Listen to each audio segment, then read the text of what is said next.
6% think it's disruption. Think about COVID time. How many inventions came out of it in a very short period of time? India coming out with its own vaccine. Is that small, which takes several years, sometimes decades?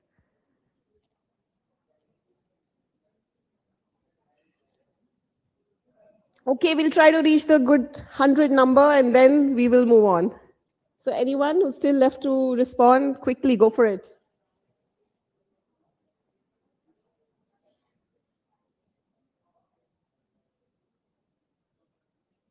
That one number is missing, magical one number. Yes, we're there, 101. Great. Thank you, everyone. Thank you for participating. Yes, definitely. All of these, really, let me say, empathy, curiosity, necessity, disruption, all of these, keep these answers in mind, keep what you had thought of in mind as we discover it through real journeys of innovation, how each of these led to powerful innovations. Now, to start our session, let me introduce you to three very young, bright innovators who've not just built their first algorithm, but have actually made impactful solutions from it.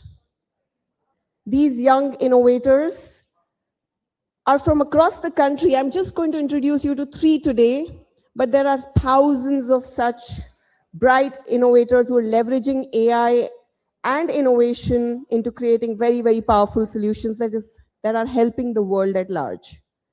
So let me start this session by first inviting Shrishti.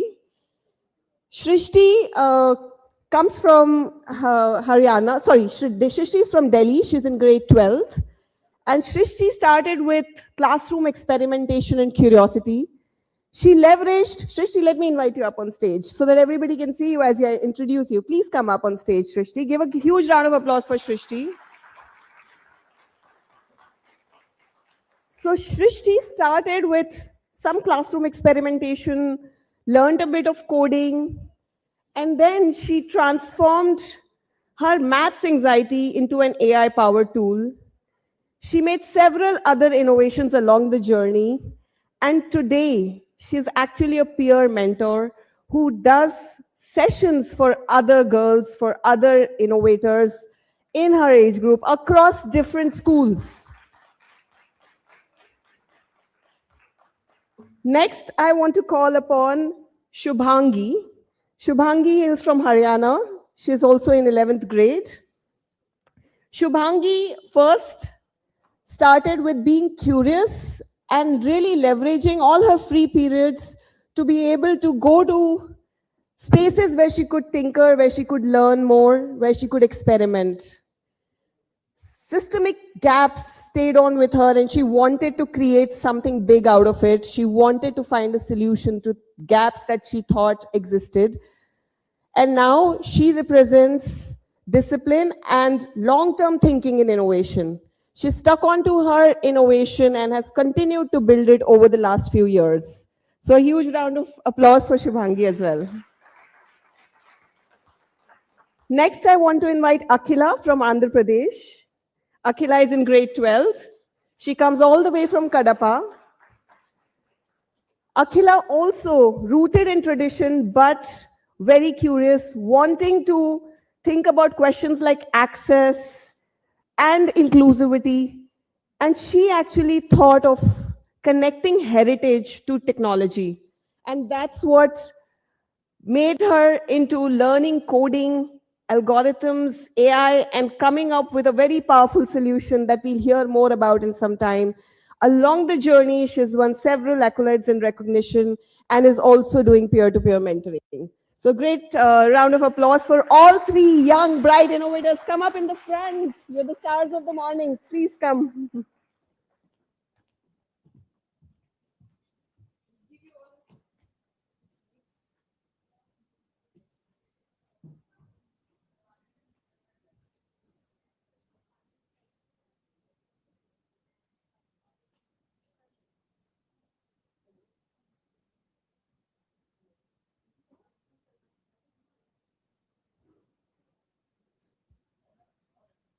Hello? Yes, it's back.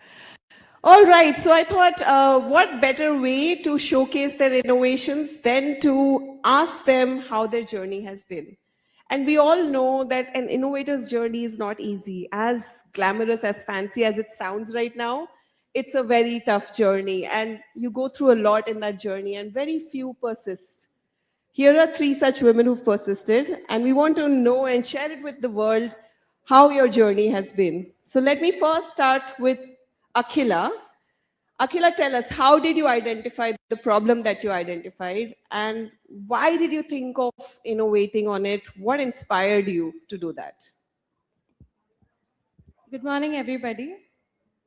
I am Akhila. I hail from Kadapa. It's a town in Andhra Pradesh.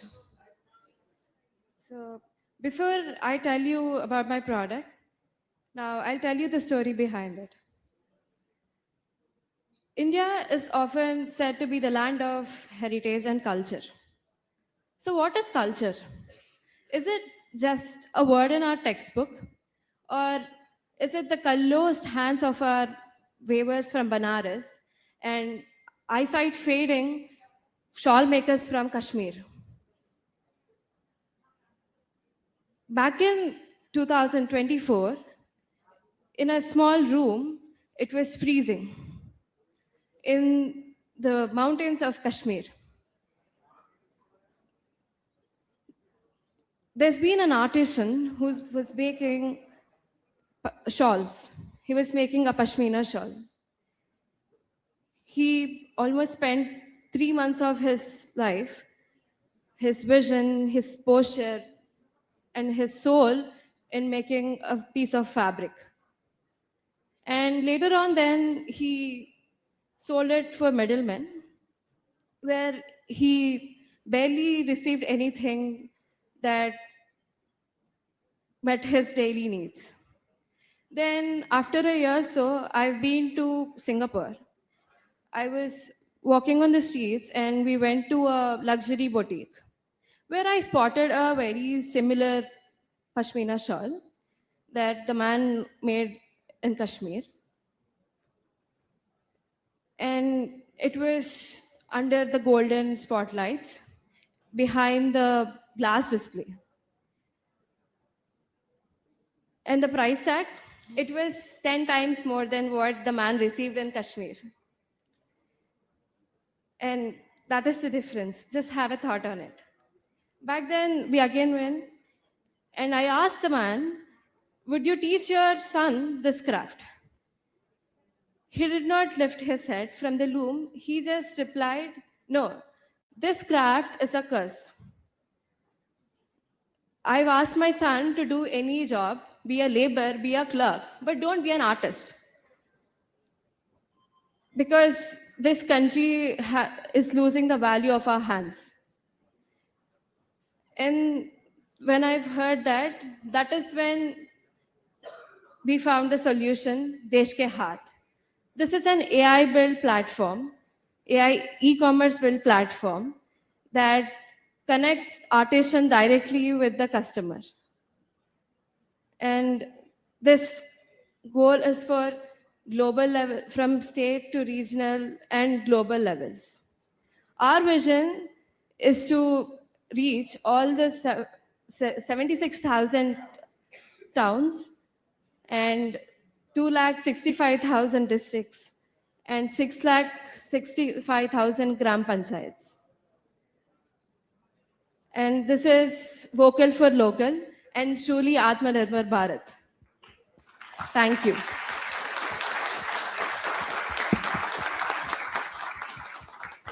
What a beautiful thought. And this is what happens when you don't accept a problem as is. You want to solve it, you want to do something about it. Akhila, you represent that for us. Thank you for doing something about it. Next, I want to move on to Shubhangi. So she was describing how she came up, she identified a problem, empathized with it, and felt something needed to be done for it. Then comes the idea, the great idea. But what happens next? It's often a mix of rewards and sometimes failures. There are moments when you want to give up. There are moments when you feel so excited you feel you can reach the world. That journey that you've gone through, Shubhangi, tell us more about it. What were some of the hurdles you faced? What were some of the high points of your journey that made you continue and you're here today? First of all, greetings, Dipali ma'am, esteemed dignitaries, and valued audience. I am Shubhangi Singh from Delhi Public School, Greater Faridabad. And to be very honest, building my innovation has not been a very smooth and very easy journey. My solution, IGSS, which stands for Intelligent Grain Storage System, is an AI based monitoring solution that aims to prevent grain spoilage in the warehouses using real time monitoring, early risk detection, automated controls, and intelligent alerts. So, the purpose is simple yet powerful, which is to transform storage from reactive damage control to proactive protection. So in the early stages, the prototype was the idea was very simple. It was that we monitored the environmental parameters. That's it. And but it wasn't intelligent. I found out that real time problems are layered. So, a simple trigger system cannot solve such a big issue. So, I worked upon myself, I worked on my project, I made it AI powered, and it was a very deeply educational journey. But apart from the development challenges, there was another big difficulty. It was that people didn't get my vision at first. And they used to say that warehouses have been always working like this. Is this necessary? Do we really need this? Which was very uncomfortable to hear at first, because when people don't immediately understand the value of your idea, it can deeply shake your confidence. But I didn't take it as criticism. I uh, reflected deeply on it. I worked on myself, and I worked until people would really appreciate me. Because as a student, sometimes it seems that how am I even capable of solving such a nationwide issue by myself? But I really worked myself with the support of all my mentors, ATL, and my principal, Miss Bindu Sharma. She had always encouraged me. She believed in me, motivated me, and that is why I am here right now. And I'm very grateful for everything, and I'm very proud of myself, of my whole journey, and I wish to continue working upon myself and my project in the future. That's Thank you. That's brilliant, Shubhangi. So Shubhangi persisted even when it became difficult. That's a very big message to all innovators. And she was supported by mentors, people who were guiding her the right way. These are very, very important elements of an innovator's journey. Thank you for sharing that, Shubhangi. Next, I want to ask Shrishti. Shrishti, tell us, what did you innovate? What did you create? And are you thinking about taking it forward? What do you want to do with it? What's your vision for your innovation? Sure, ma'am. Hello, everyone. First of all, greetings. I'm Srishti Purohit from Adarsh Public School, Vikaspuri, New Delhi.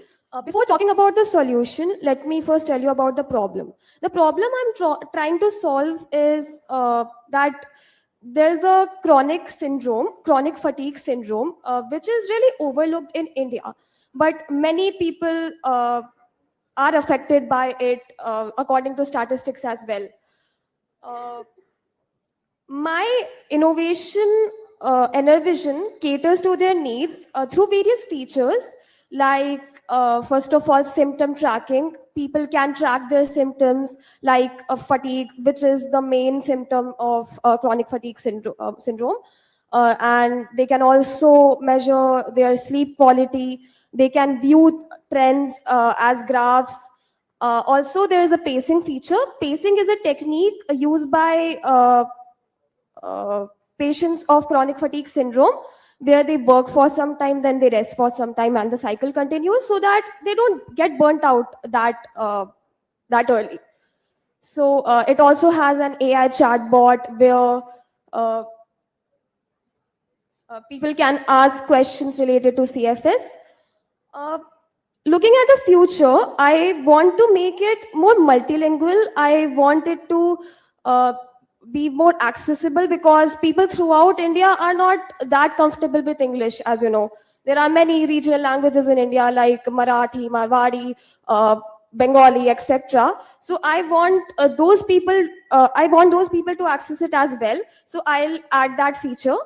Also, I want to expand it to other chronic illness verticals like long COVID,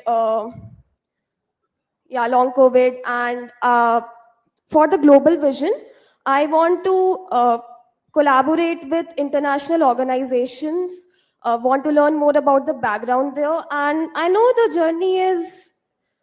journey is pretty long, but I hope that step by step, I make a difference in the lives of people going through this issue, whether it is in India or beyond. Thank you so much. Thank you, Shrishti. And yes, that's the difference between idea and impact. Your vision to take it forward and to make it global. Great work, all three of you. Now, let me very quickly wrap up this session by just mentioning a few things. These innovators are not by accident. This is a very important planned initiative of the Government of India, the Atal Innovation Mission, which is a flagship initiative started in 2016 with the intention of institutionalizing innovation across the country. And for that, across schools to up until higher education institutions to startups, an ecosystem and infrastructure was built, which was very connected. Right at school levels, Atal Tinkering Labs were built, which were maker spaces in schools where students could bring life to their ideas, they could explore, experiment, create up the journey. And lastly, supporting startups which had a promising solution for national priorities to help them go towards a large-scale deployment. We provided support through the Atal New India challenges.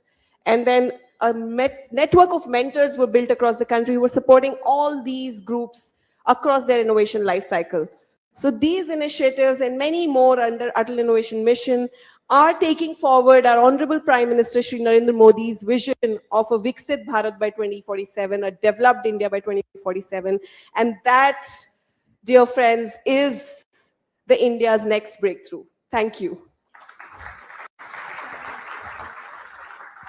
I think we missed the picture. We'll do that now. Thank you very much, Deepali and the young AIpreneurs. How was that? One more round of applause for our friends here. If you heard about the Atal Tinkering Labs, Deepali is the person who rides that tiger. 10,000 labs. If you go around if you put up a map of geolocations of these labs, you can see the entire nation from it. This is how they're spread everywhere. And if you go around the country, you will hear so many such wonderful stories, and you will know that technology, such a leveler, and AI will be even a greater leveler. Let's go on with the next segment. If you look at your if you look at the schedule for the day, you will notice that there are conversations, panels, and workshops, and they are interlaced with something called the spotlight. The spotlight is when one of you will come up here and tell a story. Our first spotlight is going to be by Jhilika Trisal, who is a co-founder and CEO of Cogniti. She'll tell us her story. Let's welcome Jhilika.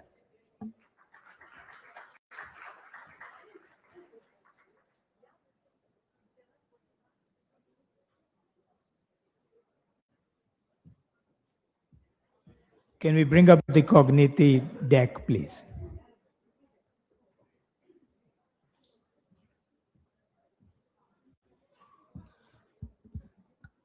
Okay. First of all, can I say how much of a full circle moment it is?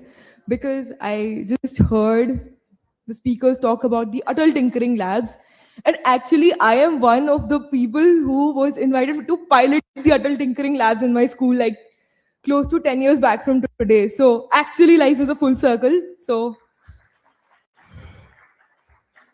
yeah. Yeah, sure. So my name is Jalika Trisil, and I am the co-founder and CEO of Cognity. I'll be presenting instead of Falguni, who would very much love to be here today. So let me take you to like slow, weird, and lazy were the words that were used for my brother in schools. And that's not just me or my brother, it's the reality of 3.5 crore children in India who have special learning needs like autism, ADHD, dyslexia, and intellectual disability. Right? And unfortunately, the system does not have enough clinicians or educators to identify these children. And as an extension, of course, there's no support that is extended. So today in India, less than 1% of children with disabilities are identified in the UDICE portals, right, which is the Ministry of Education's database about, for like school-going children. And of course, our teachers are overworked because we just have 1,20,000 special educators for 3.5 crore special needs children in India, and the number is way more. It's just because we don't have enough screening avenues to understand the real number. And of course, teachers are overworked, parents are stigmatized, and governments are unfortunately clueless because of the lack of data. And the result is a silent exclusion from the system for children like me and my brother, which leads us to lose out on opportunities that are linked with our employability and independence. Let's see how this special education crisis manifests in real world. Imagine a special educator today spending 4 to 6 hours a day on just documentation, identifying the child's problems, figuring out a plan of action based on those problems, and then tracking that progress in a standardized way. Because special ed does not work like our CBSE, where there's a grading system where you can benchmark progress relative to others. It's not really that. So all the learning has to be very personalized, and where is the data coming from? There is no avenue to take data. And of course, this lack of data also creates a blind spot for our governments, right? So whatever budgets come into the inclusive education budgets of the Samagra Shiksha or any other Rashtriya Bal Swasth Karyakram, whatever schemes exist in this special ed spectrum, the allocations are not adequate, right? Because the data is just not there. So as Cognity was built with a motive to make a standard out of all this, right? To digitize this entire pipeline. So at Cognity, we are building a SaaS infrastructure layer which combines AI with human special educators to basically build an infrastructure for inclusive education. We help schools and governments screen, support, and track children with special learning needs. And how this works, I'll tell you. So the very first component of our product is screening, right? So we screen the children, we identify certain developmental delays that are mapped against the presence of certain developmental disabilities, right? And there are 2,500 data points we look at. And the way we take this data is by making the child play certain games which help us map their cognitive behavioral parameters. And then we make the parents and the caregivers give us a proxy validation of all of what has come out. And then based on that, we identify the delays that are there. Now, what really happens in most of the screenings that are built by the government also, like there's Prashast, Haryana government built some tool last month. Every state government has their own tools to screen for disability. Screening is not the problem. It is the presence of a decision layer on top of clinical insights. मैं अगर किसी को बता रही हूँ that a child can have executive dysfunction, sensory meltdown, all of that is great, sure. But do you think a B.Ed specialist who is overworked in some mandal of AP, that person does not care what executive dysfunction is. They care about the implication of executive dysfunction in a classroom setting. So that is precisely what cognitive screening does. We are a decision layer which makes the use of classical ML and knowledge graphs to compress all the screening data that has come out and translate it into meaningful educator insights. And that comes out in the form of a personalized learning plan, which is called an IEP in special education, right? An IEP is the first entry document in any special school where we come out with a personalized learning plan based on the child's challenges, conditions, strengths, weakness, everything. But उसको बनाने में भी हमारे teachers को लगते हैं 6 महीने. And 6 महीने का time ना unfortunately पेरेंट्स के पास नहीं होता है. If I am here sending my child to a special school, I would want to see results. And unfortunately, 6 months are just the groundwork. Parents don't have patience. So, of course, what really happens? Parents churn from these schools. And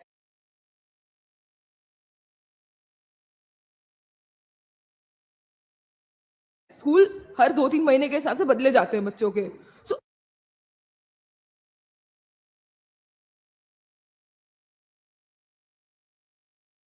again, like, matlab, it's not even about the teacher, it's not even about the parent, it's the child who loses ultimately.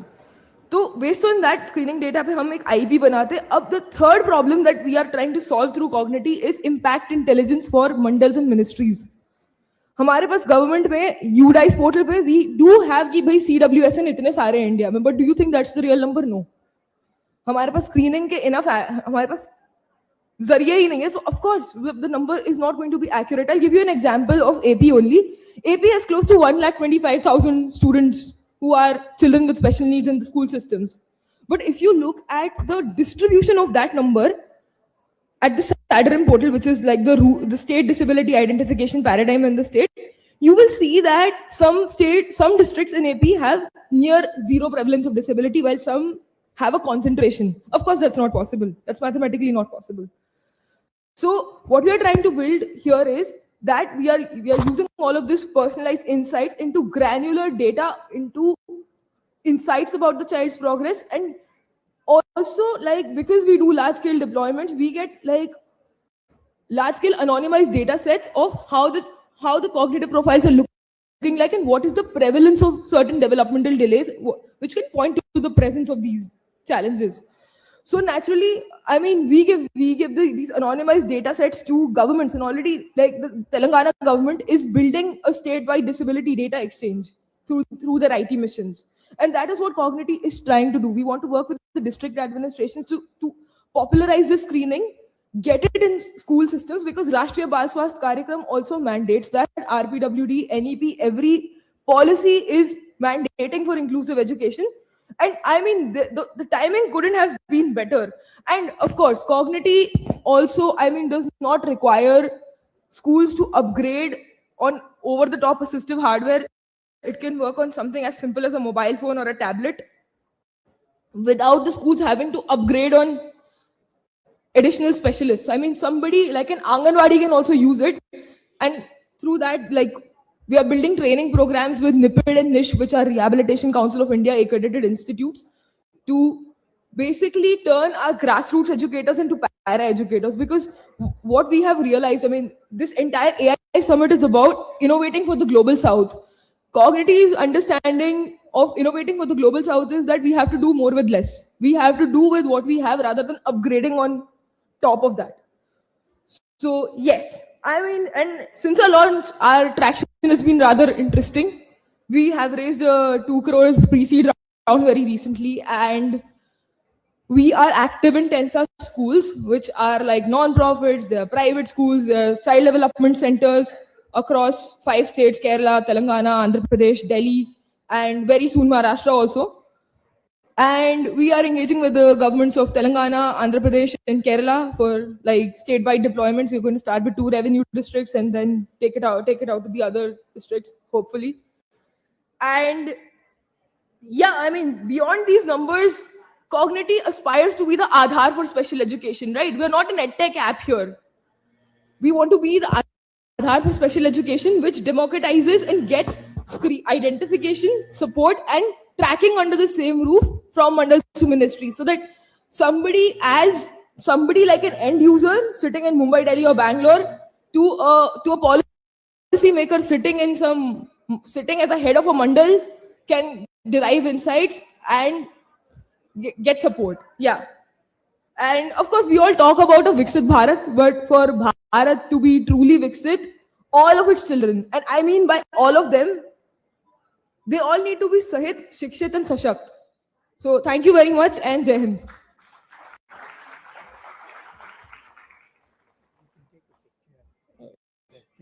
Oh, yeah, sure. And then exit on the other side.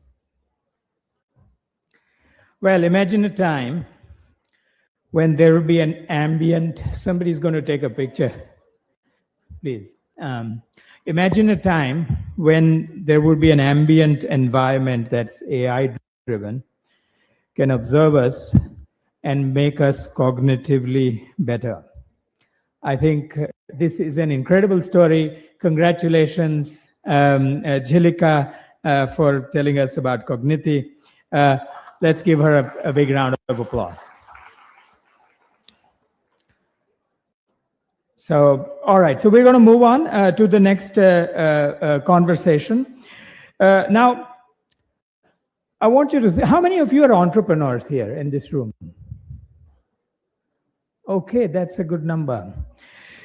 I want you to think about this question. Is there, and others too, I mean, is there anything unique about going to market when it comes to AI as compared to a normal idea? Is there anything unique? This is something we're going to talk about in the next conversation, for which I'm going to invite Rimjim Ray. She is a partner and co-founder of Goa Angels and an entrepreneur building Spottle AI.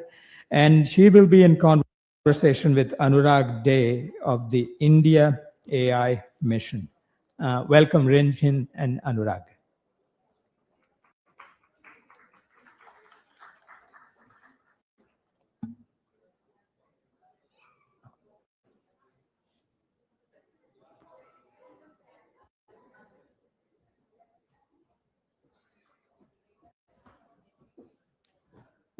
By the way, that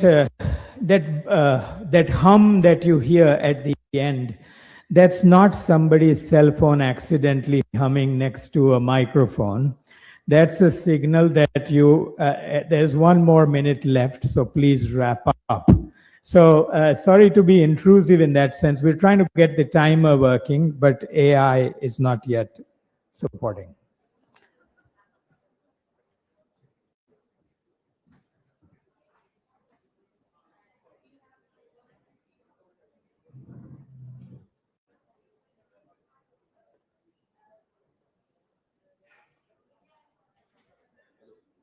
Is this mic working?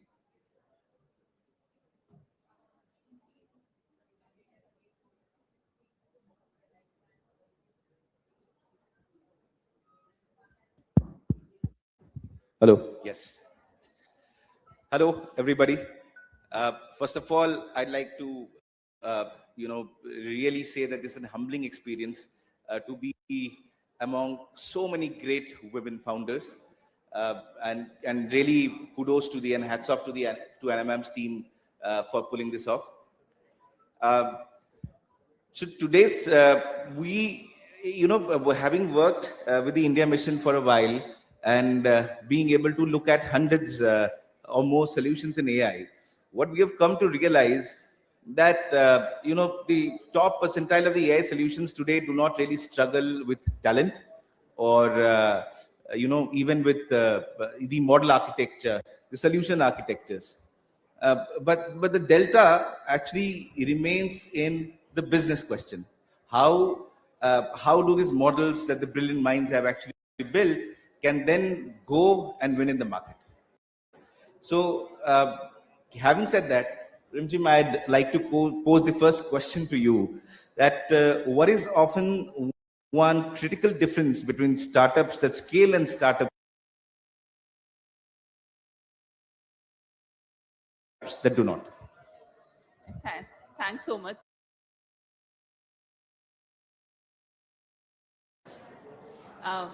Before I go and answer your question, and started with a very pertinent one, I'd like to acknowledge my happiness.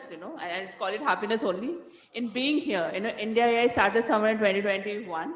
We were the first startup to be featured by them, and it's a full circle for me to be on this stage and kind of talking about AI by her, because I think women can play not just can play, they're already playing a key role in India's digital and AI future.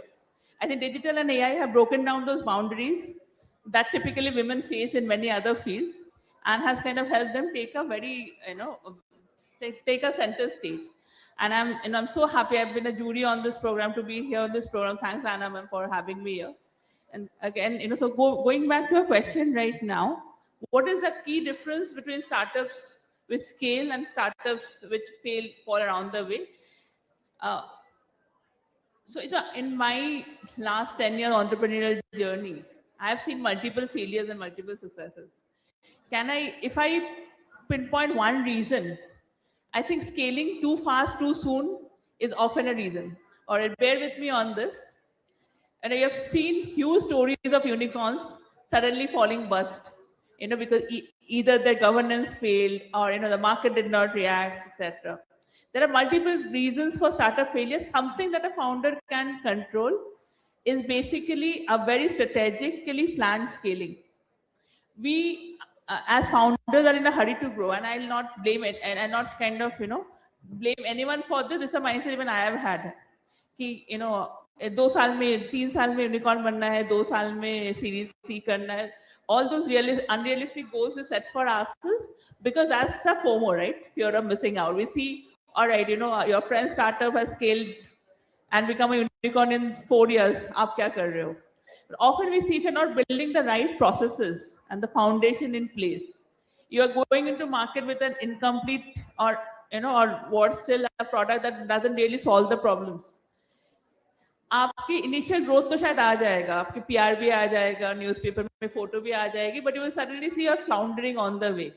I think the best, and this I've learned, with a lot of costly failures as well, your product should be so sound that it speaks for itself. If you're scaling too fast without building a foundation first, on the basis of a product which is probably not optimum, sooner or later that failure happens, and then your scale also suffers. So if you really want to scale for the long term, and startup is not a short term game, it's not a 1 year, 2 year game. It's like being in a marriage, whether or not, and the daily, every day is boring. So someone who is able to go through that grind, a founder able to go through that grind, build a foundation at each stage, build a product that generates word of mouth. Because you cannot sell a bad product, you cannot scale a bad product. Which generates word of mouth, so it has a natural adoption curve. That hockey stick curve might come at 6 months for someone, at 1 year for someone, at 2 years for someone. But once it comes, it is sustainable. So I'll say patience is the key. Thanks. I mean, this for cricket lovers here, right? I mean, startup is not a T20, but a test match.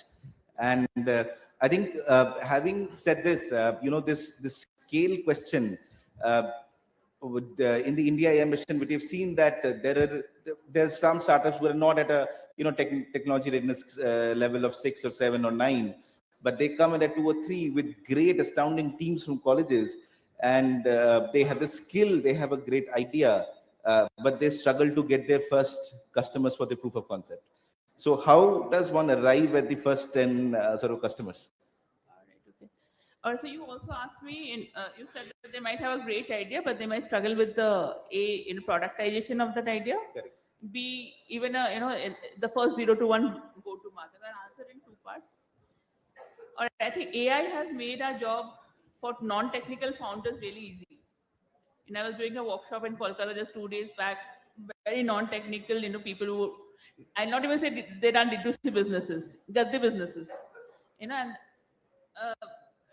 typically 3 years, 4 years back, you had to hire a lot of expensive engineers to even build an MVP for you to go to market. And honestly, engineers do not come cheap, Nothing against engineer, I am an engineer by background, but now AI, like Claude said on the stage, is finally giving engineers competition. So you are able to build an MVP even with AI. So how do you do it? You have, in fact, an Indian founder startup called Emergent, you have startups like Lovable, where you can generate a landing page, for example. So yours say it's a non-tech product. If it's a tech product, you have to be a techie. I cannot launch a tech product without being a techie myself. वो founder product fit तो has to be there. But say I am a non-techie and I've got a brilliant, I make, say, lovely cookies. You know how big Theo Brahma became, right? Correct. By selling cookies. So I make lovely cookies, but I still need a tech angle because I want a pan-India distribution. I just don't want to be selling in my local shop. I want to take it to India. I want to build a D2C brand. So I would need a website. I might probably need an app. I might need WhatsApp AI activation. I'd probably need a chatbot. Now, if in a non-AI period, I had to hire expensive engineers or outsource to someone, now I'm able to quickly do it using apps like Emergent, Lovable, I can, or N8N, for example, I can build a website, a landing page. That's all you need for a D2C page, right? I will be able to integrate Shopify. It's all drag and drop, with these apps. Or it's not even drag and drop, it's conversational. You tell Emergent, can you build me a e-commerce app? It will build you that e-commerce app. You need very rudimentary tech knowledge. So you are able to productize what you have in your mind, even with being a non-techie. Now getting your first 10 customers. So it works a little differently in B2B and B2C. Say it's B2C, typically I say is first 10 people are your friends and family or friends of friends, if so you basically for anyone who says na abhi, I'm going to sell cookies and I'm going to do this, I'm going to build a website, I'm going to build an app, I said don't do that. Your main product is not the website or the app, it's the cookies. Build a WhatsApp group. Add people you know, ask them to add people you know, ask them, add your first few, maybe there are 4 people who have already tasted it. 5-10 लोग को तो हम सभी जानते हैं जिनको हम convince कर ही लेंगे कि आके taste करो. If they're really happy about it, obviously your product has to be good. Ask them to add 10 more people. Just form a WhatsApp group and create a distribution list. That's the easiest way. If it's a B2B tech startup, it's obviously a little more complex. In that case, you will have to have this concept of free demos, right? Or even probably even a free or a very, you probably charge a very nominal money for a free POC. So for example, let's say we are, I'll give you my example, it's always easy to relate. Right now we are building a conversational AI platform. We're already live with the first 10 customer. How did we do this? We said, I'm giving this to you for free. I'll only charge you this rudimentary amount. This is my setup cost. हमने demo दिखाया उनको लेके आए and I told them just to use it. Now, why am I doing this for free? Am I not burning money? I am. I'm taking that as my marketing expense. I'm so convinced about my product. I know after these people have used it for free for the first 3 months, they will give me enough testimonials or word of mouth to onboard my next 100 paid customers. And I'm never saying it's totally free. I'm saying that it's going to be free for the next 3 months. And after that, you start paying. So it's not forever. It's not free forever. So if you make something free without giving a context, people will think that it doesn't have value. I said, this is my beta launch. You are my early adopters. This is what it would have costed you if you want and built it elsewhere. In fact, a lot of, I don't think any of my competition has all of these features. I'm giving it to you for free because you are trusting me right now. In exchange, what I'm collecting with them are case studies. I'm collecting with them.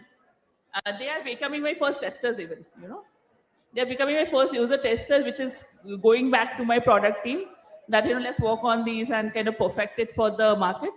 And they're giving me use cases and testimonials so valuable that when they go on a stage and say that, hey, this is my product and this is what this is the platform I'm using to, it becomes an immediate viral word of mouth marketing for me. If I had not given those 10 people for free, I might have spent at least, we calculated the opportunity cost we're losing here. I'm giving them a product for 3 months subscription. I might have made some 50,000 of each of them. 50,000 into 10 is 5 lakhs. For generating that type of word of mouth or going to a platform that these people are taking me, I would have probably spent more. And that wouldn't have been genuine because I believe your customers are your best marketers. If your customer is taking a stage and saying this product really works for me, that brand endorsement, even a celebrity cannot do. So these are my first 10 celebrity clients, which is creating the market for me. So think of giving away, or not giving away exactly, think of, first 10 customers you can convince to try your product, make it free, say it's free for limited time, but make sure you're collecting good feedback for them that becomes input to your product team. You are collecting case studies for them that becomes basis for your next customer. You are collecting testimonials. It helps if these 10 people, so for our case, we have been fortunate or given a network, we have managed to onboard 10 people who are also influential in the specific business communities. So when they go and say, we are using this platform, it immediately becomes a spiraling case. The next 100 people are already signed up with me. So I think great insights there. We start probably, building fast, building quickly. We then leverage our network to get our first POCs, and it really helps if the people in your network are really influential. They can get the word out to sort of a set of customers beyond that. Having said this, I mean, one of the strong narratives of the mission has been so far that we want to take the startups from India to the world, right? And given that we have a global audience here, I'm sure that startups which are emanating and being generated elsewhere, they also wish to find new markets overseas. So for Indian startups or startups outside, vice versa, what's the principal, strategy that they should take to be able to find markets overseas? Right. I think, overseas markets are challenging, especially if you're looking at the Western market. They are more mature in terms of tech. So sometimes, what works in India, you might need to kind of fine tune it. You might need to work on more compliance. You might need to work on more security features. The Western markets are very finicky about where the data is going. So I typically think what I find it, if I'm entering a global market, look at partnerships. So if you're a SaaS startup, for example, there's this excellent community called SaaS Boomi, which creates a ecosystem for taking startups or introducing you to potential customers or partners or bodies outside. What I also do, again, speaking from my experience, for example, I was in Vietnam recently. I went and met the Vietnam's equivalent of NASCOM. It's called, uh, and basically pitched my solution to them. So you have to find out industry bodies in those specific countries. If you can find a letter of introduction, so I fortunately had a letter of introduction from a very senior bureaucrat here, which helped me get that appointment with the Vietnamese head of IT community there. If you can get so one is industry bodies in those specific countries. Second is partnership, and third is ecosystem. Like I said, SaaS Boomi is a great example. There are, if you are funded, for example, often your venture capitalists have those accesses. So we, for my first startup, Portal AI, we raised funds from the Silicon Valley with the objective that these are people who are vice presidents or in the CXO levels of companies like Google, etc. They will be able to make introductions for me. Alumni network also comes into helps you a lot when you're trying to crack a overseas market. If you have studied in engineering or an MBA college, where some of your alumni already based, say, in Europe or USA, ask them for introductions, and that often helps. It's not necessary that all of us come with a very strong network, but at least something that each one of us has is the alumni network. Reach out to alumni networks. Even for my example, said we reached out for funding through our alumni networks, my Jadavpur University or my Imperial network. Some of them came on board as investors. Even if they didn't come on board as investors, they made introductions for me in the USA or Europe or whichever markets you are targeting. Third, like I said, nothing like for our founders to be hands-on. My co-founders want to expand in Southeast Asia. Take a flight, flights to all of these countries are pretty cheap. Take a flight, look for someone who can introduce you to the industry bodies or potential customers there. Go and meet them. So a founder, I always believe, has to be very, very hands-on. If I want to expand in USA, I cannot do it all from India. I have to land in USA. USA is obviously USA, Europe are expensive markets. If someone wants to start with Southeast Asia, AI ke liye Southeast Asia and Middle East are very good markets. Take a flight there, get some introductions, of course, and you might not be able to just walk into a door and meet people. Try and find out who in your network can introduce you to someone, say in Vietnam or Indonesia or Malaysia, with potential customers or industry bodies there. Go and meet them, present your case, present what you're building. India is ahead of many of these countries in terms of AI. What I've seen is a strong acceptance. The moment you say you're from India and you're building this and you already have your proof of concept, there's a strong acceptance for you. Before you go to the next question, something right back at you. We have been speaking about the India story, and I believe India AI is a walking example of how the Indian government is coming ahead and helping founders. So I would also want to ask you. I believe that the government has a very key role to play in enabling founders. So what role is the India AI mission, the public policy is playing in helping founders take their products to market, to India, to larger market, commercialize it? Thanks for the question, Rimjim. I think uh, India mission was conceptualized again to create a very vibrant and empowering ecosystem for AI startups and AI companies. And I think the Impact Summit is one of the outcomes that you're seeing of being able to sort of convene the world together here for you. Um, Having said that, fundamentally, what India mission is able to do, have been doing, is leveling the playing ground for the startups, right? To begin with, we have been able to sort of procure 38,000 GPUs so far in the first year and a half of the mission, which is projected to reach around 1 lakh. So now compute power, you see, is one of the most important pieces for any AI puzzle. Without being able to train your models, I mean, you will not be able to sort of come out to the market. So in that sense, we've been able to subsidize this compute substantially of high performance compute and provided to the ecosystem. Besides this, I think one critical piece is the digital public infrastructure that we are building for AI. If I don't know how many of you have heard of AI Kosh. If you have not, then AI Kosh is the place where you get models, toolkits, data sets that are coming out of the public ecosystem in a singular point, along with compute for free, that to high performance compute. So if you are building, let's say, a POC, conversation we were just having right now, you can come to AI Coach and immediately build a POC with a high performance compute at your disposal. Right.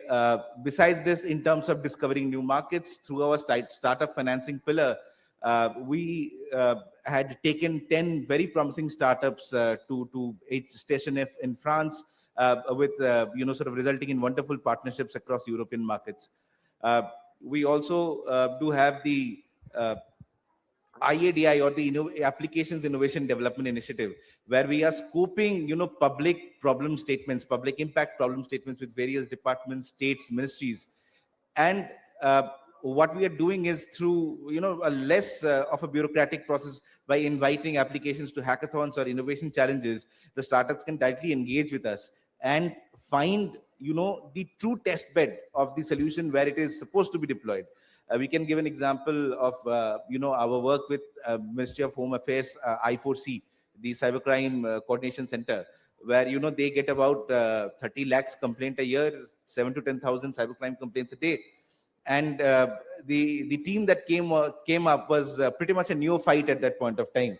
But given the structure that we had developed, which was, first build a solution on dummy data, then we take you to this sensitive, controlled environment within the I4C, and you get some real data and then multimodal data. Therefore, your system has no design flaws because it is being built within the system that it is supposed to work for. So these avenues are open through the India mission and much more. But I think I'll pause here. Thanks, Rimjim. I think it's very important that if India has to become an AI superpower, we have already been ranked by the Stanford Index as one of the 4 running countries. But if you have to consistently, stay as a superpower and have more and more companies come forward, that public-private, participation is very important. That public-private collaboration is very important. And I think 2 things are important. Often, people ask me, why haven't we seen a chat GPT come out of India? I was like, I've asked them right back. Do you know over how much period of time chat GPT got built? Do you know how much capital got infused into the building of chat GPT? Do you know we were the kind of people who were backing chat GPT? Indian origin founders often go to a Silicon Valley and we know an example of a perplexity here. But India still doesn't have, or didn't have till some time back, patient capital. An AI startup to really mature and go at the level of an open AI probably will take 10, 15 years. Do we have, founders here think, who will pay our bills for that period of time? It's just it's a just conversation, something that I have at my home every day. And if I'm building a AI startup, I know that it will at least, if not 10, 15 years, it will take, 3 to 5 years to really mature and start making that kind of money for me. Do I have patient capital backing me? So what I have also done, because I've seen these challenges, seen this upfront, I've also turned an investor to an extent, kind of backing people who are now starting in the market, and I've picked up stake in some very interesting startups which are which are AI powered, if not AI first, but they're AI powered. They're building AI models for D2C, etc., which we are also helping them. So I think it's important for the government to come forward to create that patient capital. It's important also for people who are already successful. So for example, the large industrialists of this country, or the large tech companies, the large IT companies of this country, which have been the beacons of India's IT revolution. They come forward and then, fund that next level of revolution happening here. Honestly, an AI startup does need deep capital, patient capital that can wait for them to mature and become an open AI. Then why not? We might build something bigger than open AI from here. Indic models are very much necessary. Correct. And I think hopefully people are aware that through the foundational model pillar in the India mission, we've been actually building out the foundation models which will compete with the likes of the chat GPTs and DeepSeeks. And hopefully during the summit, you'll be able to learn more about that. And I think now summing up, Rimjim, one of the last questions I'd like to ask you is, what are the early mistakes that sort of founders can avoid, and what and what is one lesson that you think has one GTM lesson that has really worked? So I think I touched upon it to an extent in the first question that I answered, that what separates founders who scale from founders who don't. See, one thing, I think a product market fit is very important. If you're scaling without product market fit, that's the worst mistake you can make. So you spend in a lot of marketing dollars, you put in a lot of effort, etc., only to realize after a year, कि product market fit था ही नहीं. So good marketing only makes a bad product fail faster.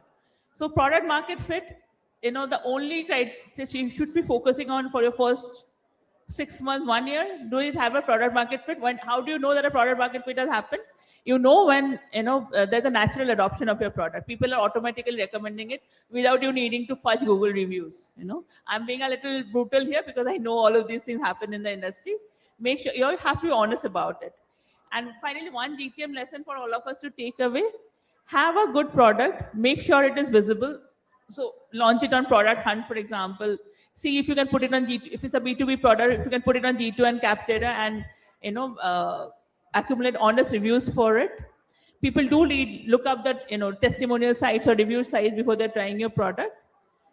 Keep your marketing budget low till the point you're sure that you have a PMF fit. If you're convinced you have a PMF fit, if you can bootstrap, I think it's a little difficult to build a B2B AI startup completely bootstrapped, but Zoho has been an exception. However, if you have your first set of paying customers who are ready to recommend you, I think your JTM motion is already in set, then you can convincingly go out in the market. Now I need to grow this much.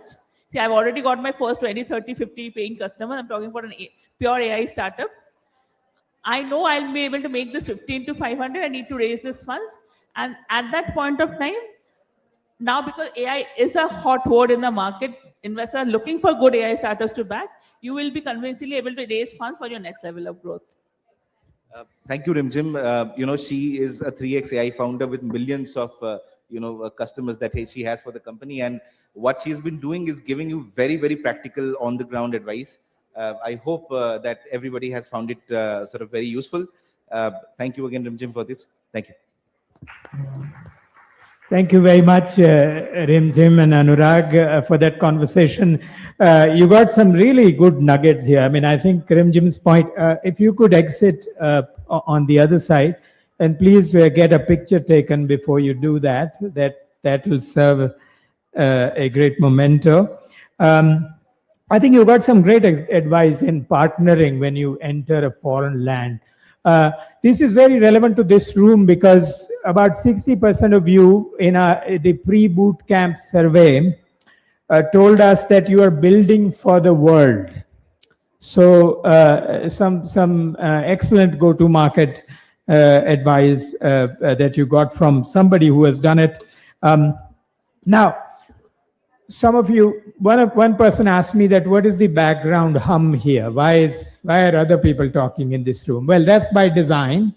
There are these stalls where there would be some conversations going on. It's similar to having a tanpura at the back when there's classical music going on. Only thing we have to do is people at the back, just keep it a little soft so the tanpura doesn't overpower the lead artist. But with that, let's go to the next spotlight. We're going to hear from Dr. Beena Rai. She's going to tell us about AI-powered product development platform. Welcome, Beena. Oh, sorry.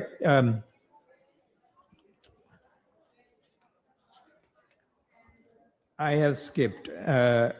We're gonna hear from Dr. Kanika Singaroha.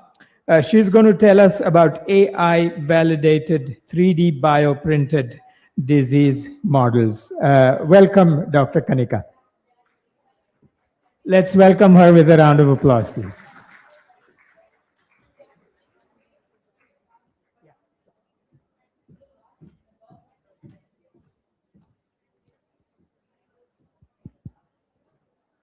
A very warm and cordial welcome to everyone here.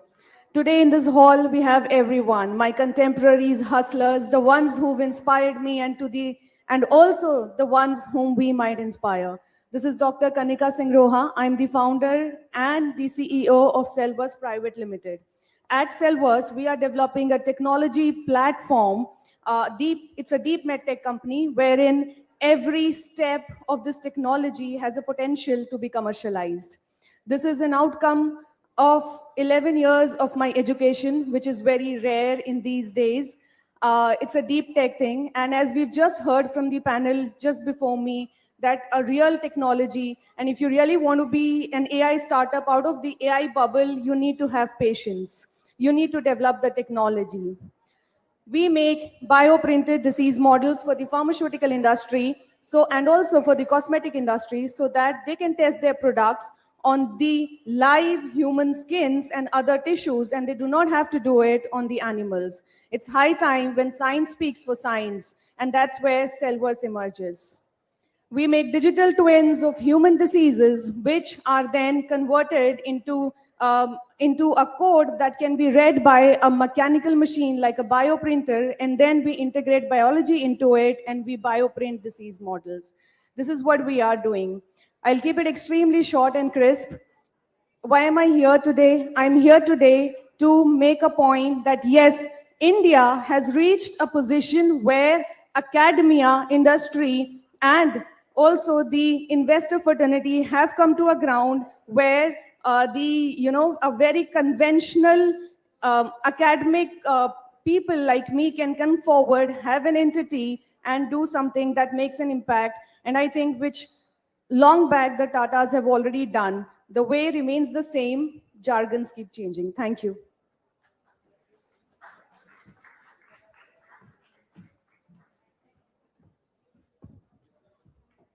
Please exit on the other side. Please get a picture taken. All right, well, think about that story. The word patience has come up a few times so far because the whole idea of deep tech, doing AI, at one level, AI is fast moving. At another level, it's going to need a lot more capital than we have thrown at startups.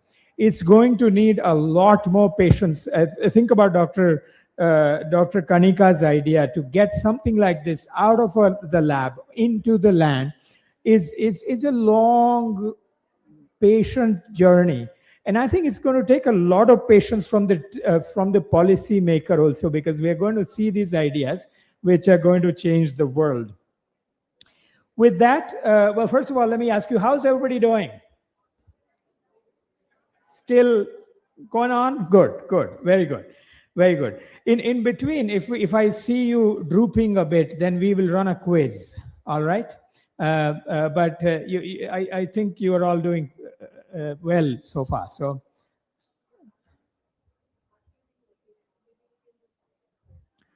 What's that? The panelists? Oh, I see. The next panel is still to come. So I mean, or everybody. So let me say a bit more about what let's see who is in this room here. How many people here? There was a conversation just now about academia, industry, government. How many people here are from academia in this room? Okay, so there are academics. How about industry? Okay, excellent. What about the government? Great. Only one hand? Government? Oh my goodness. What about, well, we heard from Anurag just now. What about the impact or the civil the impact sector? Some hands there. Are there people from other sectors here? Anybody other than these four that they would like to categorize? Okay. What about, we said that the 6 sectors that are represented here. Healthcare, people working on healthcare. Okay. How about agriculture? Any people from agriculture? I know Dr. Mathur was here just a moment ago. He is agriculture. What about climate? People working on climate? Okay. How about energy? Okay, nobody from energy, I see. Okay, education. Okay, lots of people from education. So, well, that's the mix we have in front of us. I'm going to ask us a question. Any idea which job segments are most exposed to AI, automation? Any thoughts? Coders. Okay. Any other thoughts? Customer care. Okay. Any other thoughts? Writers. Okay, that's very interesting. Okay. Any other thoughts?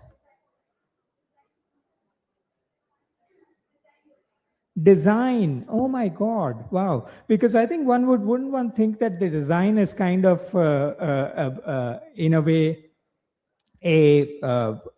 some human aesthetic understanding plus some generation of creative ideas.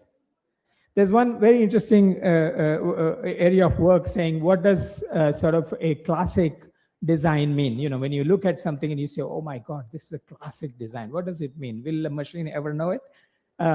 What about any other ideas? Who else is going to be exposed to a machine-driven displacement? Okay. Medicos may be next. Okay.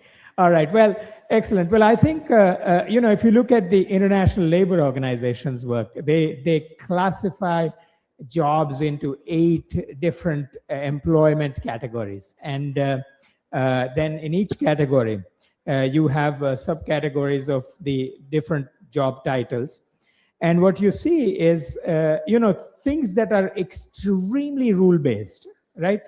Say clerical jobs, etc., are going to be the first. They show are the most exposed. Of course, programmers are the extremely rule-based category, and so on. Let's see. Let's do a time check. How are we doing here on the next conversation? Okay. He is okay. Do we have Ravindra Misra in this room? Okay, Ravindra Misra is here. All right. So is that the only person? Okay, very good. Okay, let's move on to the next segment. Thanks for being with us. Consider the following question, that when it comes to AI-led startups, is the idea of impact different? Like, are we thinking of impact differently because this is AI, or is it similar? Is it still to do with human values and so on? this is something that we're going to talk about in the next panel, from lab to lives, turning innovations into impact. And for that, I am going to invite Ms. Meghna Bal, Director of ESYA Center, to the stage. She will be the moderator. And then I'm going to invite three eminent panelists, Anurag Agarwal, Dean of Biosciences and Health Research, and Head of Koita Center for Digital Health at the Ashoka University, Hemendra Mathur, Venture Partner for the Bharat Innovation Fund, and Ravindra Misra, Chief Product Officer of the OPL Innovate. Please take it away, Meghna. And let's welcome them with a big round of applause.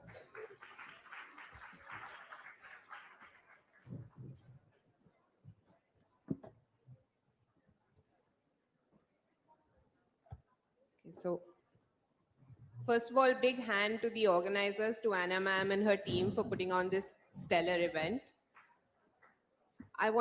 We've been talking a lot about the practical realities of AI, and this panel seeks to dig a little deeper there.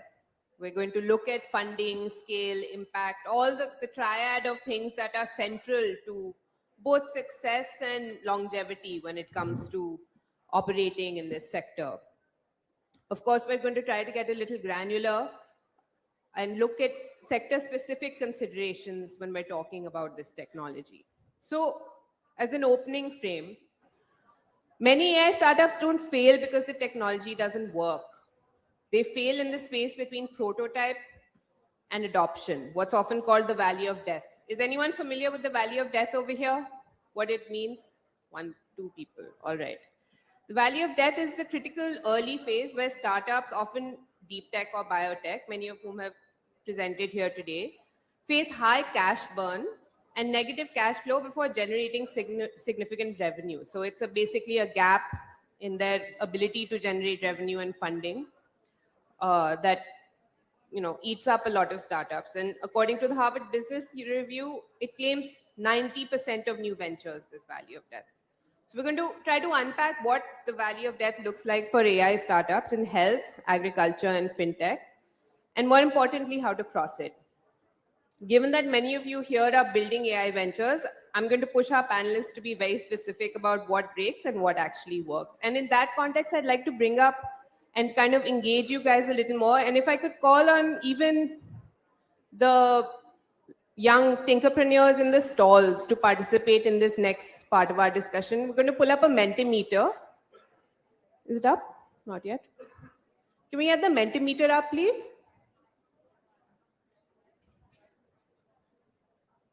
All right. So how this works is you just scan the QR code with your phone, and then you choose one of the choices. So where do you think your AI startup is most vulnerable? And then we'll have the speakers respond to your suggestions. So please take some time.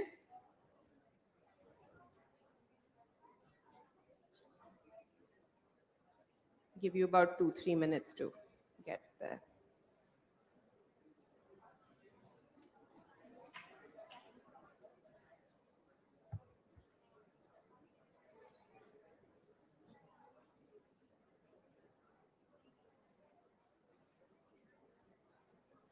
Are we done? Just put your hand up if you're done. Not yet. One person.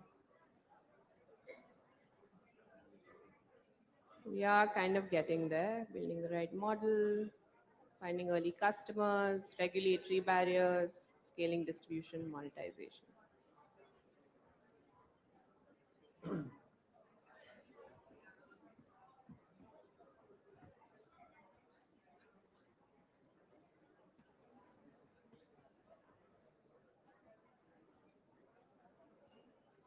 All right, I think we'll stop there, but you can keep giving your feedback, and we're going to start the discussion. So given these responses here, and then of course they're not all encompassing, no multiple choice question is,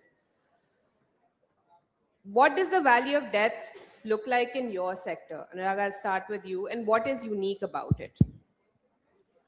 Thank you so much for the question. Pleasure to be here. And I can see you guys already know what the right answers are.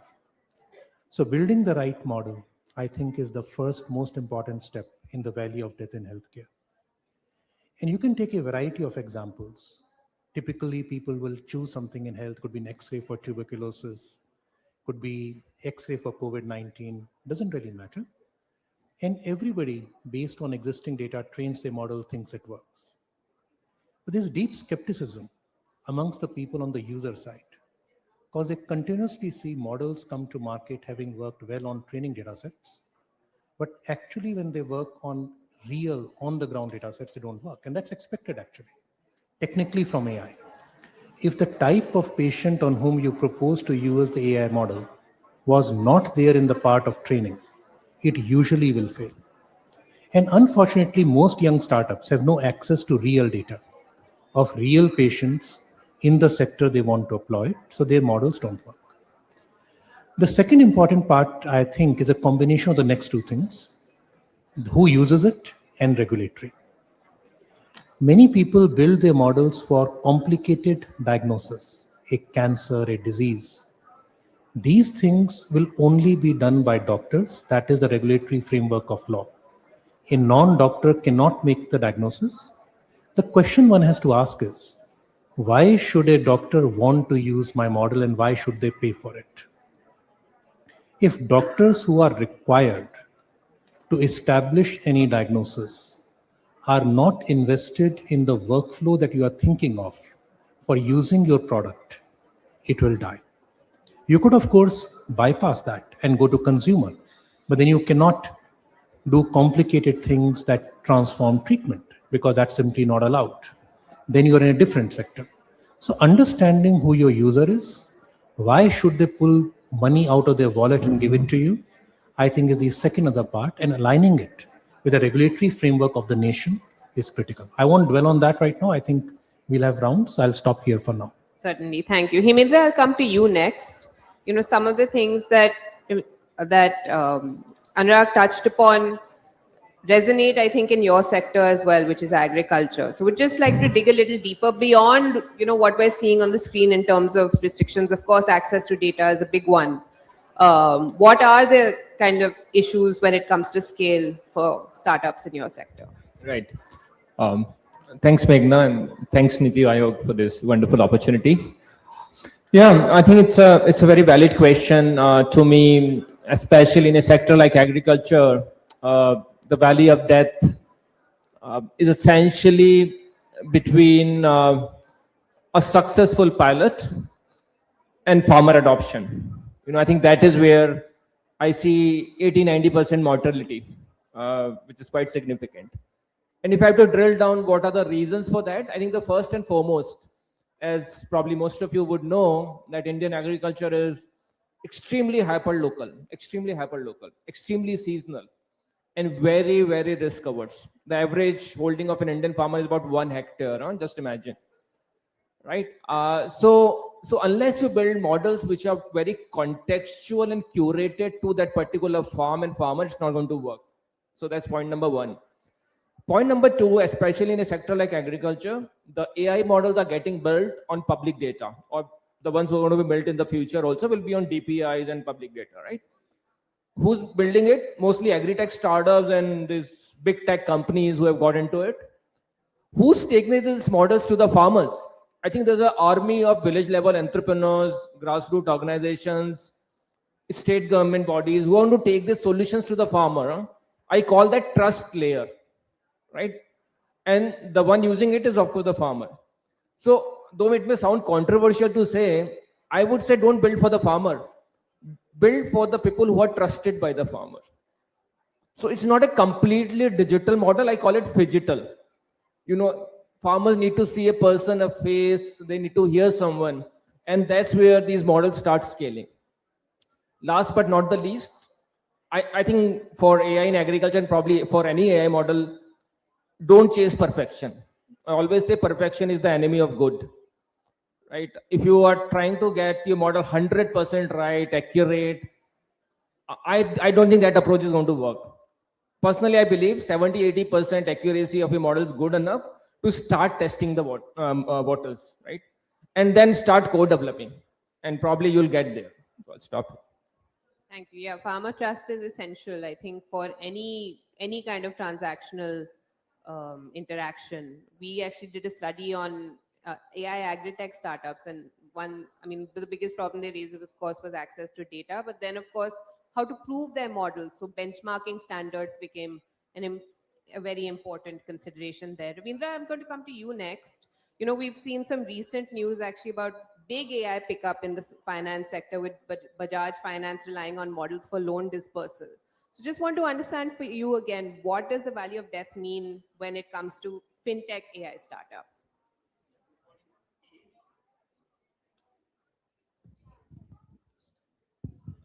Yeah, good morning, everybody.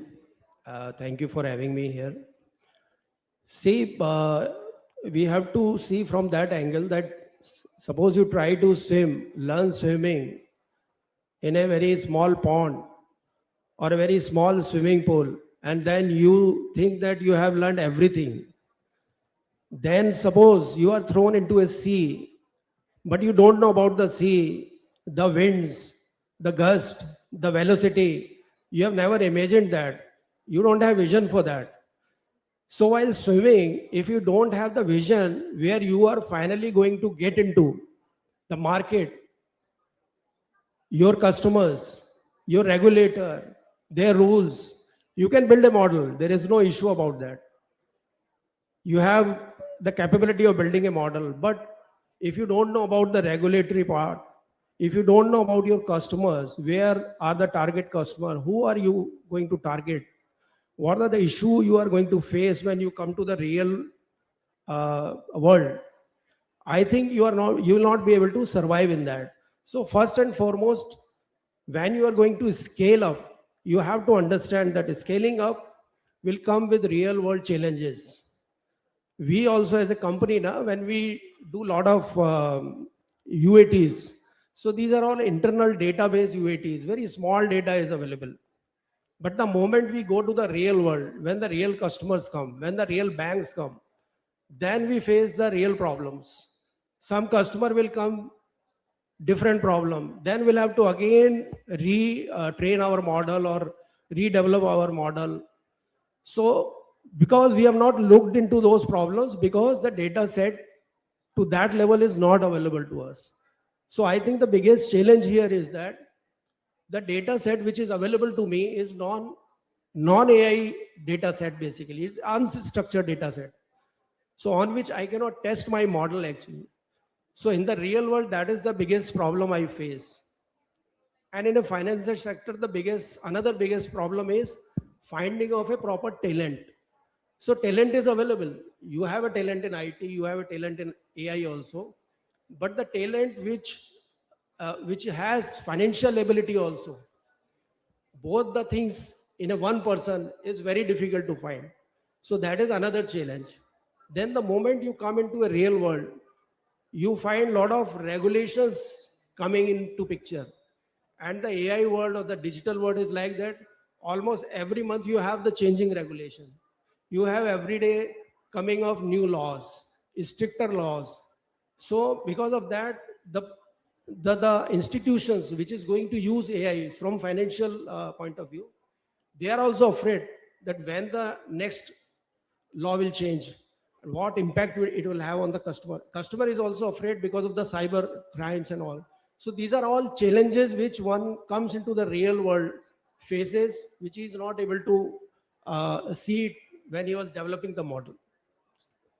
Great points there. And I'm glad you kind of honed in on regulation, because it seemed that our audience didn't think it was too much of an issue, but particularly in fintech, where it's such a closely overseen sector, I think it would be a concern. And of course, the point about uncertainty, which is, I think, coterminous with regulation, unfortunately, more and more, particularly in the digital space, where there is seems to be limited guidance of policy, or limited in terms of long-term vision, what to do. So now we're just going to move to our next theme, and maybe we can come back to some of the themes we've touched upon today. So if we can pull up another Mentimeter, the second one. Sit up, the next one. Thank you. So same thing again, you've already, I think, logged in, or I don't know if you have to do it again. So if you want to just give some responses here, what matters most for AI to scale? What do you think is significant or salient when it comes to scale for AI? Okay, you can see that the discussion of the panel has informed at least one response.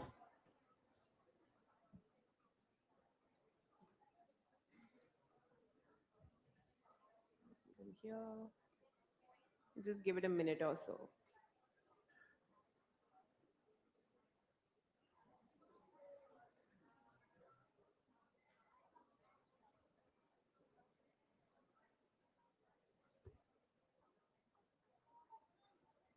Some kind of trend. Okay, so trust, I'm seeing product market fit, data access. Yeah, seems extremely informed by our discussion right now. Good to know. Yeah. People are listening. That's good. That's always heartening. So I think I'm going to keep letting you guys respond. Please keep bringing your responses in. But we're going to start with the next round of questions. So since we're talking about scale, when we think about it, I mean, we've already kind of moved on from the success of a prototype or a pilot because we understand that once it enters the real world, it's a whole new reality, right? It's a whole different context, and often startups fail to grapple with that reality effectively. But we do live in a country that is extremely populous. We do have a massive demographic dividend. And as a consequence of that, scale tends to be something that we achieve more easily than other countries. I mean, I've had many discussions with people from other countries where they're like, how does India scale? How do your startups achieve such high numbers? But what is meaningful scale when it comes to AI in your sector? So again, Anurag, I'm going to start with you. How do you define scale, meaningful scale in your sector? And what do you think the barriers to scale are? I think scale in the health sector primarily is based on user base, especially in the personal wellness sector, which is the least regulated and the most amenable to expansion, where number of people using what your product is probably the most meaningful. If I could just get you to kind of expand on what you mean by personal wellness. So for example, you will see lots of apps today using AI to help you with your diet, your weight, your fitness, and things like this. These are relatively easier sectors because a doctor does not have to be involved in the middle. Regulatory framework is less. The fundamental assumption is that if you give bad advice, a normal person is capable of recognizing it and not following it, which makes it easier to scale in terms of unit metrics of the number of people who use yours. Revenues can be small, but it works out. When you come to the more formal health sector, I think it is the enterprise level solutions, helping manage large organizations, manage electronic health records, access data easily, voice to digital data, make convenience and efficiencies of workflows better, that large enterprises are interested in, that allows people to scale better. The most difficult category, but potentially the most scalable category, is where you help the government do something it could not do before for lack of manpower.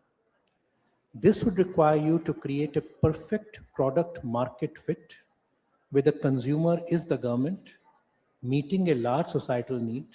You have to meet every benchmark, trust, regulation, and so on. And then you have to fit yourself into the public procurement policy. This, to my mind, becomes the real hardest mile. Those who will cross this will have almost infinite scale in a country of 1 billion people, with the government providing a huge chunk of healthcare services. Certainly. I mean, there are many initiatives around the world. One good example is the Small Business Innovation Research Initiative in the US, which basically was developed to ensure startups access to procurement because they would kind of get blocked out. And I want to actually ask you another question, follow-up question on that. So when you talk about access to procurement, yes, definitely, that is a great proving ground and an important one for going to market for startups. But how do they overcome things like L1 and other kinds of structural restrictions that may make it hard for them to enter that market? That's a great question. In fact, now I'll answer it in two parts.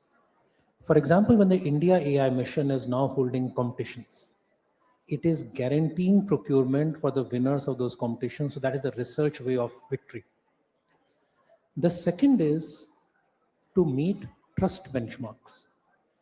In health, for AI, L1 will not operate. Meeting or exceeding performance benchmarks will be, and thinking of the health technology assessment framework where you save money. So for example, when ICMR was looking at chest X-ray solutions for tuberculosis, it conducted a full HT assessment on everybody who applied. Only 2 vendors turned out to be net money saving to the government because they improved the processes. Those 2 got automatically certified that anybody in India could easily procure any one of them. So if you do a full HTA along with economic benefit, then L1 no longer becomes the relevant way. Great. Thank you so much for that. Hemendra, I'm going to come to you. Same question. How do you define meaningful scale in agriculture? And what do you think the barriers to scale are? And just a third part, now that we've had this discussion about procurement, what does procurement look like for AI startups in agriculture? Yeah. Thanks, Meghna. I think when it comes to agriculture and food, scale is humongous. It's 500 million smallholder farmers across the world. Out of that, 120 or 150 million farmers in India itself. And of course, 7-8 billion consumers and millions of intermediaries. So there's absolutely, sky's the limit when you talk about scale in agriculture. Coming to barriers, I think multiple barriers, I would say. The first and foremost, I talked about the trust deficit. I think, for example, there are like hundreds of weather advisory apps for farmers, right? First of all, farmers don't download apps, right? But what they trust if the data is coming from the government. So they love IMD. They love some large companies whose names are familiar. So how do you build that trust layer with the farmer is the first and foremost challenge and opportunity. Second, I would say distribution. I think this is one of the sector where partnerships are critical for scale. Partnership with state governments, Krishi Vigyan Kendras, agriculture universities, FPOs, SHGs, blah, blah, blah. Unless you crack that, it's hard to scale. And that's where I've seen a lot of agri-tech startups which have tried to build their proprietary data, proprietary distribution, didn't really scale beyond a few districts or few states, right? The third point, I think, which was also there in the slide, unit economics. This is one of the sectors where the margins are super thin, across the value chain. They're like 10, 15 intermediaries earning 1, 2, 3% kind of margins. So how do you make that sharing of economics fair to all the stakeholders? I think that is so critical because if unit economics break at one layer, it's not going to scale. And last but not the least, which is a big barrier, is weak data infrastructure, right? If you don't feed the right data, it's garbage in, garbage out, right? And I think that's where India opportunity lies to me. For example, whatever data is available on the web, I'm sure Chat GPTs and Clouds of the world have already scrapped it. But what about the data that we have in the country lying with hundreds of agriculture universities, ICR institutions, right? There's so much of research available which is very contextualized to Indian farmers. Likewise, the data coming from 7,000 mandis, 150 million farms, about 2 lakh weather stations, satellite imagery. So I think we have a wealth of proprietary, India proprietary data which we haven't really harnessed. And you have to really make a mark in global AI. To me, agriculture is right up there. I think the challenge is how do we make that data collection affordable? How do we open source that data? Already AgriStack is in the work, which a lot of people may know, with 70 million farmer IDs already issued. But I think the real beauty of this AgriStack will come up when we start open sourcing it for private sector, for building multiple use cases. Thank you so much. Yeah, definitely. I mean, it is first about making the data that we have available or accessible, and then thinking about what else can be done. And data collection and processing and cleaning is extremely expensive. So the government is the best entity to do that. Ravindra, coming to you, same question. What is meaningful scale in fintech? What does procurement look like? And what do you think the barriers are to both scale and procurement? See, the scaling up in fintech is very unique actually, because if you look at the fintech or the sector which we serve, has multiple segments. You can serve payment stream also. You can go to deposit. You can go lending. You can do whatever. I mean, there are multiple segments. So the person who has built some solution for it, or some startup is there, then they have to be very clear about their path, where they are going to go there, the kind of talent which is available, the transparency in their system, because ultimately it is the trust versus the hype. I mean, hype you have created by creating a model or some solution or some startup and app, but ultimately when it is going to reach to the final customer, not the bank, not the NBFC, not any other institution, but to the customer, that trust has to be there, which the end customer has on the manual systems. So it has to be converted to the AI model which you are building. So first thing is that you have to be very sure about where the data is coming, whether the data is pure, whether the data is structured, because once the data has been acted upon by AI or used by AI, it should not give biased results. It should give very objective results, and it should create trust among the customers. Do benchmarks exist currently to gauge that?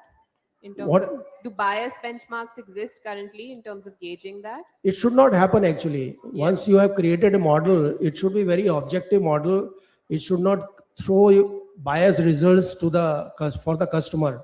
So it will create not only issues for the customer, but it will create issues for the banks also, institutions also. So first thing is that while scaling up, you have to keep these things in your mind, that it has to be the data has to be very structured data, AI ready data, so that the results come up, non-biased results come up, and customer has trust on those results. Just one more question.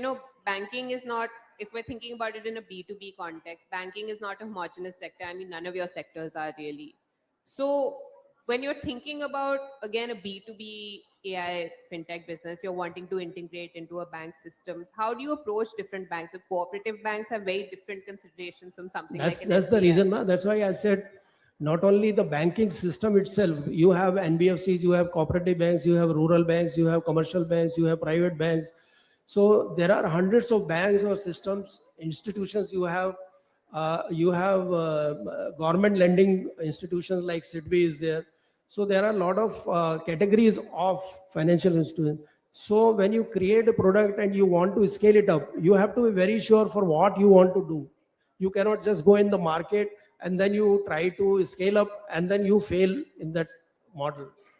I've also noticed in fintech particularly that a lot of technology uptake is driven by regulation. So particularly smaller banks like cooperative ones, they say that we basically hire startups on the back of a cybersecurity regulation or something like that, and there's like maybe Yes. Because see, regulators' job is that the consumer or the last mile customer should not. I told you trust versus hype. So that trust will come when the regulator, suppose regulator says when you develop any product, any app, you have to give to the customer key fact statement, where the every single thing which you are going to offer to the customer is recorded, and there is a APR, which is the overall cost which you are going to charge to the customer. So this is the regulator's job, that any digital application should have all the transparency available for the customer. Thank you for that. We're going to come to the last question. We don't have a Mentimeter here. If we have time at the end, we might put it up. But now we want to talk about impact. We've spoken about funding, we've spoken about scale. What does impact look like in your sector, Anurag? And I'd like for you to kind of delve into the different, because again, we're not dealing with a homogeneous landscape here. Delve into the different kinds of use cases and the different kinds of contexts where impact can be meaningful or gauged. I think in health, impact is clear. When you enable people to have either easier or better access to healthcare, you have made impact. I'll give a very small example of how this can be done specifically in the health sector. In a country like India, where people typically don't even understand the disease they have, why they take the medications they take. No doctor has ever explained to them why anything is done to them. If you just look at, say, I'm just using a company as an example, as EkaCare. One of the reasons EkaCare was able to scale very fast, they recognize the problem. Everybody sits on bunch of data, tests. They have no idea what the test mean. They have no access of a person of understanding who will explain it to them. And there are enough open source foundation models available that can do a reasonable job of putting things together and explaining them. So you give people value services when they share their data with you, you make their appointment booking easier, you make them easier to comprehend. And if you increase quality, I'll honestly tell you, one of my friends wanted me to explain a very complicated MRI to them. I'm not an MRI person normally. I also used it for a second to help me understand, and then of course I can filter it. The second level of impact is, I think, what you would call really improving the quality of services to the point you make it better than it was before. You can see it in genomic services.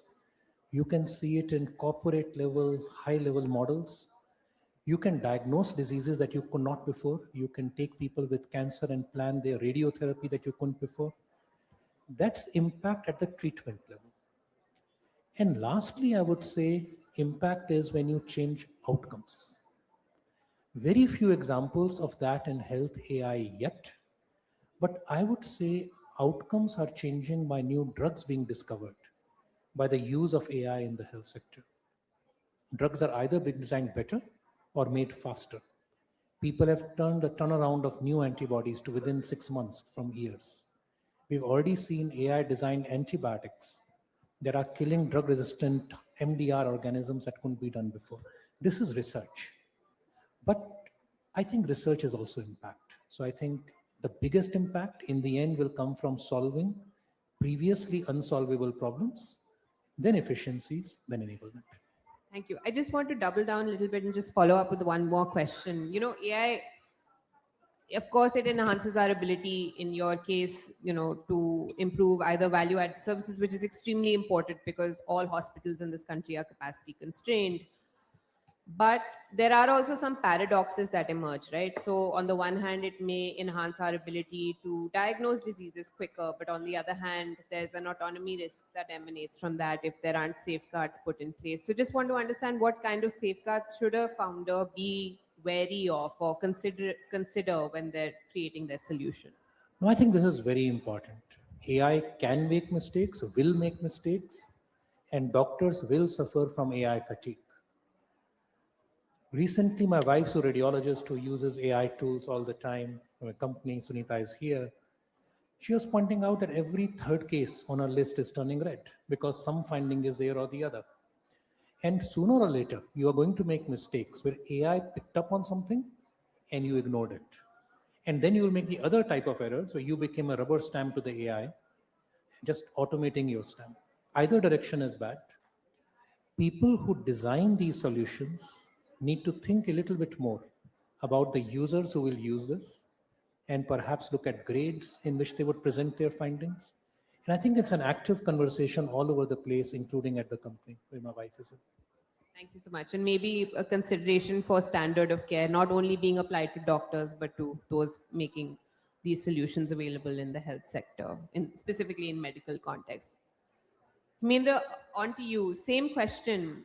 What is impact in your sector? Again, it would be helpful to have some use cases, some insights from different elements or segments within the agricultural sector. And how do we deal with some of the paradoxes? I think an accuracy one is one, but are there any other interesting paradoxes that emerge where on the one hand, capability is enhanced, but on the other hand, there is some risky outcome or there's potential for risk in terms of adverse outcomes? Thanks. Yeah, so I think it's an interesting question, and I often say in agriculture, the farm yield, which is one of the key impact parameters, to me is more of a vanity. The farm incomes, the income predictability, income assurance to farmer is more of a sanity. But the fact is, making farm income resilient is the reality. So that is the sort of framework with which we can see the impact. And you're right. I think when it comes to agriculture, measuring impact has multiple dimensions. And that's where I want to bring this notion that a lot of AI models, when you think about agriculture, is thought from a perspective of direct to farmer, right? But actually, in the reality, it is more like an embedded AI model for agriculture for it to create impact. So let's say improving farm incomes. I think you'll be surprised that farmers sell their products when the prices are lowest, and they sell to the mandi which is nearest, right? 15 days to sell, and 30 kilometers is where the buyer is. So even as simple as price discovery, market discovery, buyer discovery is going to create a huge impact. How do you create that models? My AI should be able to tell what are the prices prevailing in multiple mandis. My AI should be able to figure out the logistics service providers. My AI should be able to, put an auction dashboard where buyers are bidding for you, right? Quality assessing, you'll be surprised. Go to any mandi in the country, the quality assessment continue to be very subjective. Traders take the commodity on their palm and they'll just throw it open in the air and say, hey, this is A, B, C quality. This is how the quality assessment is happening. Why should farmer work hard to produce better quality, right? So I think, and thankfully there are like hundreds of startups who build some interesting AI tools basis spectrometry and some other technologies which give very fair assessment on physical grades, chemical grades, biochemical grades. So can we make that AI available in these places of aggregation, be it warehouse, be it mandis?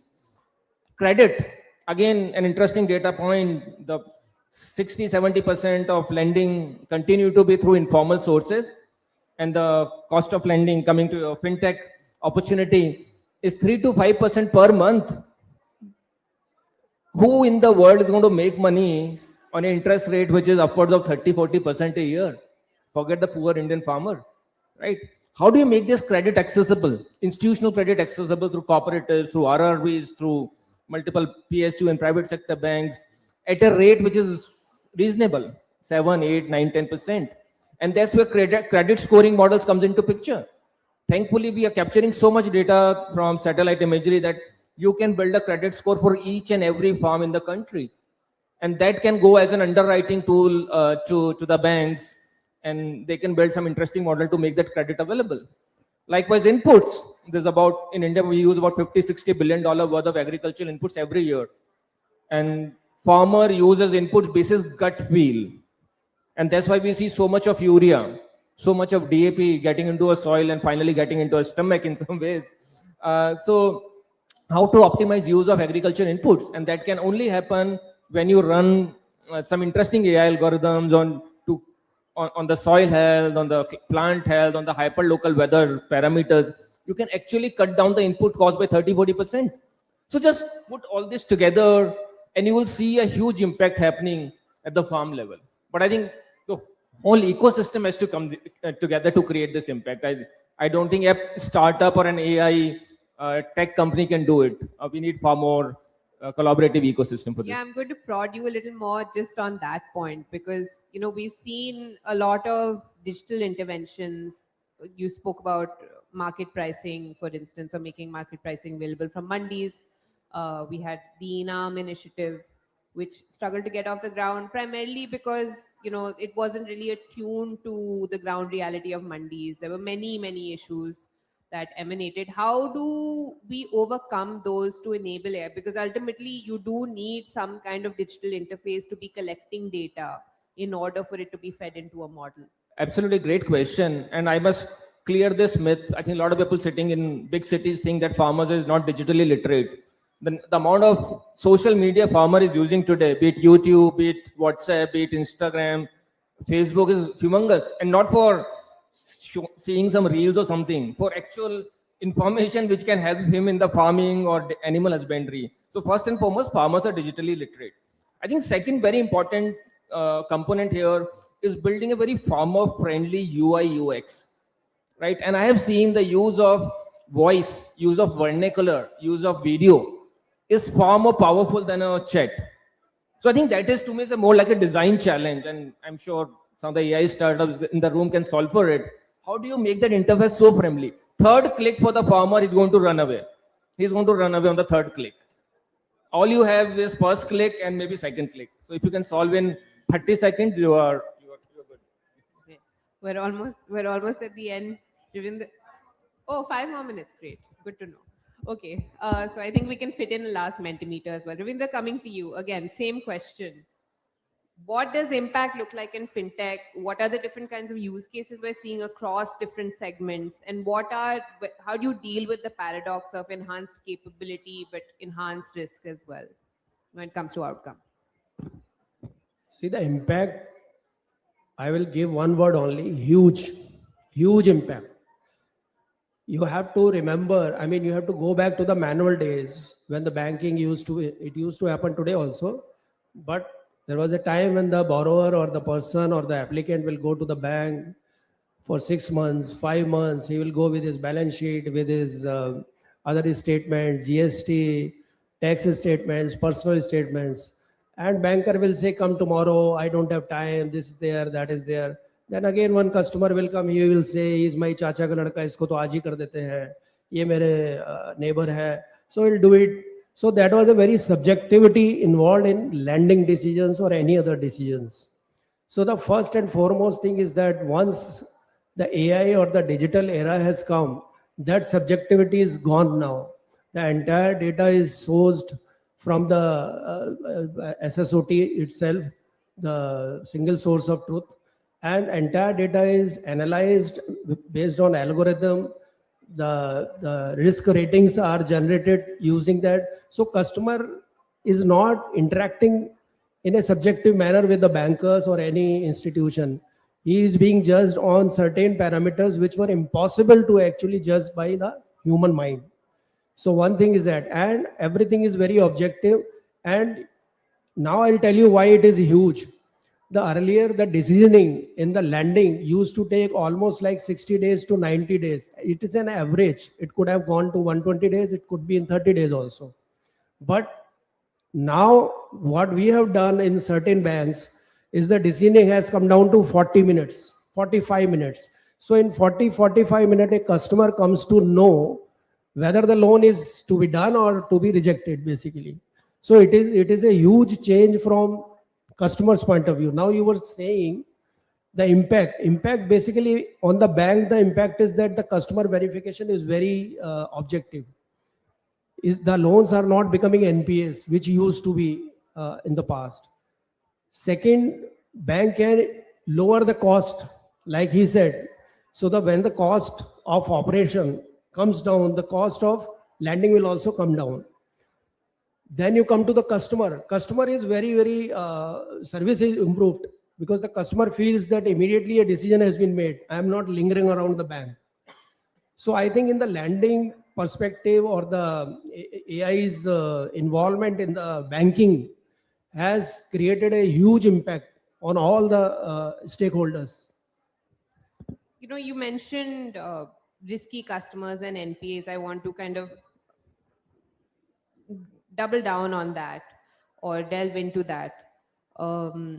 There are certain incentives, particularly with loan dispersal when you're a financial institution, and they do not necessarily reconcile with welfare or enhancing access to finance. So, one of the big reasons why loan dispersal through fintechs kind of took off is that someone who may have been a risky customer when it came to an old school institutional bank may have had a easier access to credit when it came to an NBFC.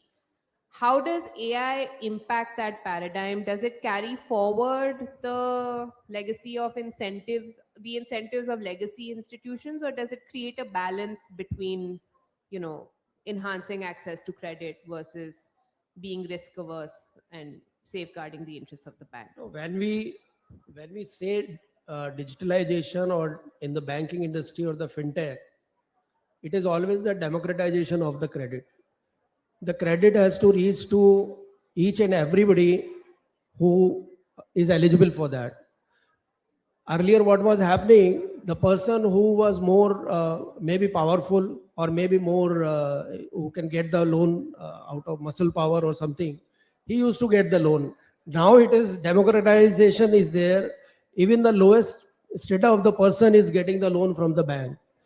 The power is such that there are certain portals the government has created with our help where anybody can apply the loan. There is no distinction that who can apply, who cannot apply.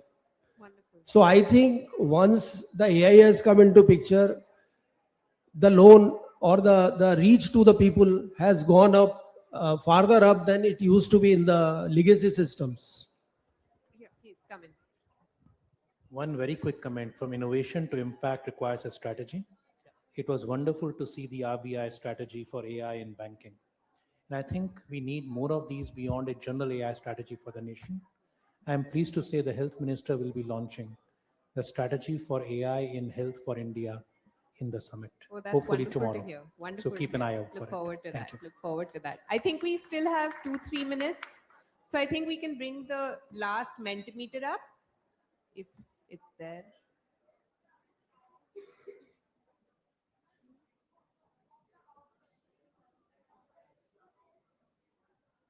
Last Mentimeter? There's only 2? Okay, fine. So closing remarks from our speakers. Yeah, closing remarks from our speakers. No, I think I made mine. We need strategies that are sector specific to make sure we deliver the kind of impact that is possible. And a very important part of it is going to be producing the people who will deliver the impact. I always say agriculture is a heaven for data scientists. Almost everything you can think of is variable. And climate is making it even more unpredictable, right? All of us are witness and victims of climate change, right? So I think we are sitting on a huge AI opportunity, which I personally think India is the best place to solve for. So I would look to some startups who can create a solution not just for Indian farmers, but for the farmers globally. I think that could be our contribution to the world of AI. I think the last word is that let us not look at AI as some kind of a plug-in. It has to be a holistic, you have to look at the AI as a holistic solution. It is an infrastructure, it is an ecosystem. So you can't build something and then plug in the digital system. You have to look at the entire picture for AI. And for the fintech part, I will say that the regulation first, the marketing later.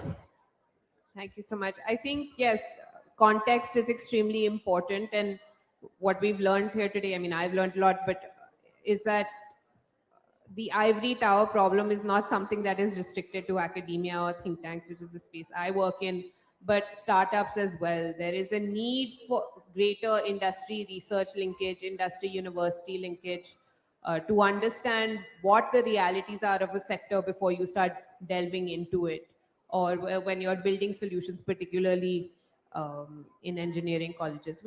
And on that note, thank you so much to our speakers. Thank you so much to the organizers for having us. And thank you so much to the audience for your participation. And I'll close there. Thank you.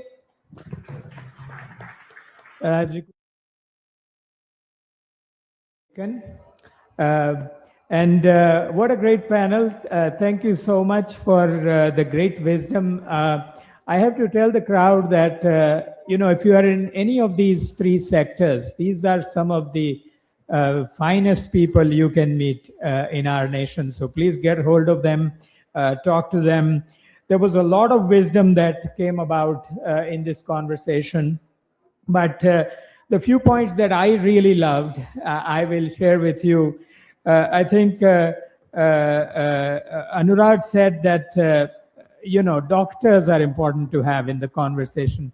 I talk to the healthcare startups all over the world, and I'm often shocked to find that many of them have no doctor in their team or have never talked to a doctor. This is not a good idea if you do a healthcare startup. So that's something to remember. I think Hemendra said that India is going to be hyper-local in agriculture. This is such a great wisdom. This is a beautiful thing to build on. It's a strength and a challenge. And then finally, Ravindra Misra said something very important, that when you pilot, remember that the swimming pool is not the ocean. So build for the world.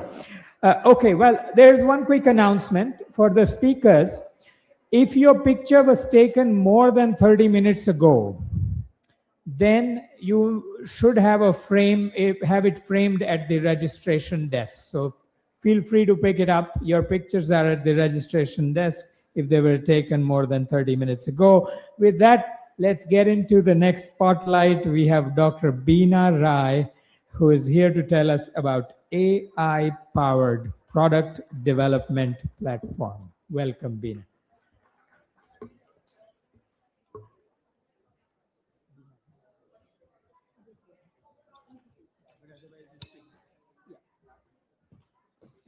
Good morning. And first of all, thank you for giving me this opportunity to talk about our startup, which is pretty young, started a year and a half back, Better Labs. And what we are trying to do, in fact, the previous panel talked about that if you are building something, especially the physical products, keep in mind it should be designed by compliance. Keep compliance in the mind. And also product market fit we talked about. So what we are creating is actually the whole ecosystem, or if you say a kind of quote unquote operating system, which any young founder or a new founder wants to create, say, product can come on this playground and everything you need is available to you. Because if you typically look at how physical products are designed, there are many stakeholders involved. You may have a very good idea. For example, we heard that there's a big wellness and healthcare sector growing, and you're talking about nutraceuticals, magnesium gummies, sleep gummies, so on and so forth. You want to build a magnesium gummy which doesn't allow to grogginess in the morning. You have a great idea. You want to build it, but you are not a food scientist. How will you do it? You will go to consultants. You will have to fetch for laboratories. You have to do experimentation. And you are a bootstrap startup. You have nothing at your hand. There comes Better Labs. So, and if you are a FMCG, you have to keep churning out products because you have to keep bringing new products. If you are in skincare, cosmetics, pet care, you name it. So it's a very complex web. Of course, it costs money, it costs time, and sometimes both are not at your hand because your competition is there, it's global market, you miss the bus. And in India, you may be in tier 2, tier 3 cities, you don't have such kind of infrastructure with you, but yet good news is that India is building. We are moving towards 2047, and I'm sure all of you have noticed a lot of such products in the market and many, many new startups coming and building the products. But there is a big gap. If you look at the other side, there is a mismatch because you don't have access to this infrastructure, quote unquote, research and development phase of the life of the product. You don't have big labs, you don't have big scientists. How do you do it? And that's what then, what you are going to do is, I'll just skip this because we have less time. Better Labs comes into picture because in my 30 years of research career, I was with the largest IT company, leading research for 30 years and came with that experience. And what we are doing is basically creating modular labs. It's not one monolithic, again, giant that you have to pay crores to get sort of subscription. We have modular labs. If you want to try out, you can try just the market fit, you can try out the compliance, you may have a product, you may have a label. Even if you're making a food product, label itself should be compliant. And then we have special lab, which you just go, pay for that, only do come out. And of course, if you are FMCG, we have full infrastructure, you have your own data, enterprise data, we have enterprise model as well. We started with food and nutraceuticals wellness products, but the platform is very, very you can say horizontal, it can be sort of customized to any physical products. In fact, we have tested for even toys. So we are really building infrastructure for Make in India, where you can design, right from design, from compliance to manufacturing. We also have the whole network of manufacturers, suppliers. If you're making some very, you say, Ayurveda-based product, you need particular ingredient, we have ingredient suppliers. Heart of it is, because see, it's not Chat GPT or LLM. Heart of it is actually the real intelligence model, which we have team of scientists. Me, myself is a scientist, but we have food chemists, food scientists. We have built the knowledge engine. And that's the one which drives this whole seamless integration of this whole value chain of product making.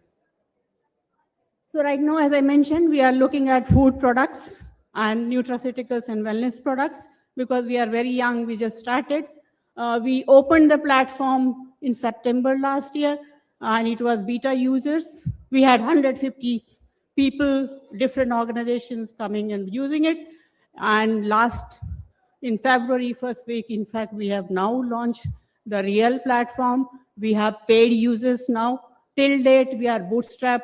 Nobody has paid any money to us. We are self-sufficient. We have run away for one more year without making any funding. So we learned the lesson that you cannot scale pretty fast. We know that. And we want to make it something which is foundationally very strong, scientifically driven.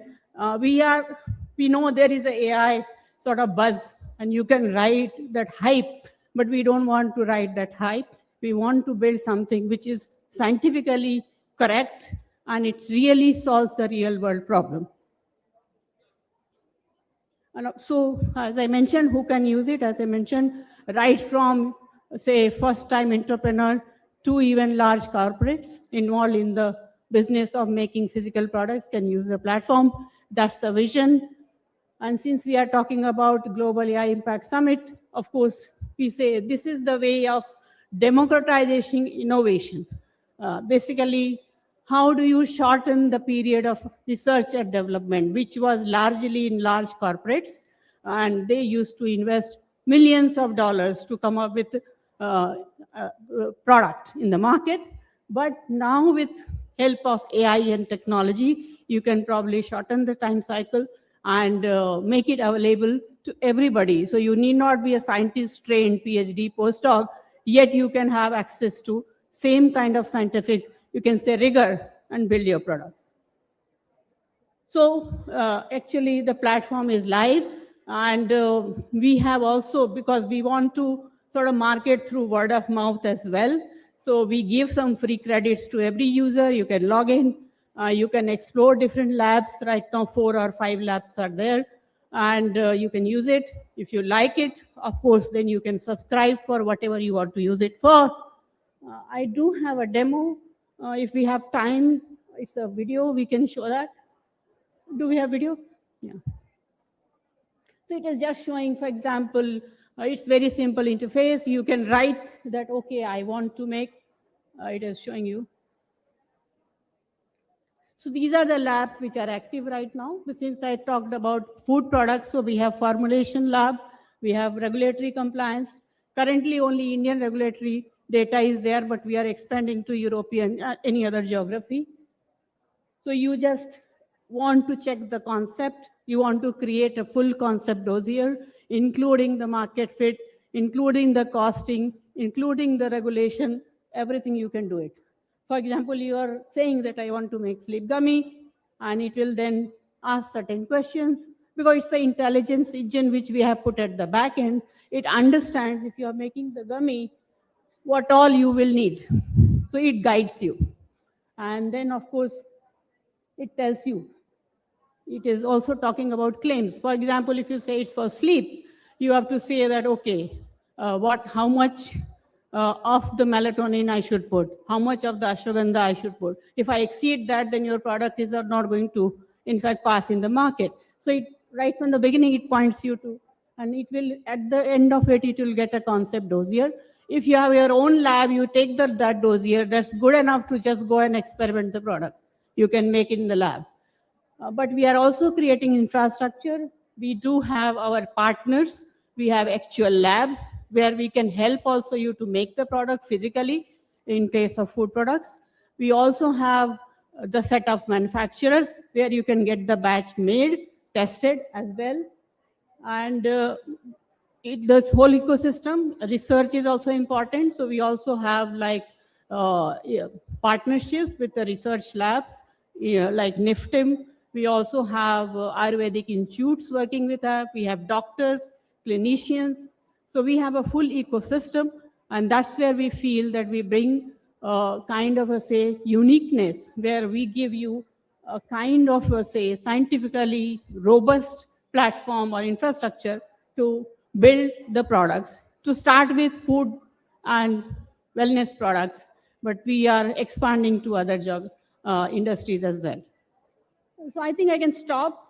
People can go and look at it because it's available. And I'll be happy to converse. I'll be around whole day. So if there are people who want to look at the platform, I'll be happy to show you, talk about more. Thank you so much.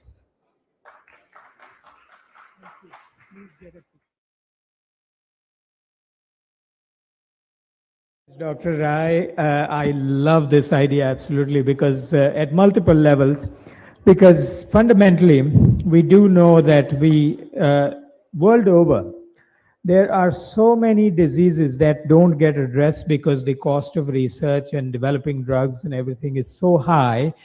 And partly it's high because it's integrated and it's underutilized.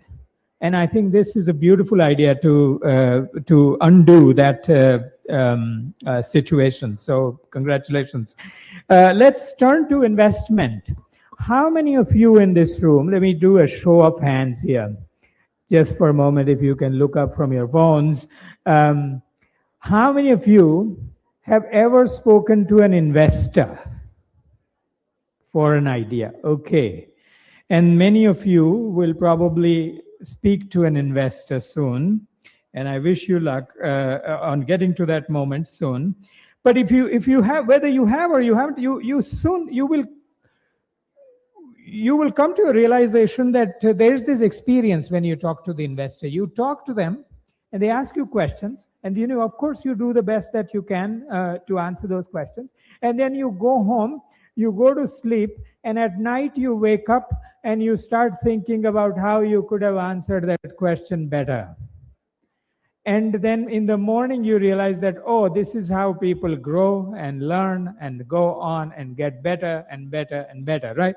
So I think being able to speak to investors is a very important segment of this story, without which there will be no story. And so let's invite this conversation that's titled Capital, Control, and Clarity, How to Turn Investor Questions into Yeses.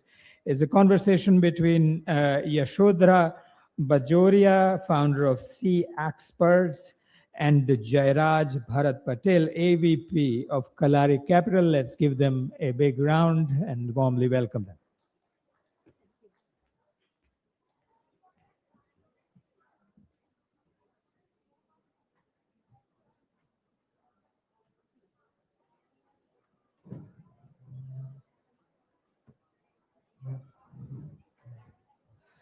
Great, wonderful. Thank you so much, Dr. Vaishnav, and completely second what you said about Dr. Rai's session, because I think the fact that she's not only spoke about how difficult it is to crack this very difficult market, but even from a capital point of view, the minute she used the word modular, that just makes it very comfortable for us to also look at giving money, and we feel that, it's a part of the larger puzzle. So listen, I've been seeing all of you here, and at least I've been warmed up. But let's do a session of warming up, right? Jairaj and I discussed this. So can I request all of you to stand up, please? And let's stretch. Come on, you can do better. Who doesn't like stretching after all? Wake yourselves up right before lunch. Turn around. Just don't bang anybody on your right and left. We don't want any injuries here. I didn't see an ambulance standing, so let's not risk that. Thank you very much. Please be seated. I hope that kind of woke you up.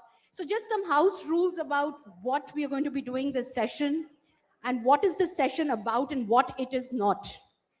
This is not a motivational talk, so please don't expect one. It's not a complaint about how funding does not work. It's also not generic funding advice. But what it is, it's a practical lens on how investors evaluate AI companies. It's a way to link your stage, metrics, and technology to question in what investors really ask and what they're really asking beneath that question. And a set of specific moves you can apply in your next fundraise. Founders in this room are at very different stage, and I got that sense in the first half of this day today, and I was just filling Jairaj in. From early pilots to scaling companies, the questions you should be asked, the questions you should accept being asked also. I think there is that decision that you need to take. Depend a lot on where you are. So can we have the first Mentimeter, please? Where are you now? And please use that phone to scan that QR code and answer that question. Where are you now? Is it option A at pre-revenue? Option B at early revenue? Is it option C that you're growing? Is it option D that you're scaling? Or you're not a founder, you're just on the capital or ecosystem side, or as I can see, you're some students there. So you can even, I can ask the students to also take their phones out and participate if they have to. And while you're doing this entire exercise, and I can see some answers coming in, but there's a lot more that you can do.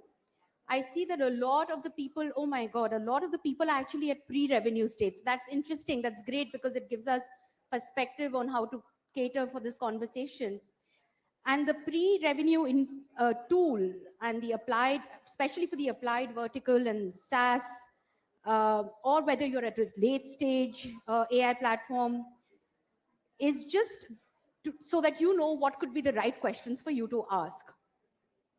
So great, as the numbers keep coming in, I can see, at least from this question, I think Jairaj, it's fair to assume that most of the audience is pre-revenue. Correct. So just a brief reality check so that all of us know where we are as of right now. AI is now infrastructure. It's not a magic word anymore.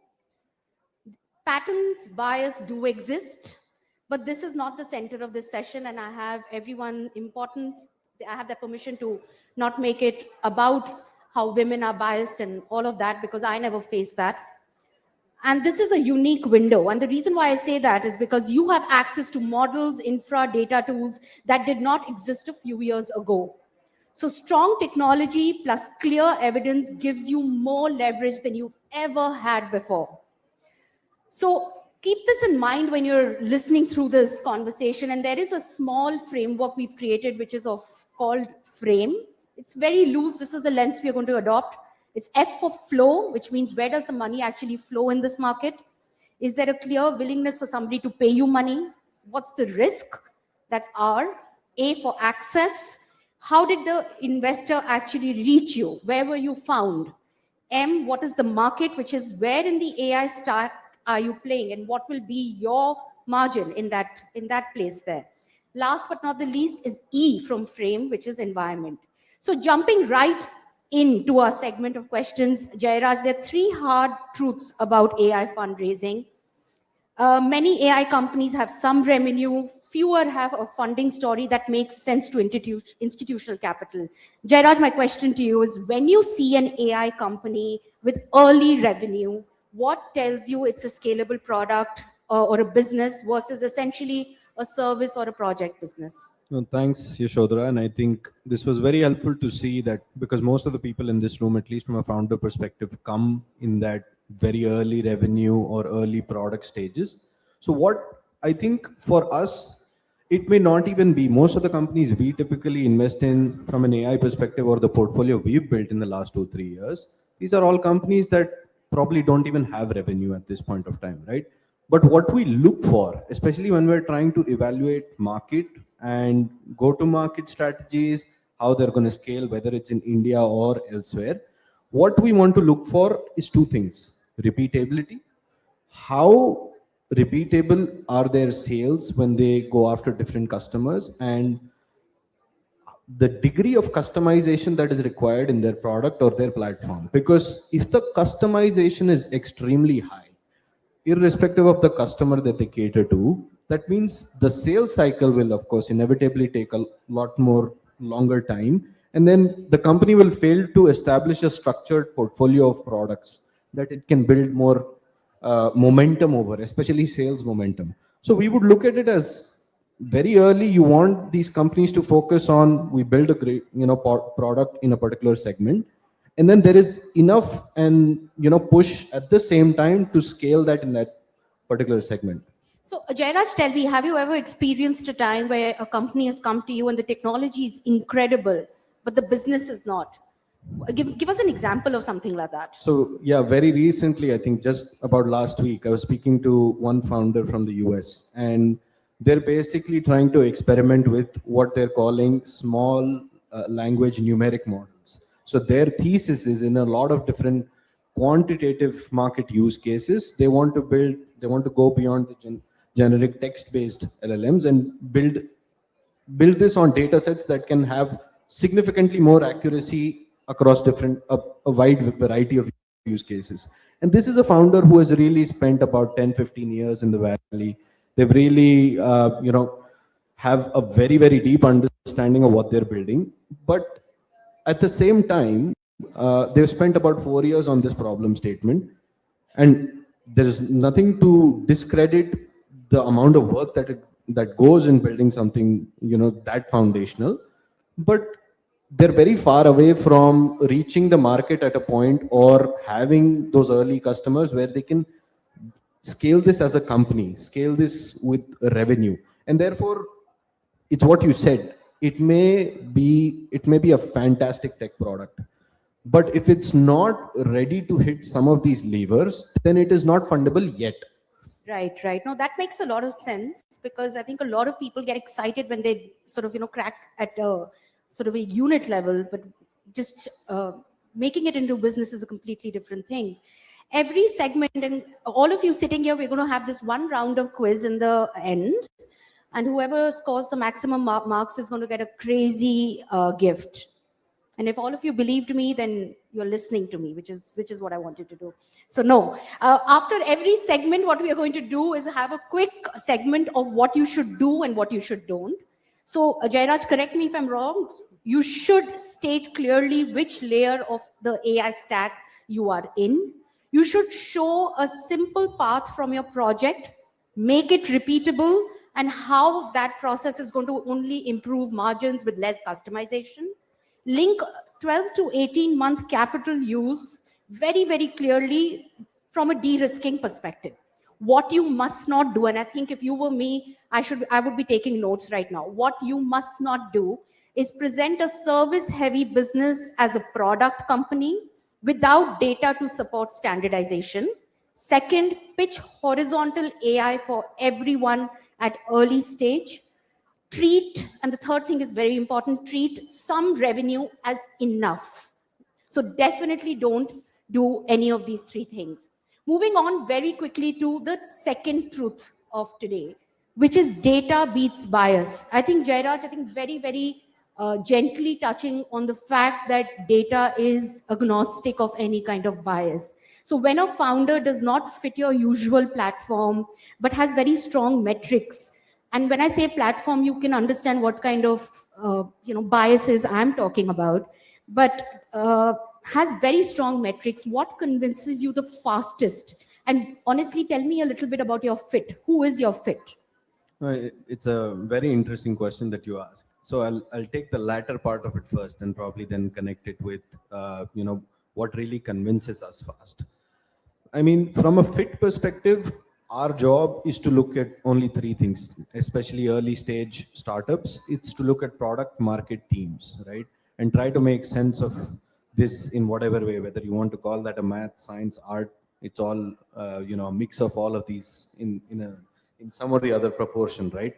So for us, though, from a structure perspective, let's say we look at AI and we have an AI practice at the firm.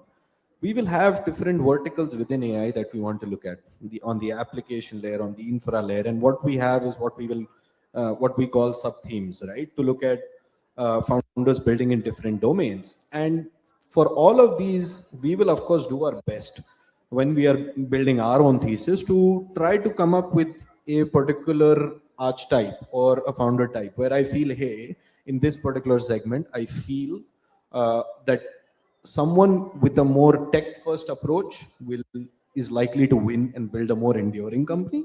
And I might arrive at some segments where I feel that I need a founder who's going to be great at enterprise sales or running product sales.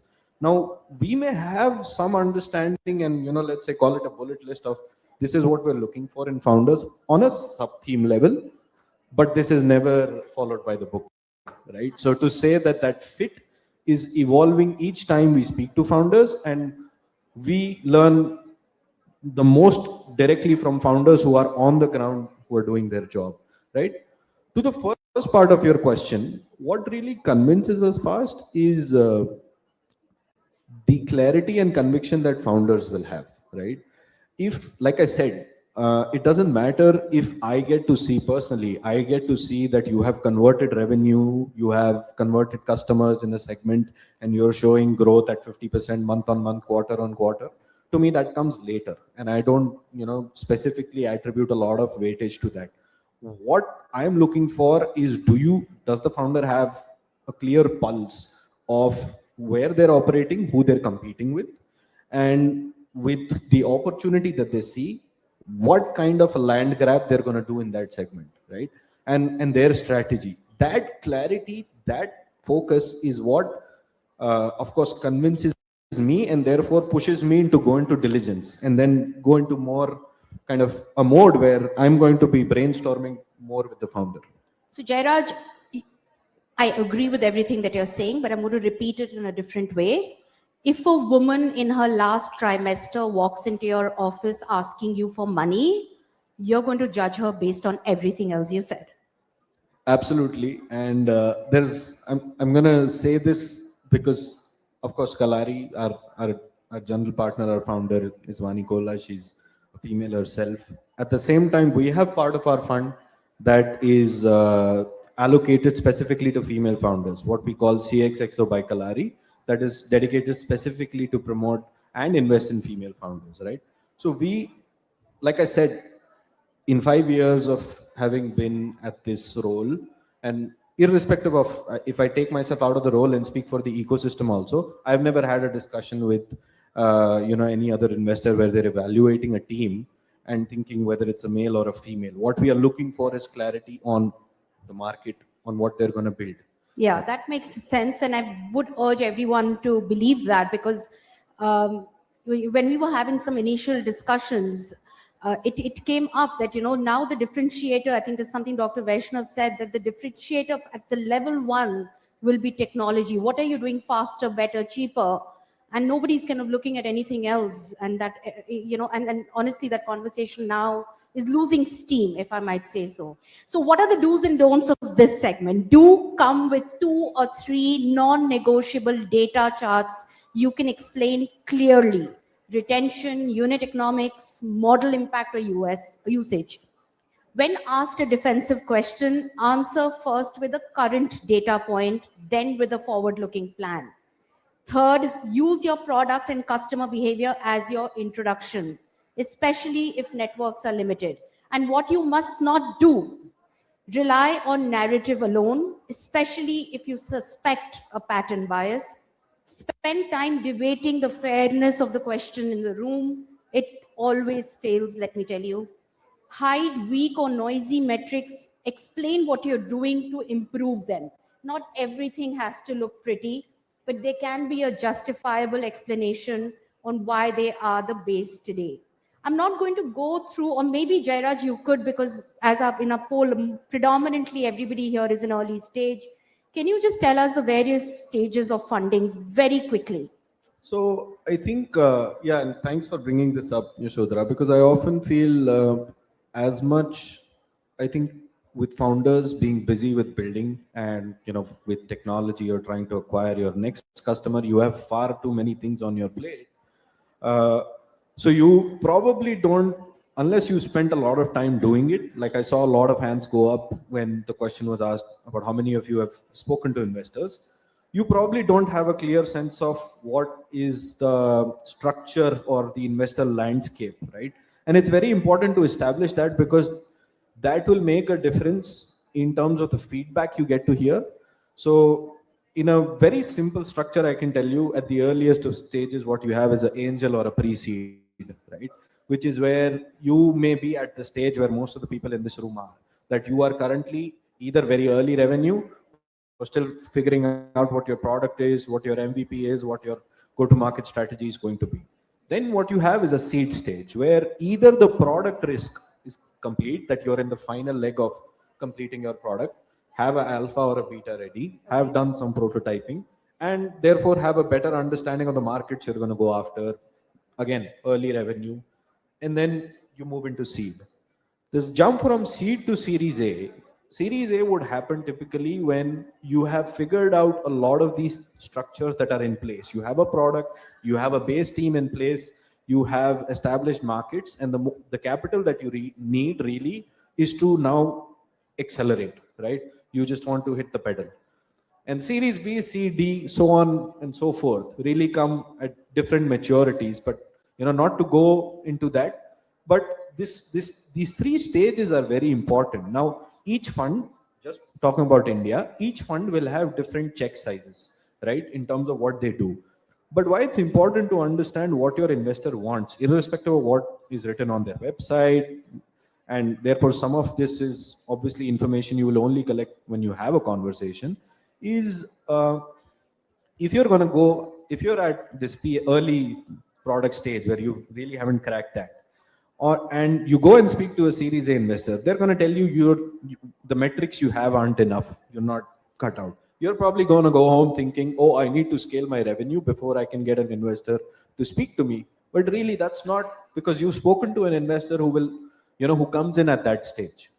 Really, what you want to do is target more investors at the stage that you are in, who are coming in, who may not put a revenue milestone on you, but will tell you, can you finish this particular product milestone? Can you get to a beta? Can you get to a alpha? Hey, I'm going to introduce 5 different potential customers to you. So they come in and add that kind of a value at, in those stages. So it's very important to understand bucket. And of course, not to say that if you're at this stage, speaking to a Series A investor does not matter, because you can speak to them and work in reverse, knowing what they're going to want from you the moment you reach there. You're probably going to be a year or 2 away, right? But it's very important to have this clear understanding of these structures. No, I think it's very important. And if anybody has any questions, please park them, because Jairaj would be happy to take that, later on. But honestly, Jairaj, if I was to ask you if an AI founder, also define an AI founder, right? Because we're confused about that. Comes up and tells you that here's my 18 to 24 month plan. How do you check whether they've properly factored in compute costs? I don't think, like Dr. Vaishnav asked, how many people are here from energy, and I didn't see a single hand go up. That was concerning for me, because that's just concerning for everybody who knows that we're doing an AI Impacts Summit here, and there's not a single person here who's from energy, right? We discussed this. So how do you know that they factored in compute costs, data access, hiring, getting people in that space is so difficult? How do you know that they factored all of that in? So again, I'm going to quickly bucket this into 2 types of founder archetypes that I've come across, right? The first founder archetype is they've built the whole model by themselves. Now, whether or not they have the full financial understanding of it, they've factored in a lot of these direct assumptions. They may not be portrayed directly, but they're still in place. The second founder archetype is people who have not built, let's say, have not had the exposure to build some financial understanding early in their careers, and therefore are leveraging, an investment banker or other catalyst to help them through this process. In both of these processes, what is extremely important is that you are up to the numbers. It doesn't matter if someone has helped you build those or not, but you really need to have a clear understanding of how this business evolves. What are your core cost centers? What are your core revenue centers?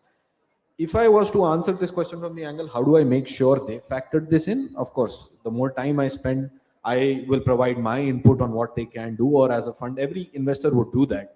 before you, it's not just that we will look at the numbers and say, okay, we're going to invest or not, but it's a more group based activity. But at the same time, very recently, I had the opportunity to speak to a founder. It's a team based in Bangalore. They're working with D2C brands in India, and what they've pitched is they have a small device that, they have their competitor has a device. What they've done is they built an app that sits on a retailer employee on the floor. Let's say you have a Nike store, and the person working at the Nike store will have that app in his mobile phone. The moment he strikes a conversation with a customer, he'll start transcribing. And therefore,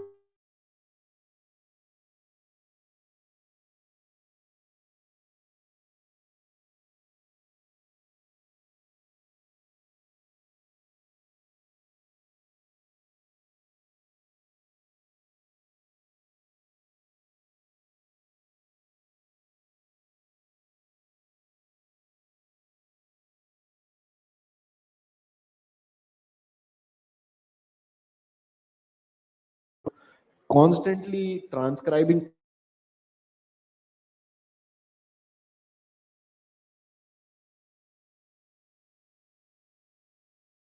absolutely not close to what a software business needs to have. And therefore, then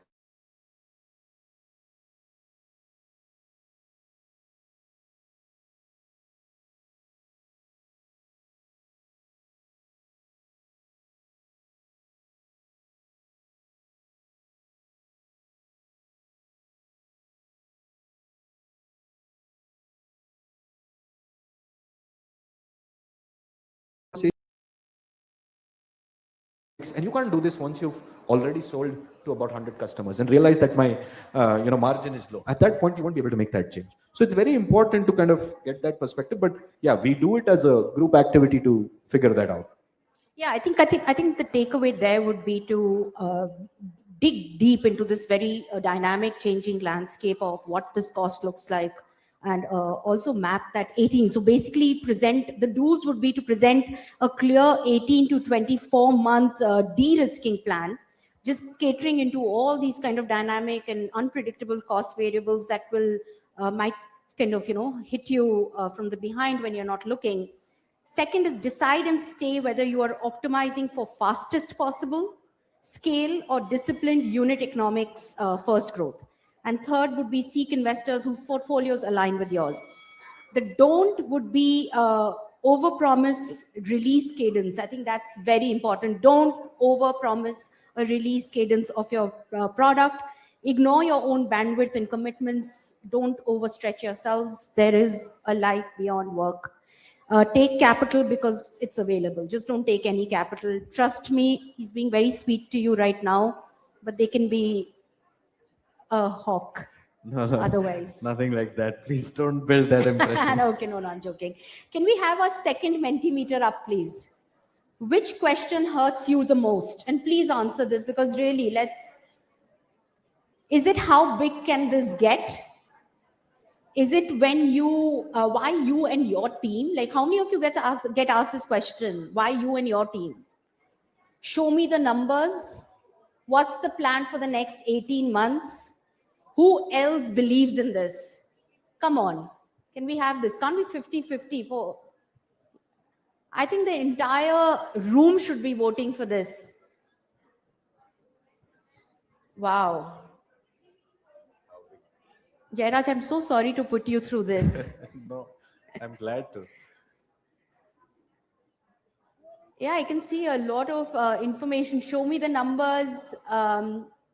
Wow, a lot of people actually voting for show me the numbers. And why does it hurt? I mean, why is it so hard? Jairaj, explain to me. Is it because they're underprepared? Who can tell them what to be prepared for with numbers? No, I think, and this is something we were discussing prior also, right? I think numbers, we are at a stage where, at least the early stage investing we do as a firm, where, like I said, if you're a pre-revenue or an early revenue company, you really don't have a lot of numbers. At that point of time, what we would want is you really understand your cost centers and the nature of how they will evolve as you scale. But that clarity on numbers really comes from clarity on your business, right? And I think that is absolutely critical to build and instill from day one onwards, right? Of course, each nature of business, like everyone in this room, probably, I can assume that you're wanting to do something in software or AI. But if you're building a D2C kind of a company, or you're building a B2B commerce platform, there's a wide range of the things you need to be tracking and wary of, right? But it can get challenging, especially if you're talking about domains or solutions where there is nothing really that you have something to take inspiration from or learn from. You've built something truly novel. At that point of time, yeah, it may be slightly harder, but it's not impossible, right? And it's very important to have. Yeah, I think the numbers haven't changed, because I think for a lot of people, what hurts them the most is what are the, I mean, show me the numbers, right? But I guess that's the right question to ask. I also feel that there is clarity that is lacking in the area of signals. So when somebody walks in, say there's a founder that's walked in, if somebody tells you that, okay, they take some big names of their customers, or pilots or some other accelerators that have supported them, what actually does name throwing help, or does it change the conviction that they have? How should they deal with the fact that the last slide is always about lots of big logos that these guys funded me and this is the amount of money I raised? Sorry. We can, you can draw this to a close slowly. Yes, so please That'd be great. draw this to the close. No, I think, yeah, for us, like I said, it's clarity, and we gauge from the founders. So it's never a quantitative bet, it's more a qualitative bet. And I would say, urge everyone in the room that wants to raise money, whether from a VC or otherwise, to make it a relational job. You're basically picking who you're going to be working with rather than who's financing your company, right? So I think it's very, very crucial for you to have also built that trust with them. Wonderful. Thank you. Thank you so much, Jairaj. I don't know about anybody else, but I have a lot of takeaways, and at least people are clapping after this session. So that's thanks, guys. Thanks. Really appreciate Thank you so that. much. Thank you, Jairaj and Yashodhara. I think, well, you have to believe this. You got a lot of wisdom from this conversation. And thank you for masterfully navigating it, Yashodhara. And please get a good picture taken. We are going to go to one last conversation before we break for lunch. I do have some announcements for lunch, so I'll make them right after this conversation.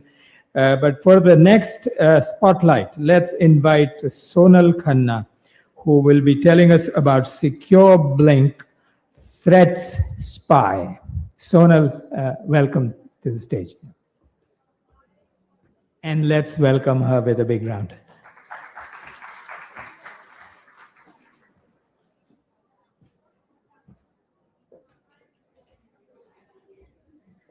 Good afternoon, everyone. It's truly inspiring to see so many innovative startups presenting here today. So we have seen powerful AI solutions transforming industries, solving real problems, and shaping the future. But alongside this rapid innovation, there is a very important reality.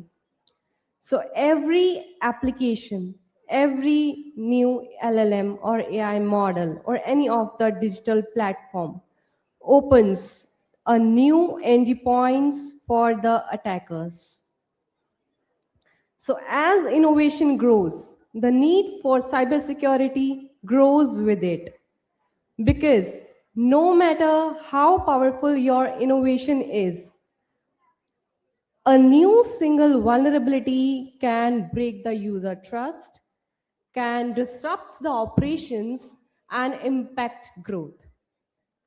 And this is exactly the challenge we are solving at Secure Blink.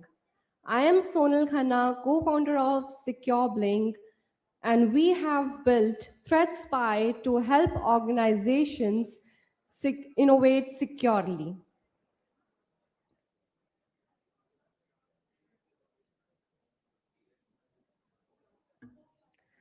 Today, applications and APIs power banking, healthcare, education, and AI platforms.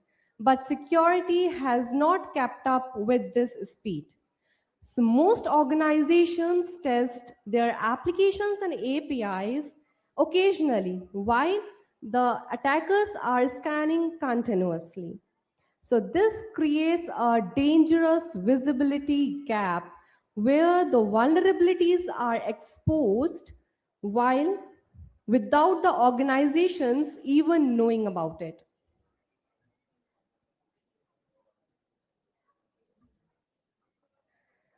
The applications are being released faster than ever. APIs are expanding the attack surface, but security teams don't know the visibility and don't have the enough tools to keep up. So this creates the global need for the intelligent continuous application security.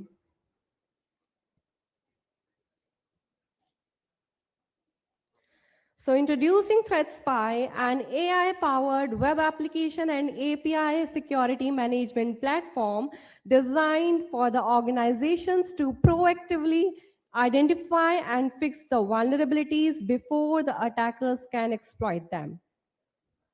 It continuously scans applications, APIs, detect vulnerabilities early, and helps the teams to fix them.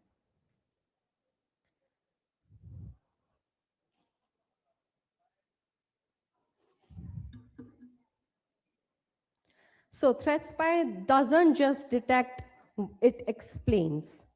So by finding vulnerabilities, it not only the part of the problem. Security teams often see vulnerability alerts, but they don't always understand the real impact or priority.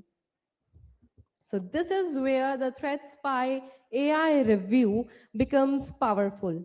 So ThreatSpy doesn't just detect vulnerabilities, it explains them in simple terms. It shows the real impact, how attackers can exploit it, and how developers can fix it. So this helps team move faster from detection to resolution, improving overall security. So now we're going to see ThreatSpy in action. Can we play the video, please?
So ThreatSpy provides real-time visibility into application security, helping organizations stay ahead of the threats. So this is the product impact. So with 95% reduction in the false positive, we are 89% faster in resolving critical vulnerabilities, 85% faster remediation, and with this, we are able to save 1.2 million US dollars annually per deployment. With this, we are able to give 80x ROI to the early adopters. So this is our leadership team on board. I am Sonal Khanna, the co-founder and COO. So I have along with me Mr. Tapen Dev. He is the founder and CEO holding 12 plus years of experience in cybersecurity domain. Then we have the other advisory on board as well. So this is our notable achievements. We are recognized globally in Dubai AI and Web3 Festival, in Maruti Suzuki Innovation Fest, and DSCI FinSec Innovation Box Challenge as well. So we are raising 3 million US dollars in our seed round to scale up our agentic AI product development and the sales and marketing as well.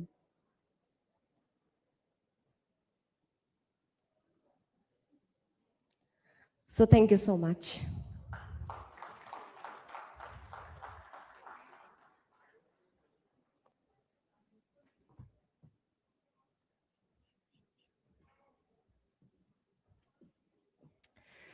Well, thank you, Sonal.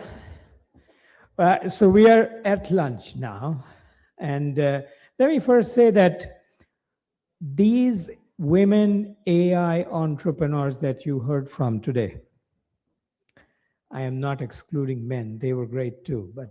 But these women AI entrepreneurs, they would put anybody to shame anywhere in the world. Let's give them a big round of applause for the work they do, for who they serve, and wish them the very, very best for going forward successfully.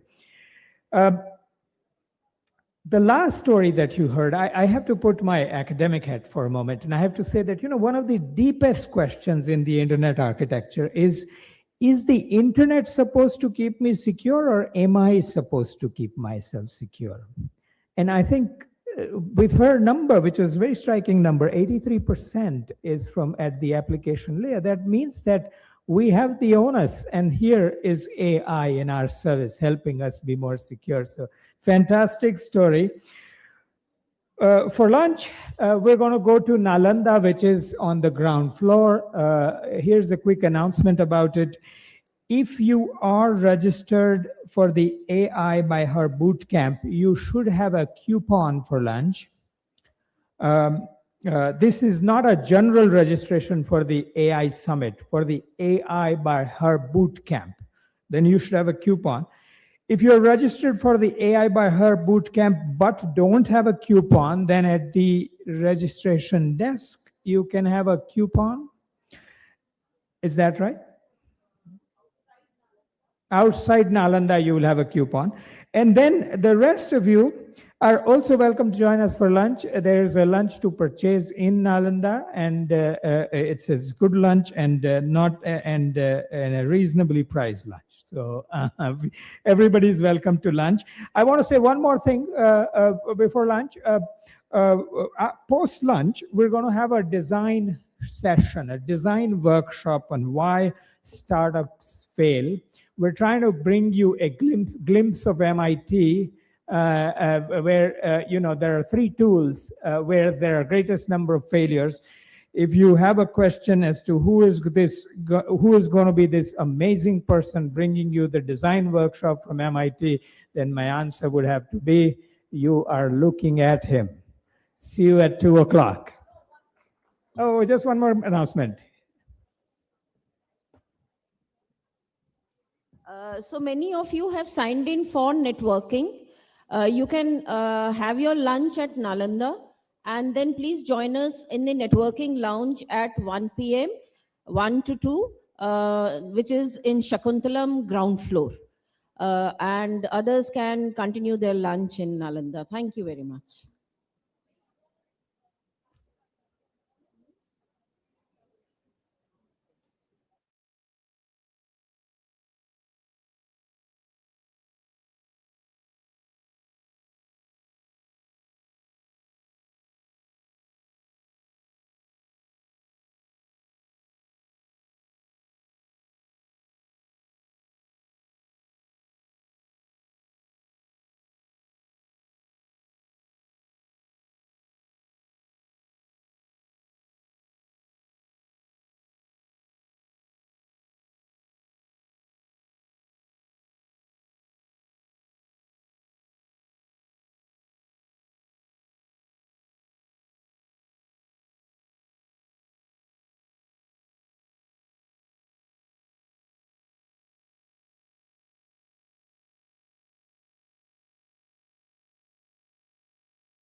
take the lead.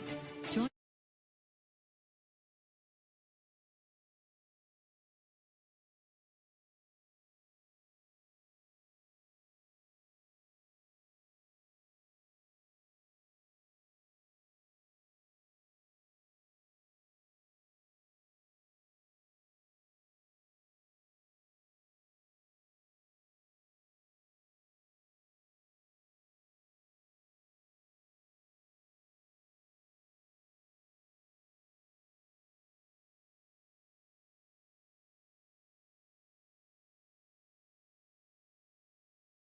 next. See you at the India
Okay, 2 more minutes. Let's settle down.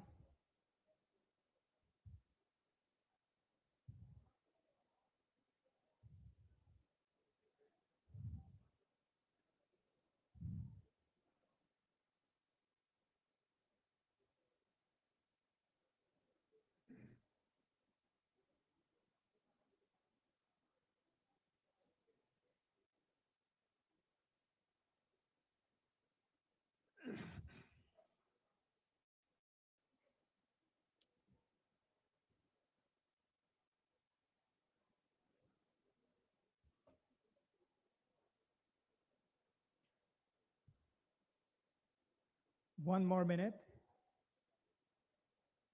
Let's settle in.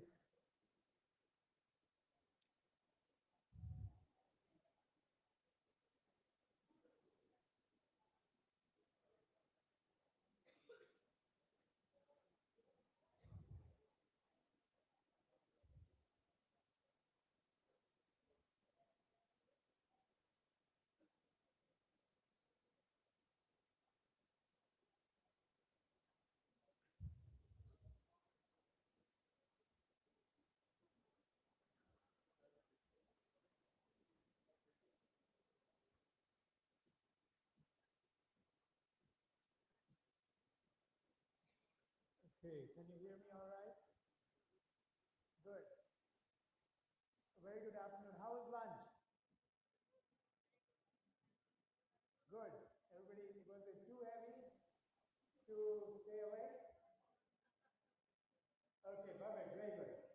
Okay, so we're going to go into this design thinking workshop. All of you are welcome to participate, whether you are building something or you will build something in the future.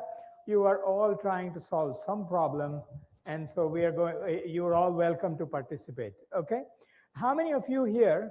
Let's do a show of hands. How many of you have never done design thinking hands-on? That is, you've heard about design thinking, but you've never had to do it hands-on, apply it to something. Okay, all right, good. So and so I'm taking it that the rest of you have done it. Before we go in, well, let's see. Yeah, I think we're ready to go in. So let's put up my slide deck. We'll do 5 quick exercises, okay, in the next 40 minutes. We can start the timer if we like.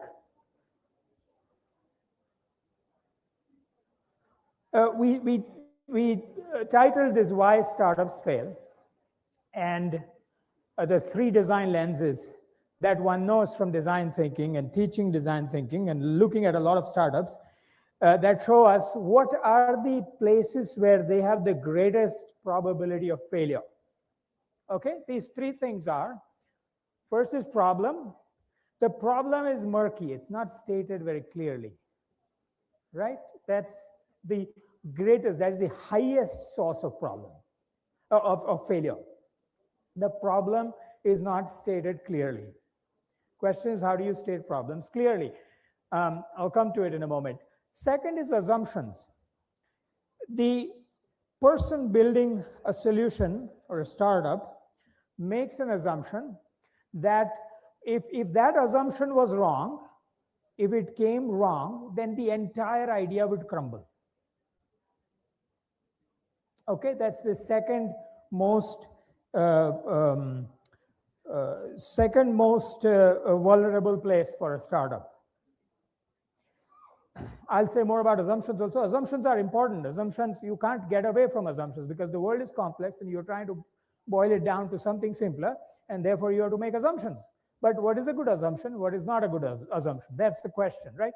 Third is value propositions. So that is that they are not able to explain what is it that it does for a customer that their current situation does not do very clearly. Okay, so these 3 places of failure. Let's start with problem. Now, problem statements is a problem because of our education system. Our education system never teaches you how do you articulate a problem. It always teaches you I will teach you a solution, then I will ask you a question in an exam, and then you will repeat the solution that I taught you. Right? It never teaches you how do you articulate a problem, how do you formulate a problem. Some of these people at the back there, you hear a lot of buzz, the Atal Tinkering Lab kids, they are fortunate that they have a room in their schools which lets them discover a problem, right? So this is not there in our education system, and therefore, and in most education systems around the world. And so we will start by this exercise. Each of you, can you please state the problem you are trying to solve in one sentence? We will take a couple of minutes for it. If we can bring up the Mentimeter, you can state your problem. You can scan and state your problem.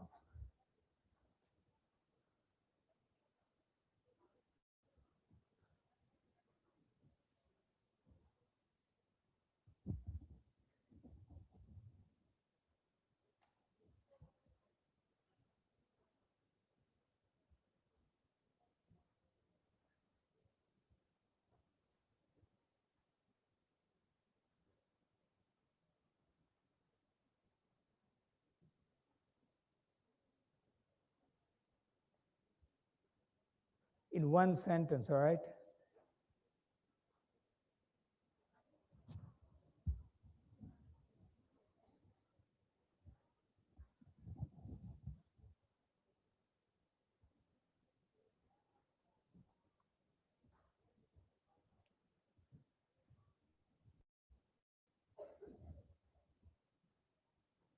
Automation solution for social media branding, okay? Provide lending to MSMEs, okay?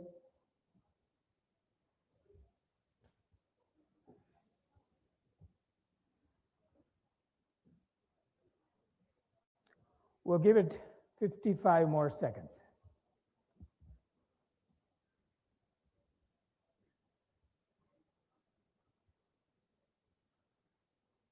Improve farmer income, problem of women's safety, hiring good talent is time consuming, from sourcing to filtration of candidates for all size companies.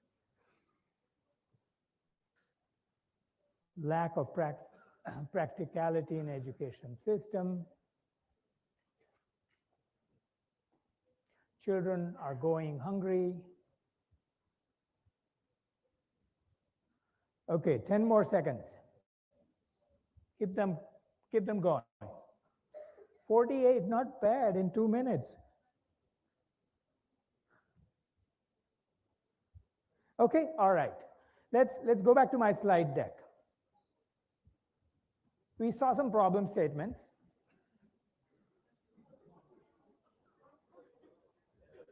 What is causing?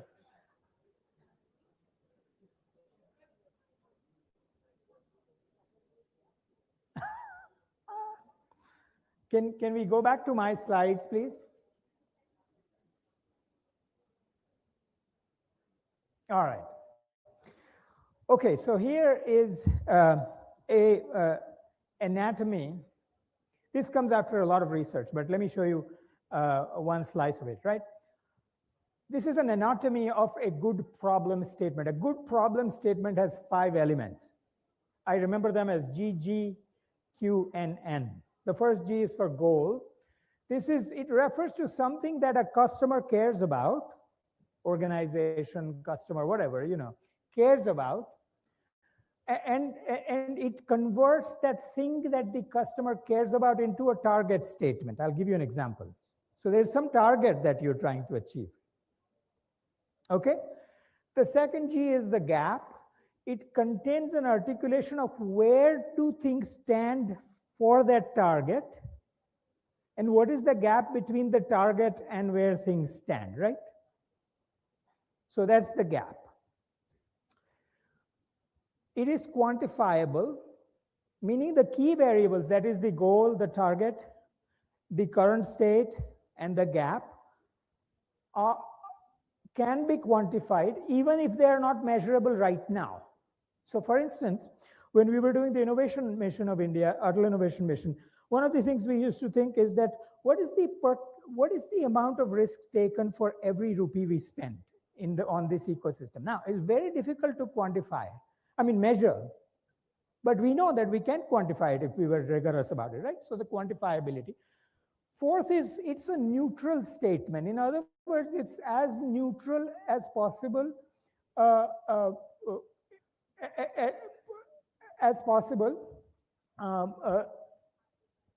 and it is not wrapping a statement as a problem. So for instance, when I go to organizations would say, well, our problem is we don't do systems thinking. No, that's not a problem. You just stated a solution as a problem. Most people, when you ask them to state a problem, they state a solution as a problem. That the problem is that we cannot measure the problem is that we cannot measure the arsenic content in the groundwater. No, that's a solution. Measuring it is a solution. The problem is that people drink water with arsenic and die. That is a problem statement. Okay? And the fifth one is that it's narrow. It's not like boiling the ocean. It's not like saying, I am solving climate change. No, we're all solving climate change. That's too big a problem to solve. So solve something that you can solve, right? These 5 are the common problems with problem statements. Okay, now look at these two, consider these 2 statements. First is, we are working on improving farmer welfare. Second is, we are working to double farmer income by 2022 to 2023.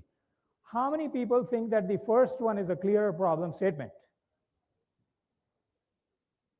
How many think that the second one is the clearer problem statement? Okay, I'm good, because I thought if second one also people said no, then I have to say, then stand up, you just had lunch, right? Okay, so the second one, whether you met that goal or not is not the question, right? The question is, there is a goal, there is a gap that is doubling farmer incomes, meaning wherever it is, I'm going to double it, right? There is a deadline, and it's a reasonable deadline. So it's a narrow, and it's not saying how I'm going to double it. It's not saying I'll give subsidies and I'll do this and that. Those are solutions. This is a problem, okay?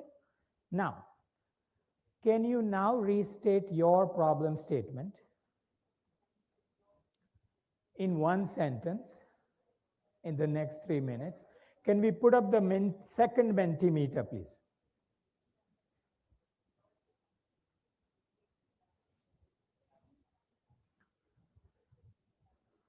Take your time, think about it. In my class, for instance, we take 3 to 4 weeks to write the problem statement. We go crazy about a problem statement.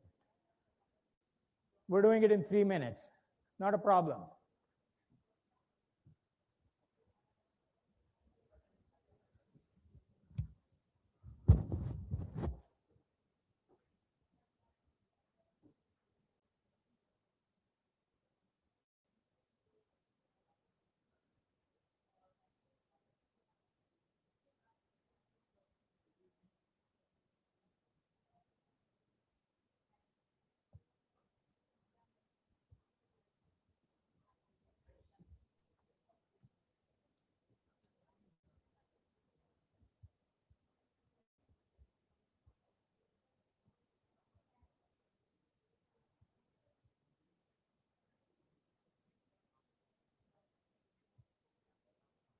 Okay, we'll keep going. We have a minute plus more.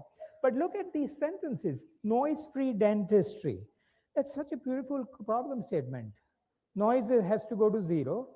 You immediately start thinking about what produces noise.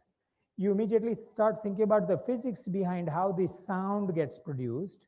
And what do you do to either avoid that sound or to reduce that sound or, whatever. I mean, it's so much more clarity, right? Somebody said that 30% farmer income increase in 2 years. that will have to have you dig down into where the farmer incomes are from. How do you, which component do you increase by how much percentage for you to go to 30%? And then there are many, many more things one can do about it. But let's see, let me read something else.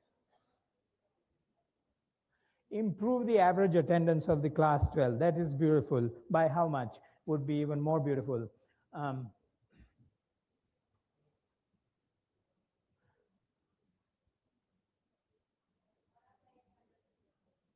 Contamination and microplastics in water are silent killers. That you need to say which contamination, biological, chemical, physical, how much, why, what kills, what doesn't kill, what are we able to do something about, what we aren't able to do something about.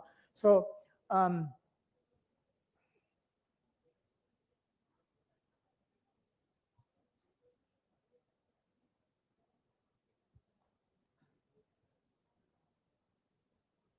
early child deserves to be understood early by reducing time of detection to 2 to 3 years.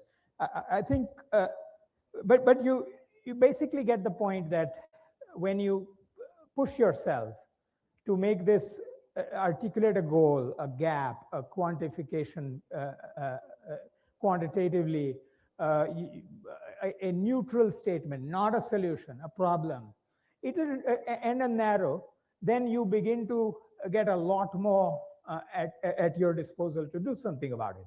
Okay, let's go back to my slide deck.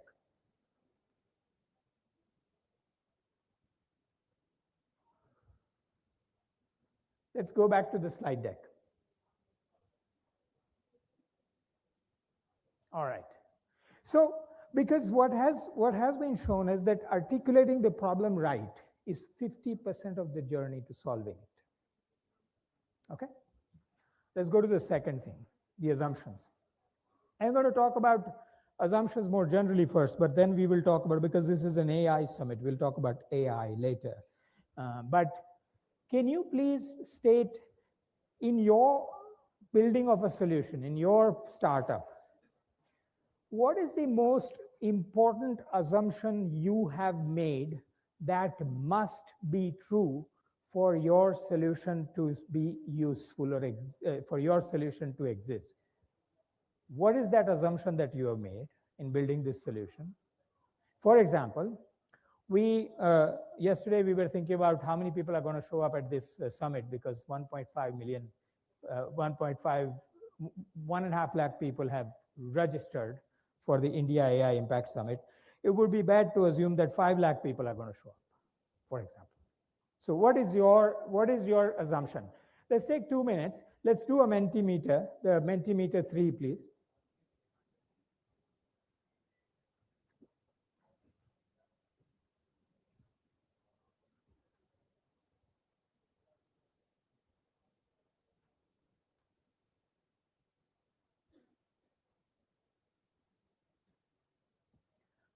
Nobody knows who's typing what, so keep going. This is, we observe perfect anonymity here.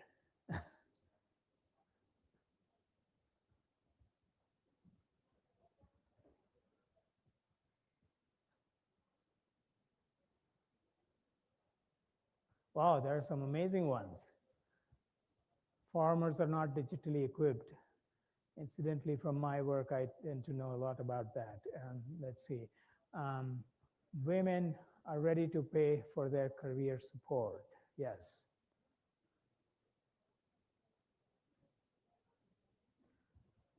Oh, there's an assumption that we may need about $1 million of money, so you may need more. I see, interesting. Hirings are traditional and manual.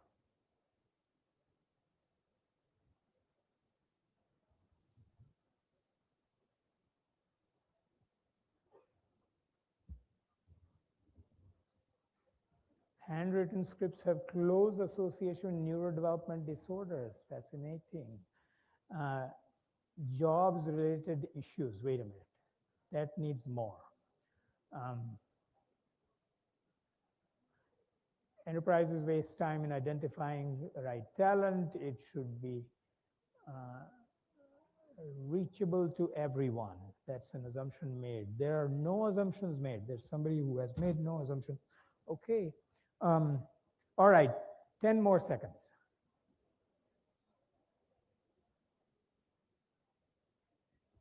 Okay, let's go back to my slides.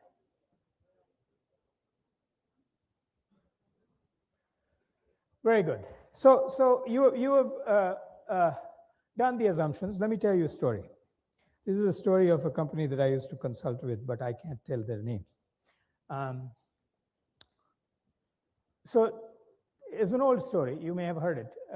There was this company that felt that they have a nutritionist on board. They have special recipes. They have integrated farmers. They have better manufacturing practices. And therefore, they are going to now revive and make new dog biscuits. Right? Lot of good innovation in recipes, manufacturing, everything. Supply chain restructuring, everything, right? In the end, they put it out. Complete failure. They find out that the dogs didn't like the biscuits. Major assumption, right? That I'm making a great biscuit and the dog is going to love it. So now I'm giving you a somewhat of a superfluous example, right? I mean, but it's an example one can remember more easily. So in AI realm, are there assumptions you're making about data, compute, GPUs, so on and so forth, because you're all AIpreneurs? Are these assumptions going to be true? Right? I mean, so one can ask, okay, what is a bad assumption, right? There are two. Classically, if you may build analytical models, see, every time you want to model the world, you have to make assumptions, right? Because the world's too complex and you're trying to mathematically specify something and you make assumptions. So the space becomes simpler and then you build your model. And there are two types of assumptions that are bad assumptions when you do that. And that has wisdom for all of us. One is that it is not at all realistic. So I was telling you about if we assume that 5 lakh people will show up for AI by her, no, it's not a realistic assumption. The second assumption, which I gave you the example of, is an assumption where if that assumption gets violated, your entire solution is overturned. That is a bad assumption. If the solution, if you violate an assumption and a little, say, instead of 10% accuracy, you get 8% accuracy, then it's okay. It's not that bad, right? So this is how you think about how assumptions you can make really, really bad assumptions. So now, what do you do when there's an assumption? You pressure test them, right? Once you've identified an assumption, can you go and test it in some or the other way? For instance, this company could have fed the biscuits from time to time to dogs. They would have known, right? There was an assumption hidden in there. Okay, let's go to the final piece. We have about 18 minutes. The value proposition. Can we go to an exercise and can you all state your value proposition of your solution in one sentence? So this is the value you think your solution creates for your customer. Can we go to the Mentimeter, please?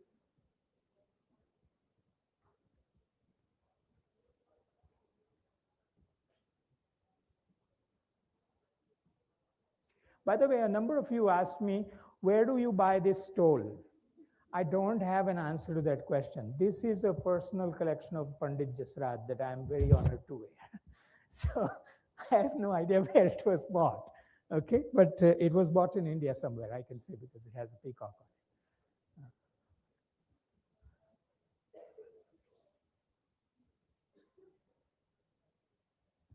it. Okay, timely interventions and advisories for farmers. Keep going. This is anonymous, approximately 83% reduction of caregiver stress. 83%. Okay. Wow, some of these are really good.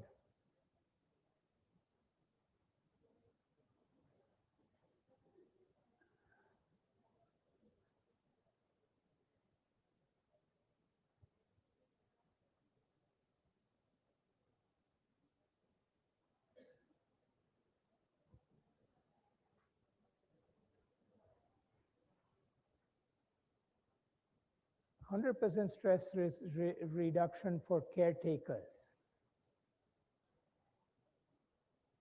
There's also research that shows that 100% reduction is not a good thing.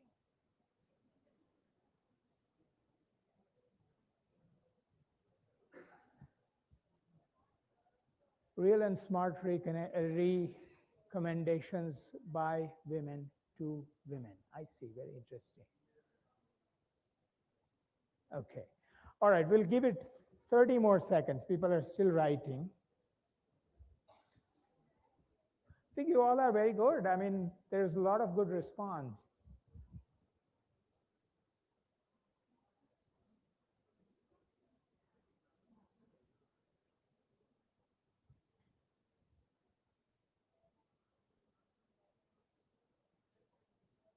So in our classes, we have people write these assumptions down. We take them down to the top 3 assumptions, and we send them out and say, why don't you go test your assumption? Okay, call real people, cold call them, ask them whether this assumption is true or not. And oftentimes it's a very nerve-wracking process because you realize that what you were assuming all along is actually not a problem. Right? All right. Okay, so let's go back to my slides, please. So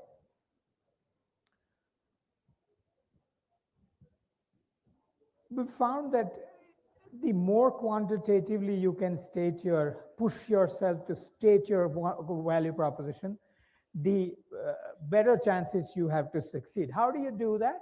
You determine the top priorities of your customers. That's your problem, right? What do they want? You must know that. If you don't know that, that's a problem.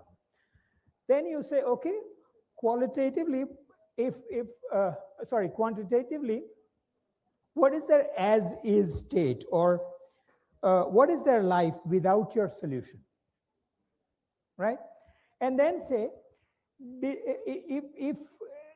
what could be the possible state if they used your solution, your products and services and so on, right? The difference between the two, that is their current state without your solution and your future state with your solution, is the quantified value proposition. You see this, if you look around, when you go back home tonight, look at billboards and you try to guess who is the target audience and what is the quantification of this value statement. Any billboard, any good billboard, look at it.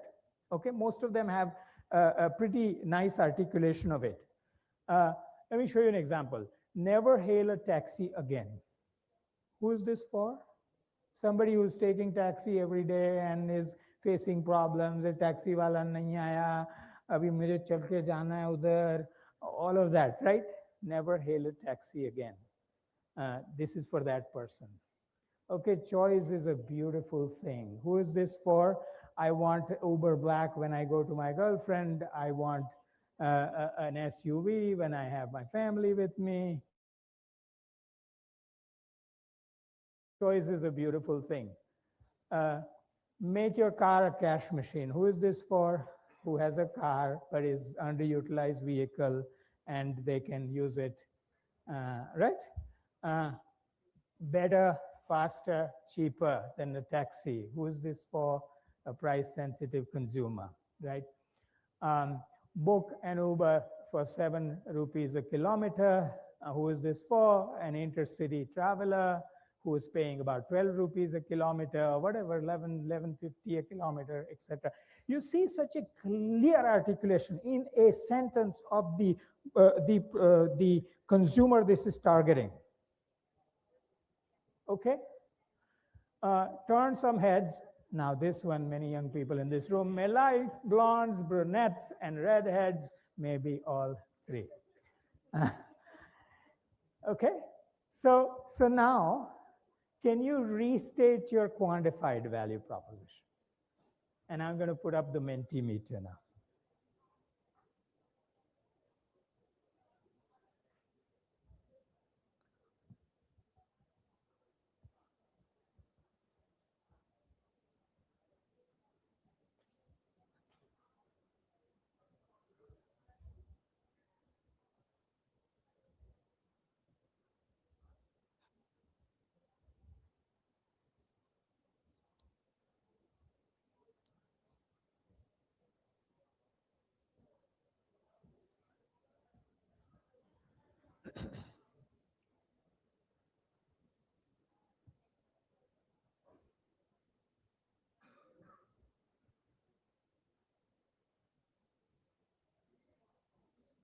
Increase attention span of participants by 10%. That seems like very relevant right now.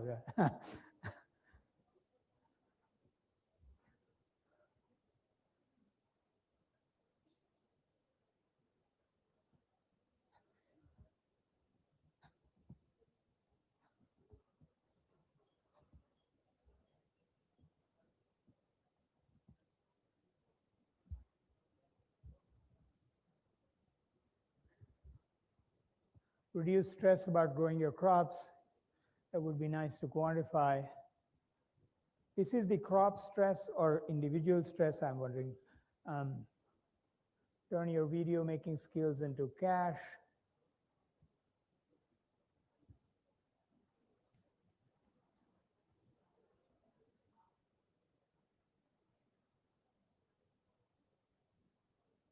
Reduce number of manual interviews by 70%. Wow, that's good.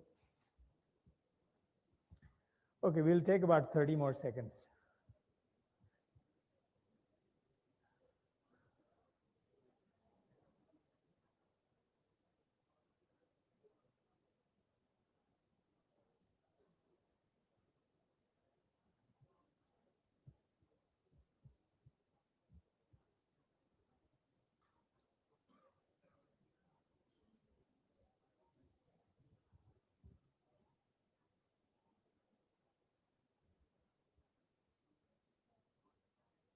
Women travel more with more and are more confident and with less chaos. Okay.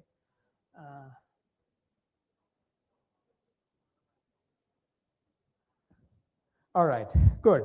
Well, thank you for your participation. Let's see. Let's go to my slides, or let's keep it here. That's okay. I think I only have one more slide here, which is probably a thank you. But let me go to the last segment. So these numbers, I think we're doing a very short exercise here. For example, the value proposition bit in a semester-long exercise, you would do it for 2-3 weeks, and you really would hack at it, right?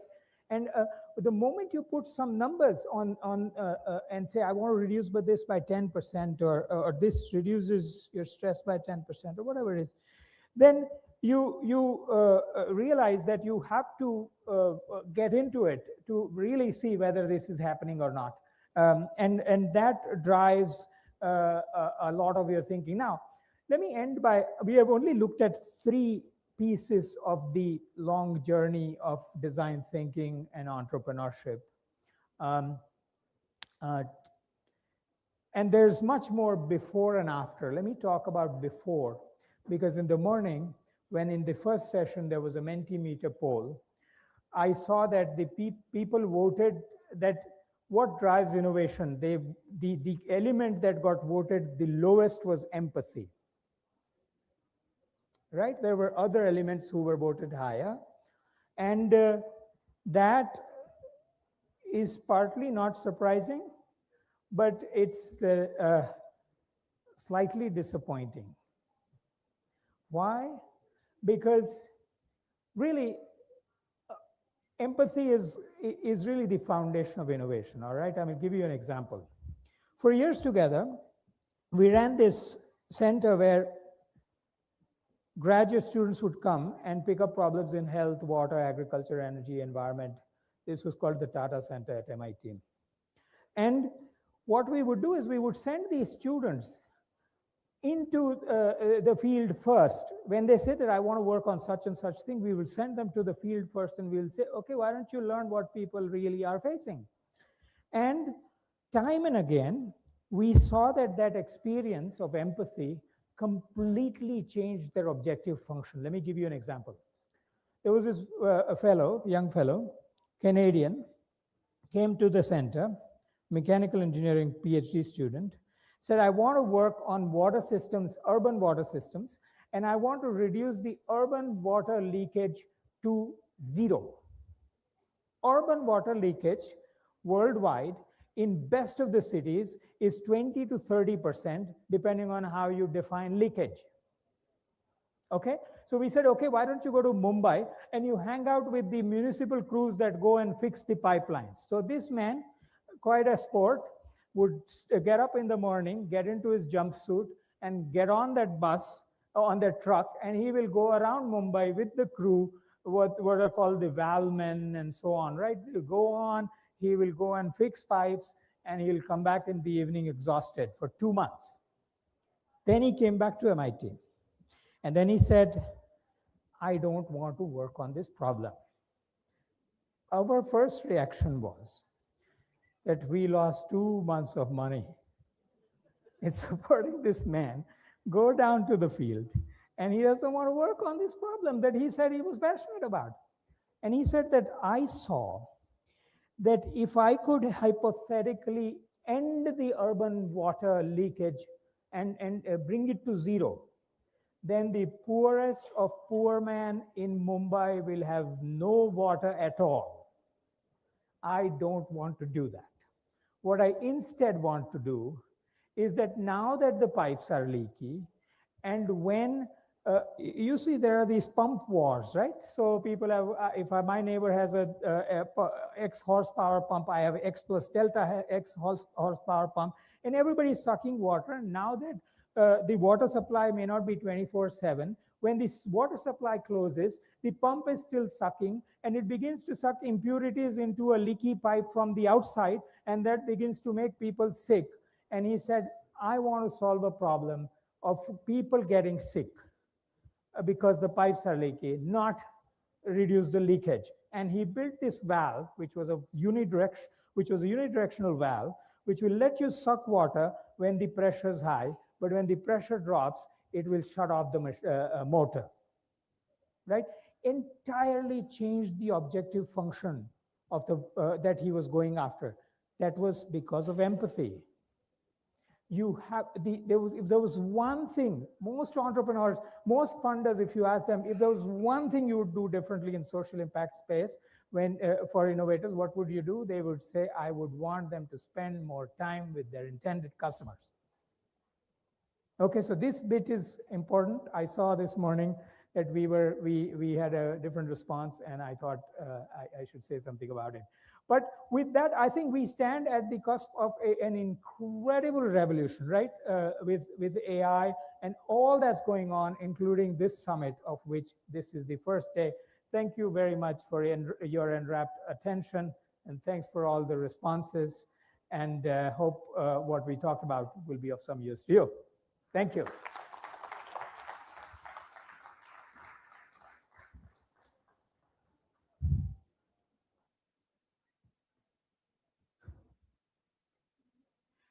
Okay, so I changed roles at this point. And I won't go off the stage to collect my mementos, and I won't get a picture taken. But let's move on with the it's okay. with the rest of the afternoon. We're going to start with a spotlight. And we're going to hear from Tanya, who is going to tell us about powering the next generation.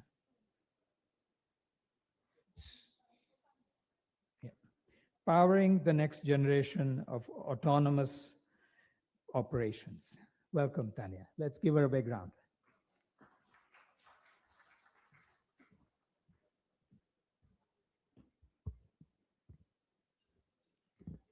Good afternoon, everyone. I would like to start with just a simple question. Why do execution of standard operating procedures still fails in 2026 despite Industry 4.0, IoT? The technology has advanced, but the execution on ground has not.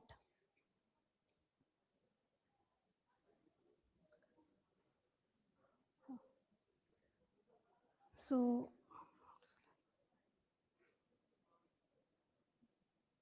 why it's not moving forward?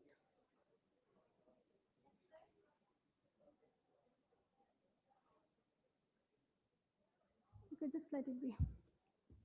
In factories, SOPs exist, fault codes exist, yet still execution fails. Why?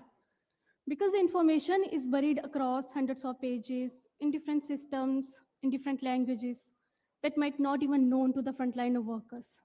Moreover, the critical information often stays within the heads of just few experts, not with the workers that are on the shop floor.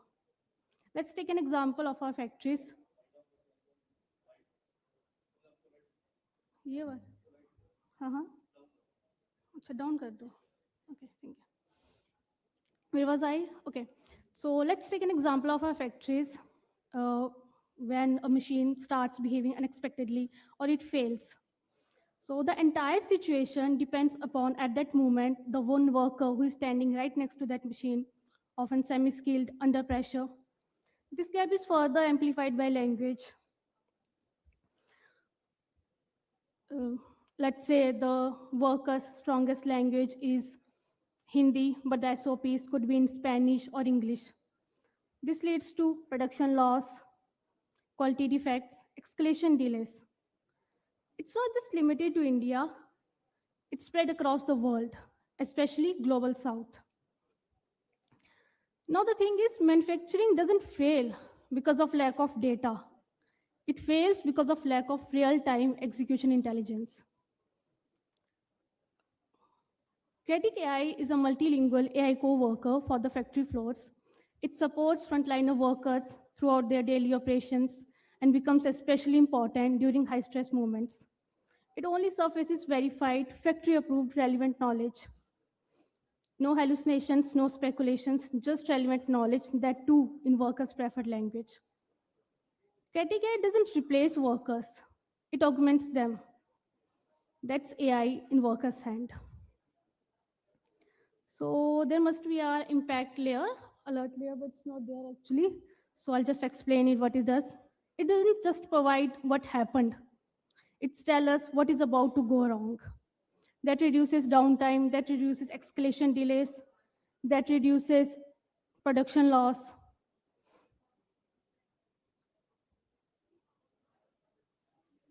Okay.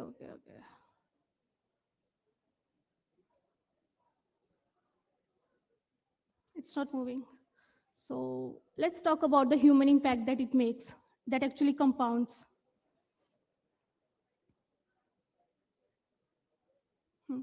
So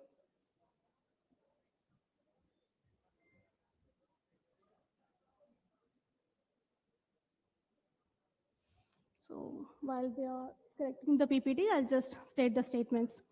So this changes how frontliner workers experience their daily tasks. They are no longer guessing or just escalating blindly. They work with much confidence because when right knowledge reaches the right person at the right moment, their confidence improves, stress reduces, moreover, downtime reduces. The most important is operational knowledge. It stops being fragile. It stays within the system, not within the heads of just few experts. If they just, it's over, next. Yep. So behind Critic AI is verticalized manufacturing intelligence. We combine multilingual NLPs, Gen AI, and cloud platforms. Critic AI integrates with every ERP systems securely. Next. Now, this is our product. Video, please. नमस्ते, SOP अनुपालन सहायक के रूप में मैं आपकी सहायता के लिए तैयार हूं।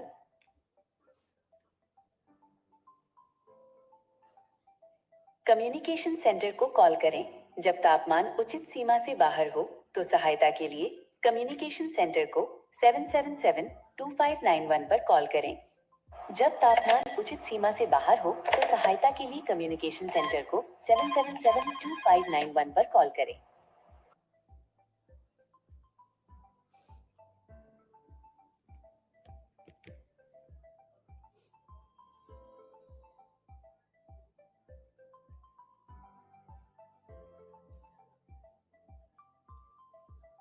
So here the user is actually... Insertar el termómetro correctamente. Inserta el termómetro en la parte más gruesa del producto, generalmente el centro. Evite insertar la sonda en bolsas de grasa o cerca de los...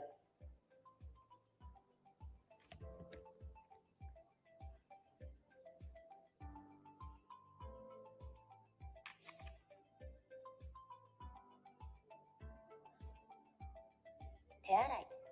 食品の調理を始める前に適切な手順で手を洗ってください。器具の準備。乾燥し、洗浄、消毒済みの器具や備品のみを使用してください。可能な場合は、色分けされたまな板やトングを使用します。損傷品の隔離。損傷した製品は、通常の食品とは別の場所に保管してください。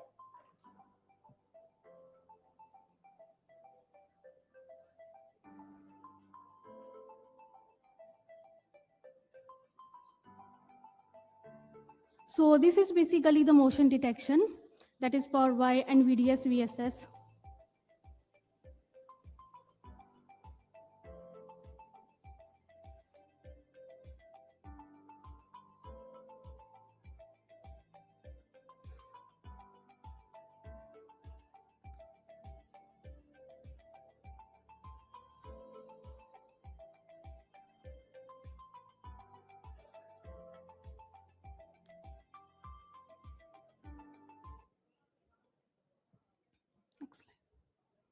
So the USP of Critic AI is we don't just like how to do how do I do it. Instead, we are doing a mind shift. How do I supervise AI to do it accurately? So the market that Critic AI is aiming right now is $30 to $35 billion. So this is our some business plans actually. So the FMCG sector is what Critic AI is currently focusing on. Plus, ITC is our first client. So, yeah, this is our ROI. So, there's also one thing that our business plan is very simple. We charge per worker per month sets. This is not just another generic AI. This is purpose-built manufacturing AI. So, these are various subscription plans.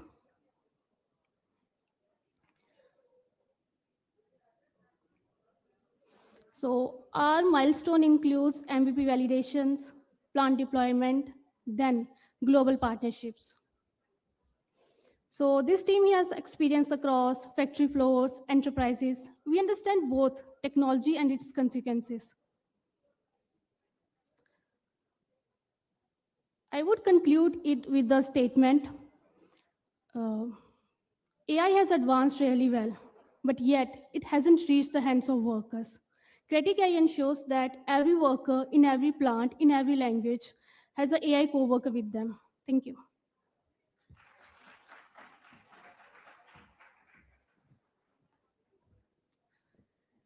Thank you, Tanya.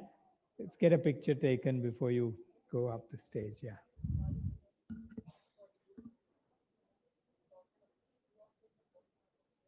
I see. Okay. Well, we'll do. One of the things I wanted to tell you that you all may know about or may not appreciate, I don't know. But this room that we're in is a historic room. When India had the presidency of the G20, and all of you remember how much buzz there was around it and how much work we did and all of that, this room was the war room for G20. Amitabh Kant had an office right around the corner here as the G20 Sherpa. And many of the, every monthly status conversation from the 33 groups that were a part of the G20 were all here In fact, Sam Altman, whom you would probably see in two to 3 days, came here to see Mr. Kant because at that time he was concerned that regulators will be unreasonable with AI without sort of in a hurry and so on. And so this room has an interesting and important history in our own lives. What I'd like to do is I'd like to see if our other slide deck can come up because we have a couple more minutes before our panelists show up.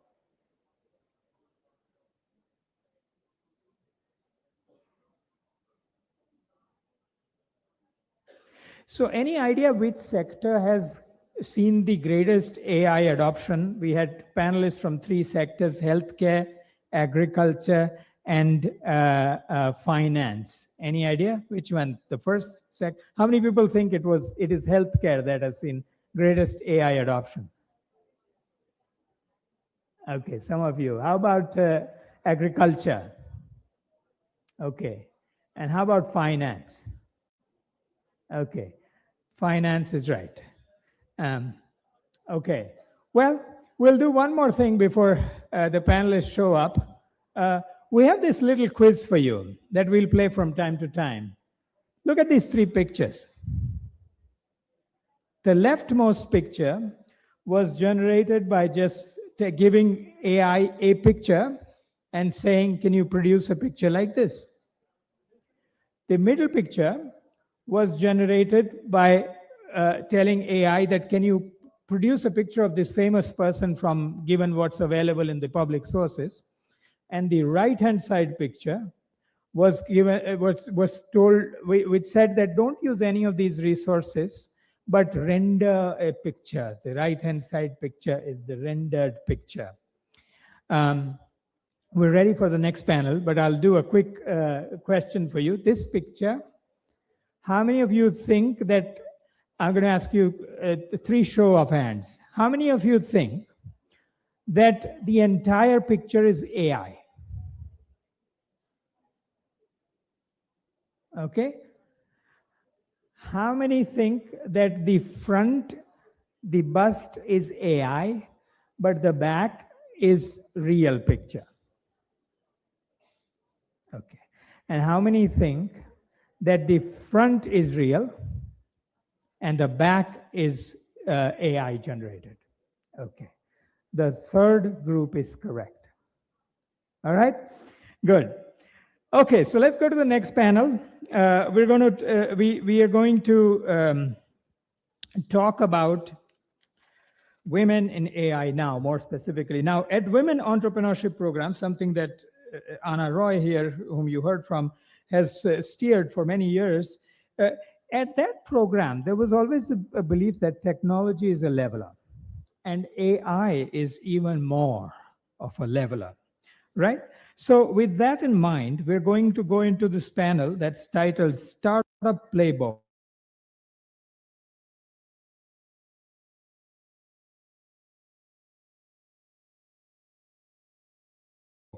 I'm going to invite for the panel Rahul Mathan, who is a partner at Trilegal, and 3 distinguished panelists just like Rahul. Kanika Tekriwal, who is the CEO of Jet Set Go. Rucha Nanavati, who is the Chief of Advanced Technologies at Farm Equipment Business M&M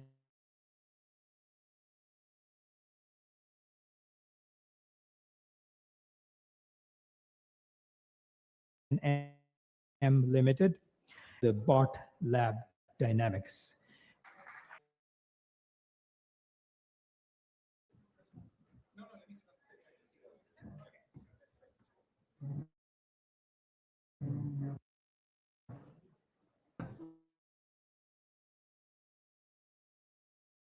Good afternoon, everyone. We're going to try and make this session as interactive as possible. So the startup playbook, not despite, because of her. So too many of these conversations tend to be about how difficult it is and how challenging it is for us to achieve things in this. First of all, it's hard enough to achieve things as an entrepreneur. Sometimes it's hard enough when you have all sorts of other constraints against you. But the idea was not to dwell on the constraints, but to try and see what are the drivers that lift us up. And so the panelists have all agreed to talk about that, the optimism that comes out of the current time that we're in and the things that we've achieved. So before we start, I wanted to do a bit of scene setting. And I wanted to, can you just bring the Mentimeter up? I am going to ask the panelists to introduce themselves. But while they introduce themselves, and perhaps as they introduce themselves, we'll get some sense of, you'll get some ideas. And I want to do a word cloud. You can see the question in one word. What describes your biggest ambition for your startup or idea? Just a word. And it could be things like, change, or it could be things like, upliftment. It could be things like, and you can use two words, I guess, sometimes. So you could say two words and say, making a difference. Now, if you can start, there you go. We've started with revolution. And I'm going to give you the time to do this while I'm going to ask the panelists to introduce themselves and what they do. And then in what they say, maybe you'll get the inspiration for doing another word. Who knows? But that's sort of the idea. So actually, can I start, Sarita, with you, and we can just go down. Hello, hi, good afternoon, everybody. I am Sarita. First of all, thank you so much for the organizers for having me here. So I run a startup called BotLab Dynamics. Our startup is from IIT Delhi. We build drones. And so what is made BotLab famous was back in 2022, January 29, we flew 1,000 drones from Rashtrapati Bhavan. And why it was special? Because at that time in India, we did not have that capability, and it made India the number 4 country in the world to have that capability. And a year later, we flew 3,500 drones. And in last year, we flew 5,500 drones, and we made a world record. And you'll be happy to know why world record, because upon Indians don't like to come second, right? Our parents have taught this. But we also have Chinese. So we made a world record, and within a month, they broke our world record and told us that we should replace this title of world record holder. So now we are going for another world record with 12,000 drones soon. And what is, so we have made like 7 world records in last year and a half. And what is made us capable of doing is because we have innovated, and for 5 years, and I know the topic is startup. Startup is not always glamorous. You have to work very, very hard. So we did that for 5-6 years without salary and a lot of hard work. And that taught us to build our own electronic hardware. So what is made us where we are is our ability to design the drones from scratch. So we are building our entire stack of hardware, software in-house. And because of that capability, now we have presence nationally, internationally, and we have commercialized this technology as drone light shows. And in India, if you've ever had a chance of looking at any drone light show, chances that you've seen our work.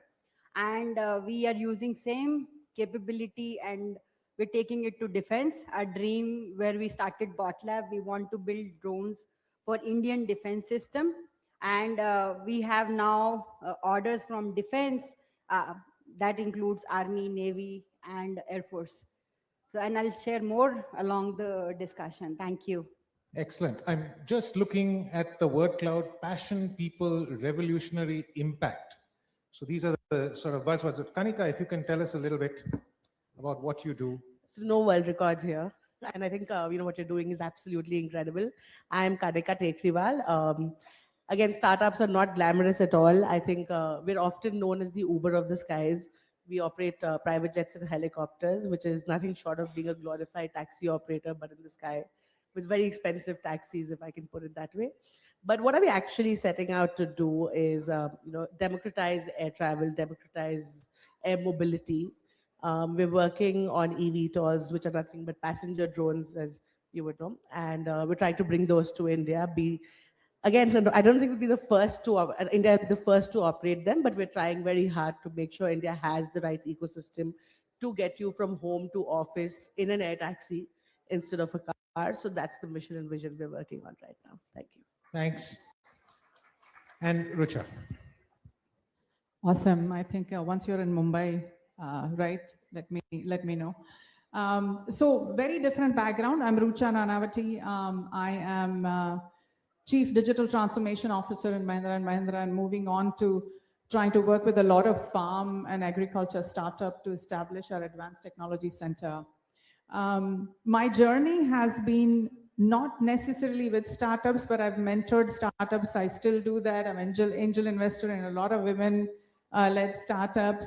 And I teach startups how to scale, how to run this. How many times you want to be just a startup? The ambition is to scale and become super successful, right? So I think, and I have technology background, 25 plus years. Very fortunate to have worked in many, many different industries and many different geographies. So, that's sort of my quick background, and we'll talk more later. Okay, great. So we've got the word cloud out. It's still growing. I'm going to just keep this up because I really like seeing how this evolves as we speak, but it's still passion, people, impact, and money. I'm surprised money is not higher up. And I'm actually really glad that money is not higher up, because passion, people, and impact will cause money. That's sort of the way these things work. But can I move to first to you, Kanika, to try and get a sense of this passion, people, impact. And I'm just picking up of what Chintan said in his workshop earlier. He sort of spoke about how to identify that perfect problem statement. Now, what was the problem statement when you went out to set up this business of yours? And I'm just trying to see, as a woman entrepreneur getting into this space, are there sort of white spaces that you found that really helped you shape this idea? What were the gaps that you found that you were perfectly set up to do? And I'm just thinking, for all the entrepreneurs here, as Chintan said, we have to find gaps, because it's the gaps that we fill with our entrepreneurship and innovation. So I think, Rahul, I mentor a lot of young girls, and there are two types of gaps. One are those that you're like, I want to do a startup. I have to find a problem. I have to find a problem. And then there are those where you just wake up one morning and you're like, you know what? Why doesn't this work like this? And more often than not, I think those wake up in the morning moments which lead to revolutionary ideas. I was speaking to Dipinder, who runs Zomato, and I remember him mentioning that he just wanted to solve the problem of getting food to the office. Why can't I get food to my office? And that's what Zomato was born. And look at what Zomato is today, right? And I think for me, it was a very similar moment. I was working in this industry since I was 16, purely because I belonged to a Marwari family where my parents decided to give me a very restricted pocket money during college, and I couldn't afford to go out and party. So I said, "Okay, let me work on my own." And that's how I started working in the industry. And I realized that you had billionaires out there who were spending $20,000, $40,000 to fly between Delhi and Bombay, but they were not being given a plane they wanted. They were not being given the food they wanted, or the type of ride they wanted, or even the type of plane they wanted. And I said, why is it so difficult for someone who's spending $40,000 to fly from Bombay to Delhi to get the plane he wants? It can't be rocket science, right? So in my head, I think it was a very small problem to solve. But when I tried to solve the problem, it wasn't a very small problem to solve. We launched Jet Set Go, and the first flight didn't take off because the supplier of the plane never turned up with the plane. And he told me 20 minutes before, sorry, ma'am, I can't do the flight. And I went back home and I cried for 6 days non-stop, saying, this is the problem I wanted to solve, but I didn't solve it. And I had all the reason to pack up. But then I said, no, there has to be more problems behind this problem, right? And then I actually went into every root cause of why private jets get delayed, what goes wrong. And I came up with a model which kind of was foolproof. And we kind of overnight changed the industry, I mean, we had customers saying, "Main sirf Kanika ke plane mein baithunga." And that's what we wanted to do. So I think for me, it was a very simple, again, that wake up in the morning moment, which really led to realizing bigger and bigger and bigger and deeper problems. And I think until that problem is going to keep changing. So today, obviously, we don't solve this problem. Today, the problem I'm trying to solve is, why should someone have to pay $40,000 to do private air mobility from Bombay to Delhi? Why can't I enable it in $200 for the person? So I think the problem statement will keep evolving as you grow and build the business. I just want to recognize that a lot of the people that we're looking at, there are a few gray hairs and bald heads, but a lot of them are really young. And so I want to turn to you, Rucha, to just, I think when you're young, it feels like a mountain that you have to climb. Why would people take me seriously? I'm just so young. Why would they listen to what I say?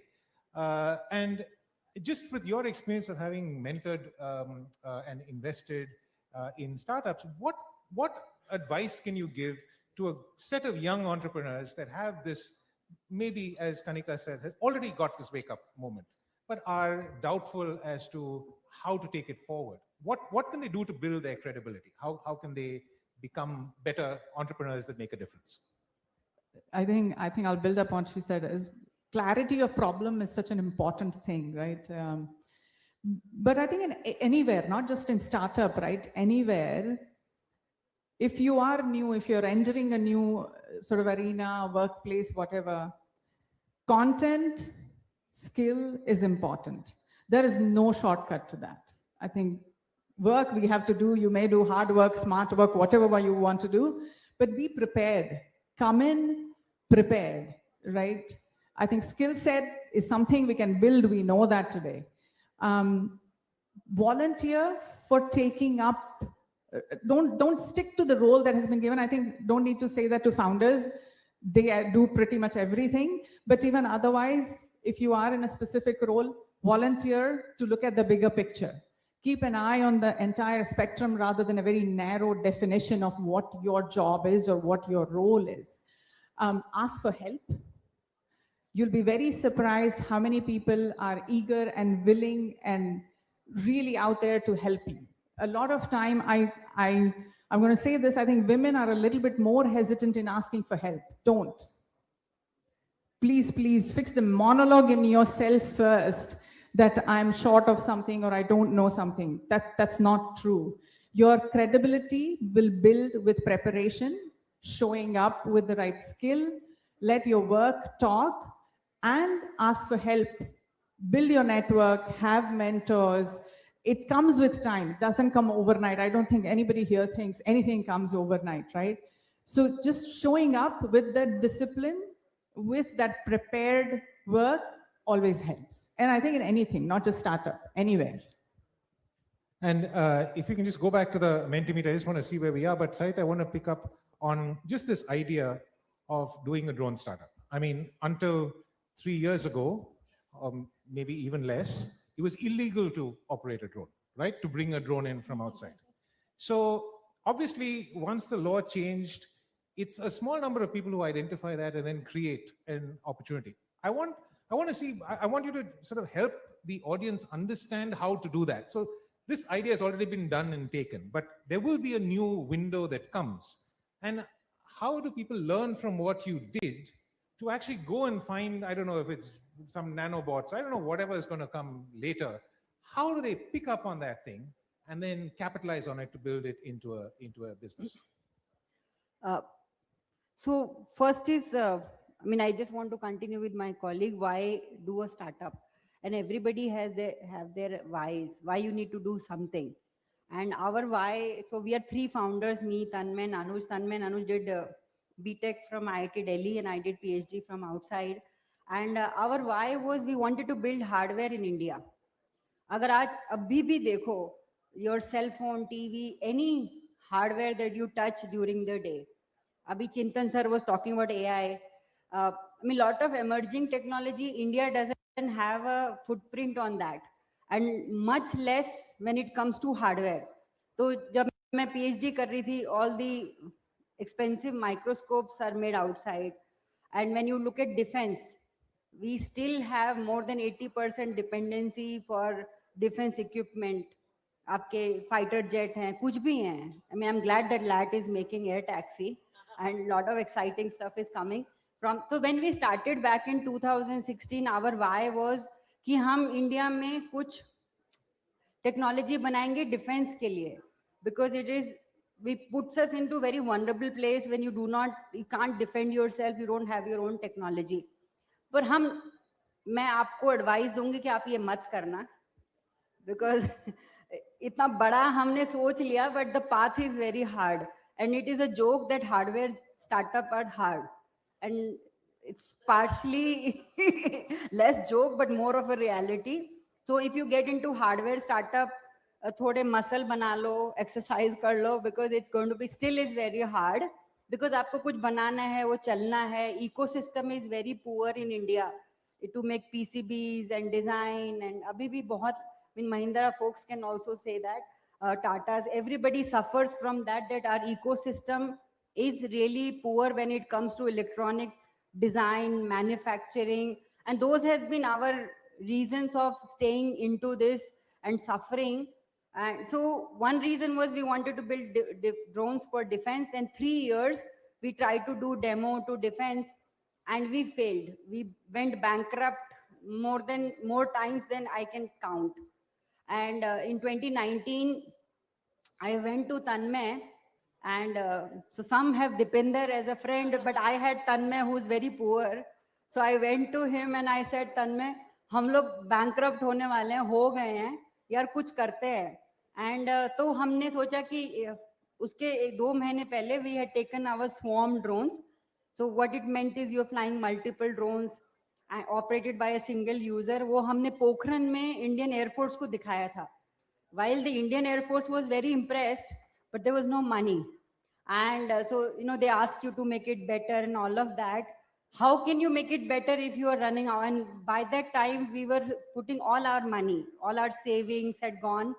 And IITs do not have mechanism to fund you. They can give you a house to do your experimentation, but funding is always a hard thing. And now situation is improving quite a bit, not as bad as it was in 2019. So we thought, how do we make money? And therefore we thought, let's do drone light show. It's the same technology. And lot of drones, if you see in Ukraine and Gaza, they're dual technology, dual use. You can use them for defense, and literally same drones you can use for personal, any application. So हमने ये mission लेके हम director के पास गए, professor Ram Gopal Rao, ने बोला कि sir हम ये करना चाहते हैं. नहीं लगे, तुम डिफेंस कर रहे थे, कहाँ अभी entertainment? Sir, we said, sir, give us like maybe 6 months, we'll do it. But it took us 2 years to learn to miniaturize drone, do drone light shows, and we flew 40 drones at once. And then Ministry of Defense, because all the free work that we had done, we got notice, and they said, why don't you fly on Rashtrapati Bhavan? And then rest is the history. So, but coming back to when you stay in a startup, whether it's hardware, software, you have to keep, and my colleague rightly said, a problem could be A today, but tomorrow it can be X, Y, Z. And you have to keep pivoting to survive. And you also have to keep pivoting basis your skill set. Maybe today you think you can solve this problem, and probably you can't when you realize. So you have to keep pivoting, surviving. You have to always be engaged with the ecosystem, with yourself, resources, and you figure it out. But the good, जैसे Hindi movies में होता है, end is always positive, happy ending. So I think in startup, there is always a happy ending. You always find something meaningful. So you stay at it, knowing it will work out. Can I just get the Mentimeter back up? I want to see where we are. And I'm going to go to a rapid fire round very quickly. Chintan, do we have audience question time? Time for questions from the audience? No. Okay, fair enough. Can you just put the Mentimeter? Okay. So, I mean, we're seeing passion as the big thing. And, based on what everyone's saying, I'm glad you have passion, because passion is going to push you through those times when it's difficult. Everyone seems to say that there are times when it's really difficult. And the only way to push through the difficulty is letting your passion drive you through. Can we put the next Mentimeter question on, please? This is just a question to get a sense from the startups, the entrepreneurs, as to what form of support would be most meaningful to accelerate your innovation journey. So it's just a poll. We're going to see, as you start putting your questions in, we're going to see what people are saying, and that's excellent. I was just hoping we'd start with mentorship, because my first question is around mentorship and support. Okay, access to money, yeah. Mentorship is going back up. I love these things because it's almost like watching horses race or something like that, right? So you see who's going to win. But I'm going to ask a quick, like a rapid fire question to everyone, yeah? Now, you've all spoken, both of you have spoken about some support system that you have, Kanika and Sarita. Is it more important, and I mean, we'll just take it in any order, is it more important to have friends with money or friends that have support? I mean, both are important because you can see this graph is going sort of up and down, and there we've got, see, market access and partnership is right on top. So in terms of support, is it capital or is it opening doors? What's most important in your mind? Yeah, why don't you start, Richa? Start. People who can open doors because they'll open doors to money as well. I couldn't agree more with her. But I think firstly, it's very important to have friends in your worst times. You know, when you have nothing and you're down on the ground, and I think a lot of young people will agree with me, you're going to have very few people actually be there for you. So I think it's very important to be grateful for those who you have. And I think what's most important is support, not only for opening doors, for money, you know, a shoulder to cry on. You know, there are days when you want to kill yourself, quite literally, when you're running a startup. You have no money, you have no food to put on your table, you don't have money to pay your rent. And you just want someone who'll pick up your phone and say, it's going to be okay. So I think, you know, whether that's in the form of a mentor or a peer network or someone to help balance your mental health is very important. Sarita? I think it depends on the stage of the startup. अगर आप शुरू में start कर रहे हो तो having a technical knowledge is very, very important. At that time, you don't need money or opening doors, but as you grow, you need money, and उसके बाद you need people who have network. So it's kind of a stages. You need founders, co-founders, your core team. So if you're building a startup, that would be the very first thing, finding your team, which is technically capable. So I want to pick up on that to say, then how do you go up and build a network? Because it's not so easy to do. You know, you have a friend, shoulder to cry on, but then to build a network, that's much harder. And all of you have some sort of network. I mean, is it that, you know, you have to become successful and then you get a network, or can we get a network before that? How does a young startup who actually currently has no network start working to build the network? So वो एक बात सच भी है कि जो बहुत technical लोग होते हैं they lack in this social skill and networking. तो इनफैक्ट शुरू में तो we used to get even offended कि हमें क्यों जाके पिच करना है, you know, कि हम अपना काम करेंगे और काम बताएगा कि हम कर रहे हैं, you know. But so that's why you need founders, co-founder and core team. So you divide these roles, and then somebody takes up this role of pitching and presenting and giving a panel discussion while others are locked in a dark room and working all night and day. Kanika. To be very honest, I think if you want a network, join web. Okay, for those who don't know what web is, I can sit and give you the whole gyan on it. But on a more serious note, when I started out in 2011, there was nothing called entrepreneurship. Was not cool. There was no webs and anything of the world. You know, startups weren't recognized. When I told my dad what I'm doing, he said, "Aap game bana rahe ho." So, you know, forget friends. Even your parents didn't want to support you at that point of time. And you just had to find your tribe, you know, and I think that's very important. At the stage that most young startups are today, the resources available to you are innumerable. I mean, if you go on to WEP and you go and see, you're being provided mentorship in all spaces. You know, similar to WEP, there are a lot of other places as well. But I think there's no lack of resources right now. You just have to open your eyes, be open to meeting random people. Every other day, there's a startup conference in this city. You know, go attend them, go speak to the panelists. I remember the first, when I started out, Thai used to be the only thing that organized a conference once a year. And I used to go stand in line to speak to every panelist. And now, which is why when anyone comes to speak to me after a panel, you know, I make sure I speak to each person because I know how it felt to be on the other side of the room. And I think it's very, very crucial to just put yourself out there shamelessly. I used to always think, log kya kahenge? Yaar, log to वैसे भी kahenge, whether you fail, succeed, don't succeed, लोगों का काम है कहना. So, you know, please go out there, meet as many people as you can, be shameless. This is your chance to succeed. If you want to succeed, you've got to really, really just go out and ask for what you want. The worst you'll hear is a no. If you hear a no, someone else will be a yes. But just, you have to go out there and put yourself out there. Be vulnerable. It's okay to fail. It's okay to have doors closed on you because 10 doors will close, 1 door will open is what I really believe. And Rucha, as you're doing this, I'm just looking that, market access and partners, peer networks are all good, but people are also saying access to capital. That seems to be the second most important thing. And one of the things that your network is going to give you is, as you said, open doors to capital. So how does one do that strategically? How do you go and make your network and then get capital? So I think now she said it so rightly that we have access to so many of these, right? Take advantage of these kind of events, right? I hope nobody is going to go out of here without making some more connections, meeting some people who are successful in their own right. I think I'm going to sort of pull on the women a little bit more, because women are still not enough. They're drawing so little capital out of the VC firms that are there. We are the ones who should make the VC firms. Why not? There are enough and more women who are successful. Here are examples. There are more, we are successful in corporate, some policymakers here. Please support each other, whether it is financially, a shoulder to cry on, your peer system, your network, your mentorship. I think you really can make it happen. And I'm not dissing men at all. I think I have so many mentors, and no.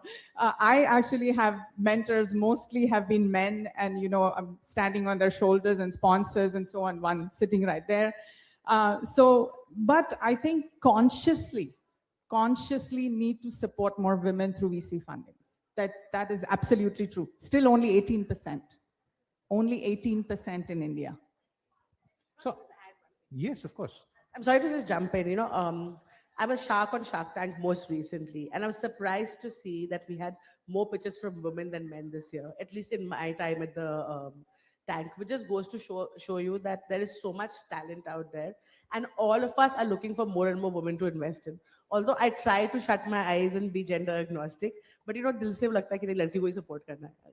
So I think there's a lot of people like us out there who want to support, empower, and enable women-led startups, especially because I think we didn't have that support system, when we started out. So I would really suggest, go out there and keep knocking. There is no shortage of capital, guys. I don't know, anyone who believes there's a shortage of capital in this world is either very misled or ignorant. There is excess capital available in the world with a shortage of opportunity. So I don't think, access to capital should ever be a challenge. You send out 100 cold mails to VC firms today, small, big, and medium, you will get 10 replies. But you have to have that courage in you. You have to have that patience in you to go out and reach out to people. I'm again telling you, all of us are looking for opportunities. You don't have enough. I went to the tank thinking I'm going to invest so much money. I came out of the tank having invested this much. So there's definitely a shortage of opportunity out there. And I think talent, we have the talent, right? I don't think that the people need to sit in the dark room and somebody else has to go and present. We want that depth. That depth should be shown, because that's what is going to get you the money. Not pretty presentations. They are there, but those are easy to make. Okay, that bell rang, which clearly means we've got to get off the stage. But please give a round of applause. We set out to inspire you. I hope we have. Thank you, all three of you. Thank you very much.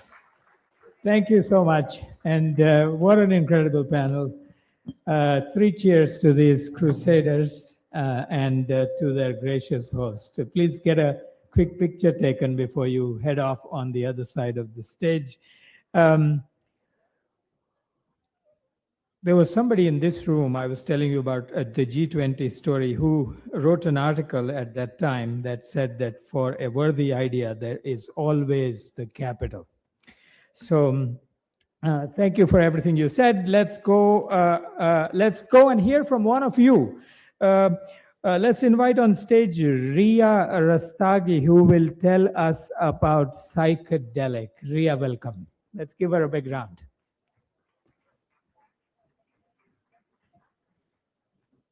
All the best, Ria.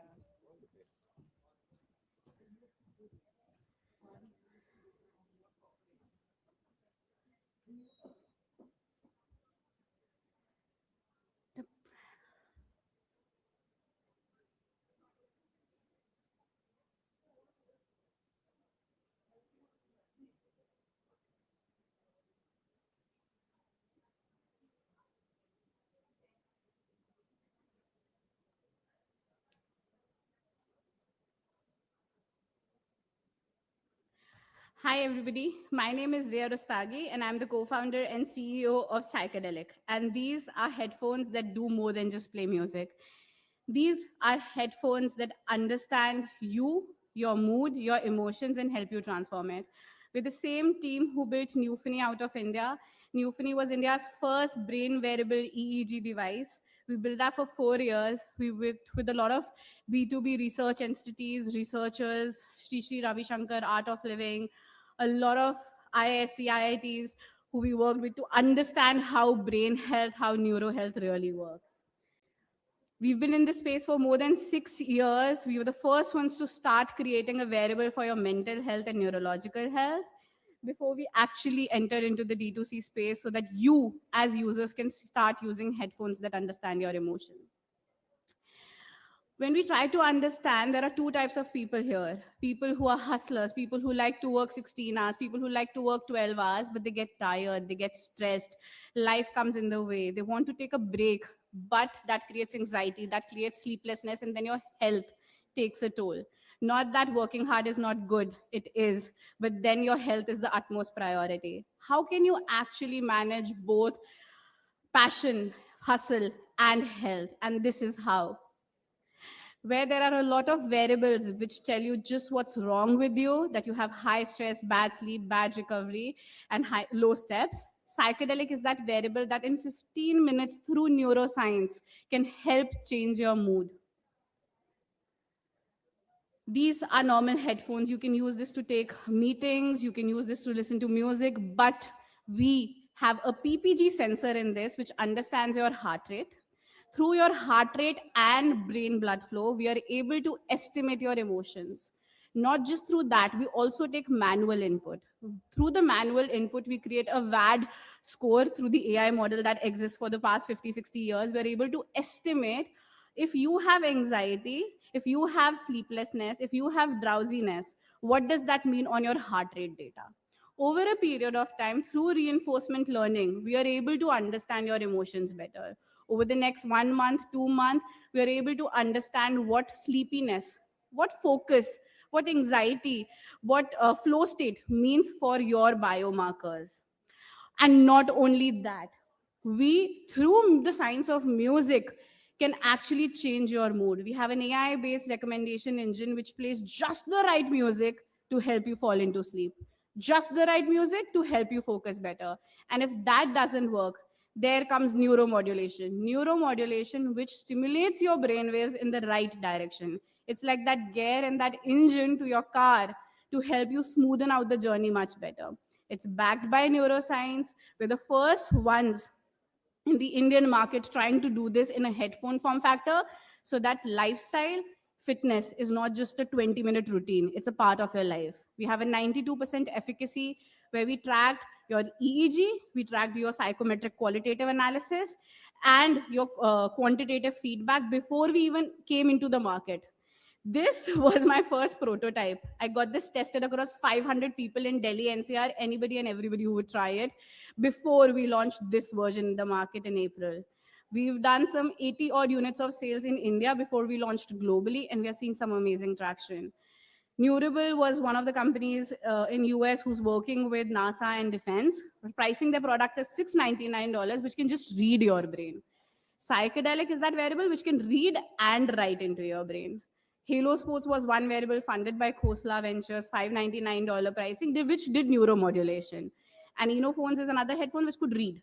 Psychedelic is the first closed loop variable, which does not just tell you your problem, it tries to solve that for you. And a lot of variables in this space. We know Apple has already launched a heart rate monitoring earphone.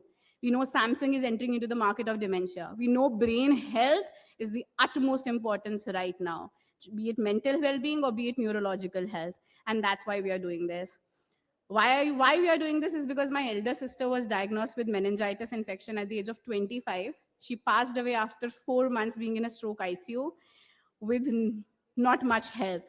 And that's one of the reasons that drives me, that nobody should be left without a preventive healthcare setup in this stage. We did 20 lakhs revenue in India in the first 3 months before we decided to go global. We have amazing stats as to how users are actually over time using our product more. There have been people who are using this boost mode to sleep in the night and to focus in the morning, to avoid caffeine, to avoid melatonin, to avoid any chemical supplements. We launched globally and we saw amazing traction across 6 geographies: US, UK, Canada, Germany, Australia, and Sweden. We are hopefully starting export within the next 3 to 4 months while doing our product launch. The best thing a customer said to us was Paisa Vasool. And I think that's one of every founder's dream, that people see worth in your device. Eventually, we'll be launching a lot of wearables which enter into different spaces for women's health, for athletes, to understand brain and neurological issues at a preventive level. Like Apple can tell that you're about to have a heart attack, can detect different cardiological issues. That's our goal for mental well-being and neurological health. Yes. Thank you so much.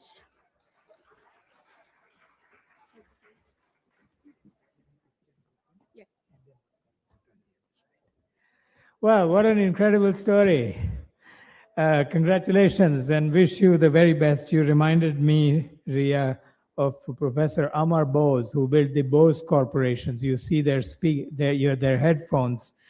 And the fable goes that when Amar came on stage and talked about his noise cancellation headphones, people would line up outside to sign up for one.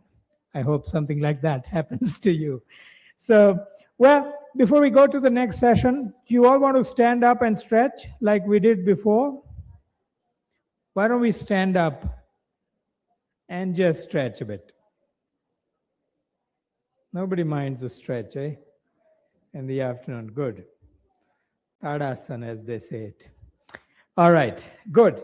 Well, we're going to switch gears, and we are going to now tell you about some data sources. And these data sources were built by Niti Aayog in an initiative called the National Data Analytics Platform, or NDAP. We want you to know about this data, we want you to use it, and we want you to tell us what can improve about it. So to do that demo, let me call upon stage Megha Pandey. Megha, welcome. Let's give her a round. Yeah.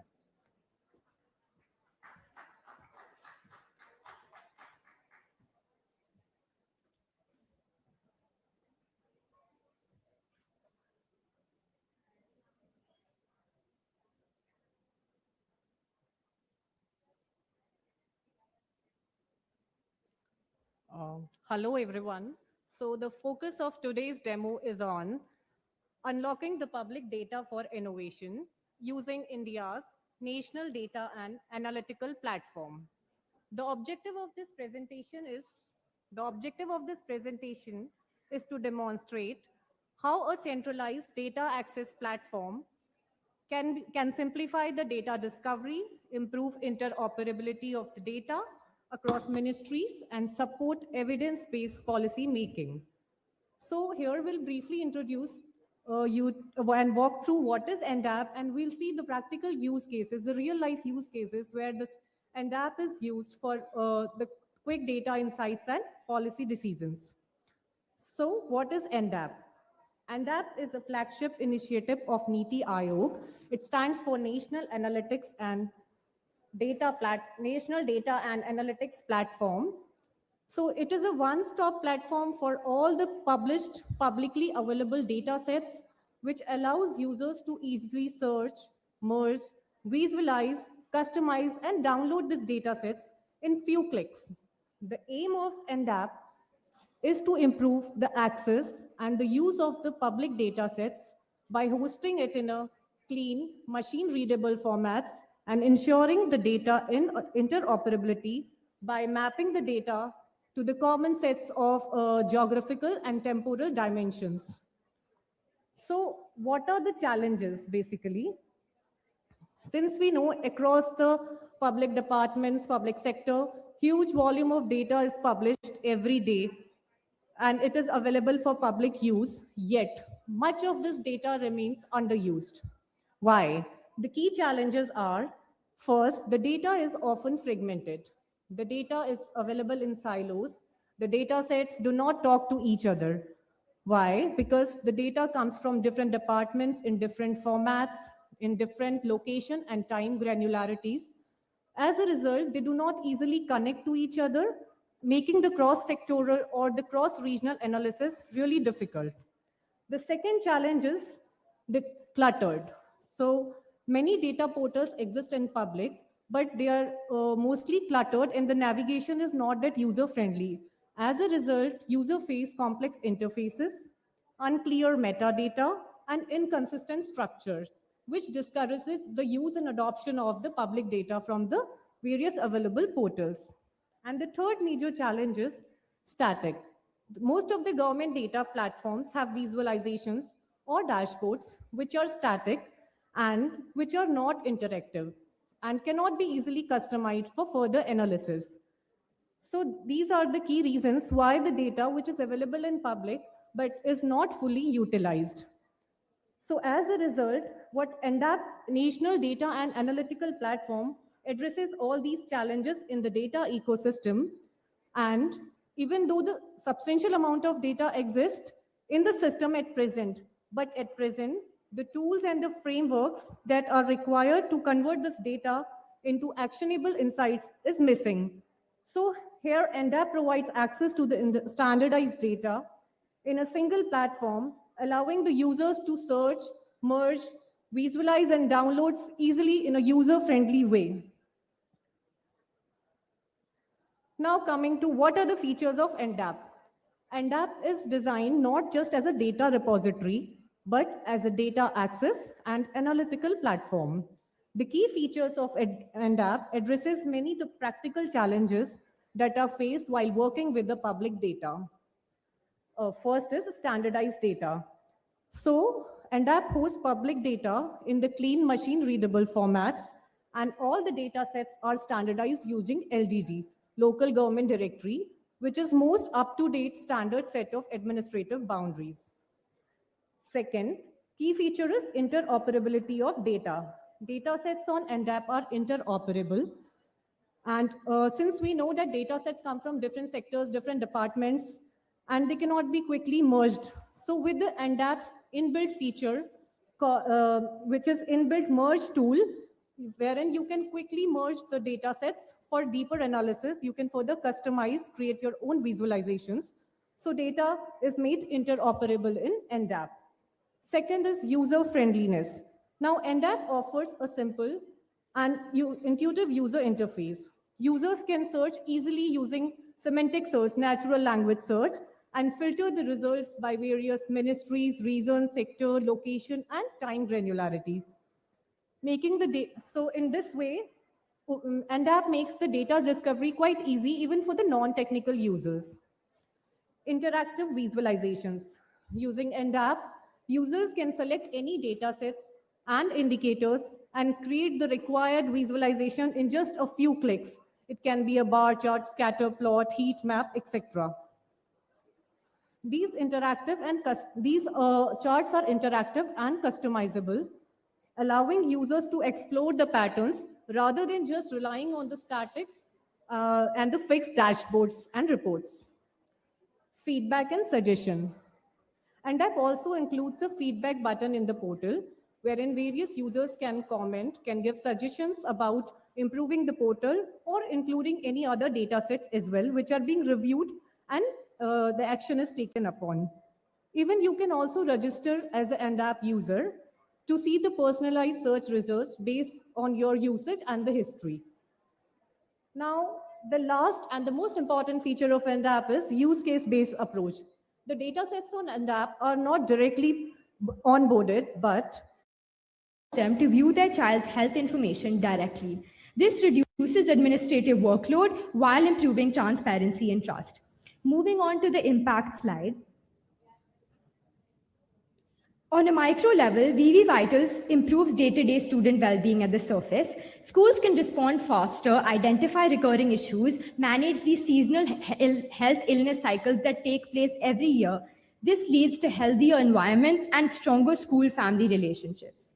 Moving on to the macro scale impact, VV Vitals can scale beyond just individual schools. Aggregated insights can support district level planning and broader public health awareness. It lays the foundation for future child health intelligence systems. Lastly, VV Vitals doesn't just digitize health records, it turns everyday nurse visits into actionable intelligence. By strengthening existing systems with data and artificial intelligence, VV Vitals helps schools see earlier and act smarter. Thank you. Thank you so much. Same question for you. Where do you stand and how can this crowd help you? Currently, our product VV Vitals is at the prototype stage, and what we would like from the wonderful crowd sitting here is feedback, mentorship, and opportunities to pilot VV Vitals in real school settings. All right, super. Well, I think, the faster you can respond to health issues, the better our nation is. And you are contributing to that. So congratulations. I think we're expected to, all four of us, to take a picture here. And then I'm expected to come back to this podium.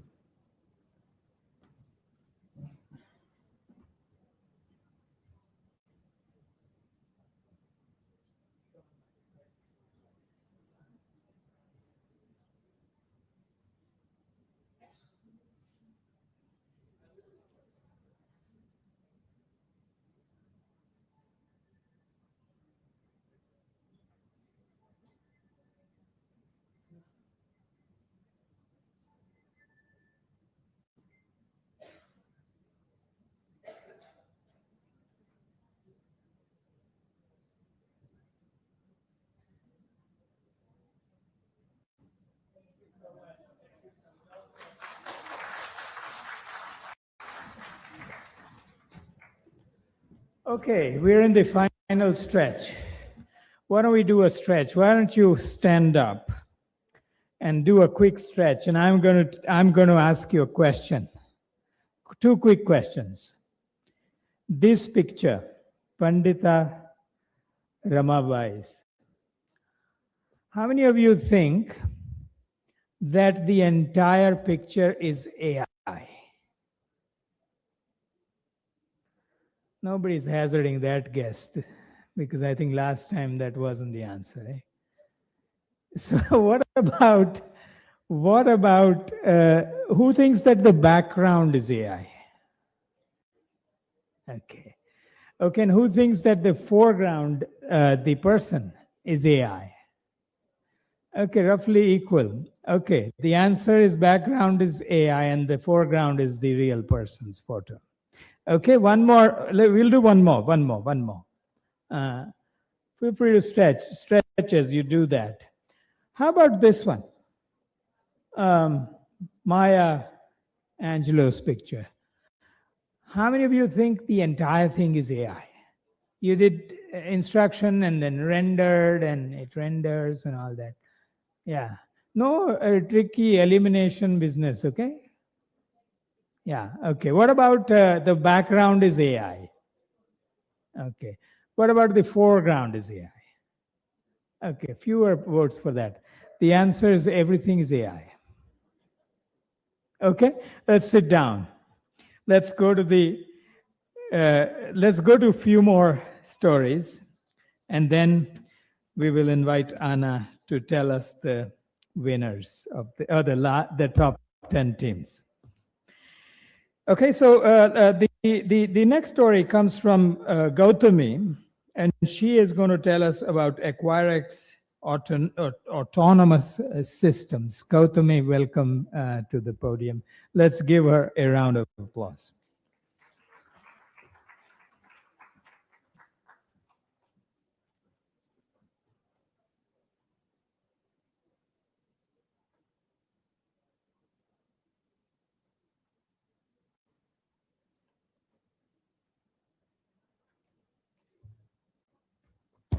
So very good evening, everybody present here.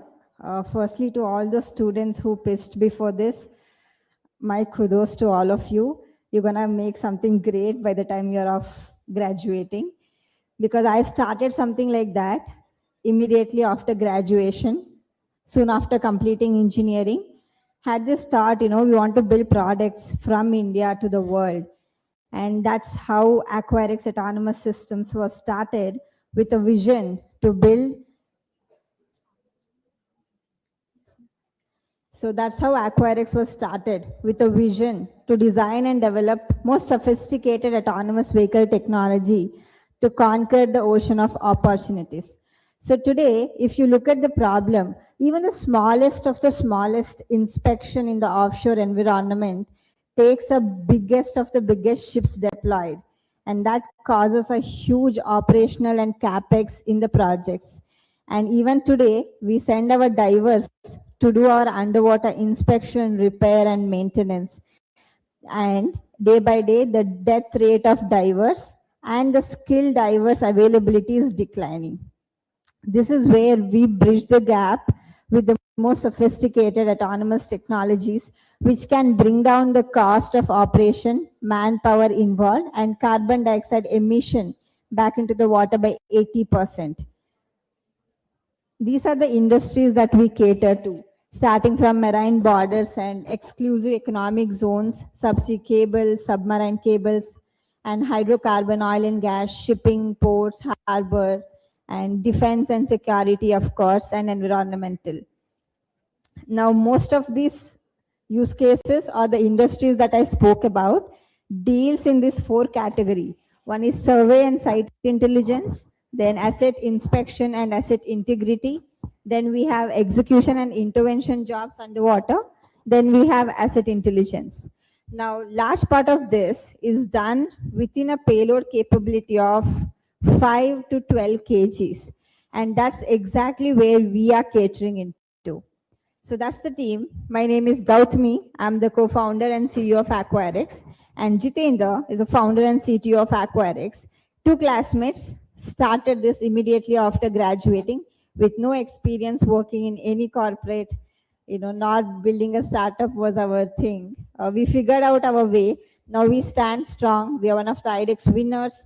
We work with Indian Navy. We work with Israel Aerospace Industries, and one of the startups that got selected for New Spear, International Accelerator Program. And we are well known now in the domain and across the stakeholder community. That's our technology. It's first of its kind, autonomous, amphibious drone.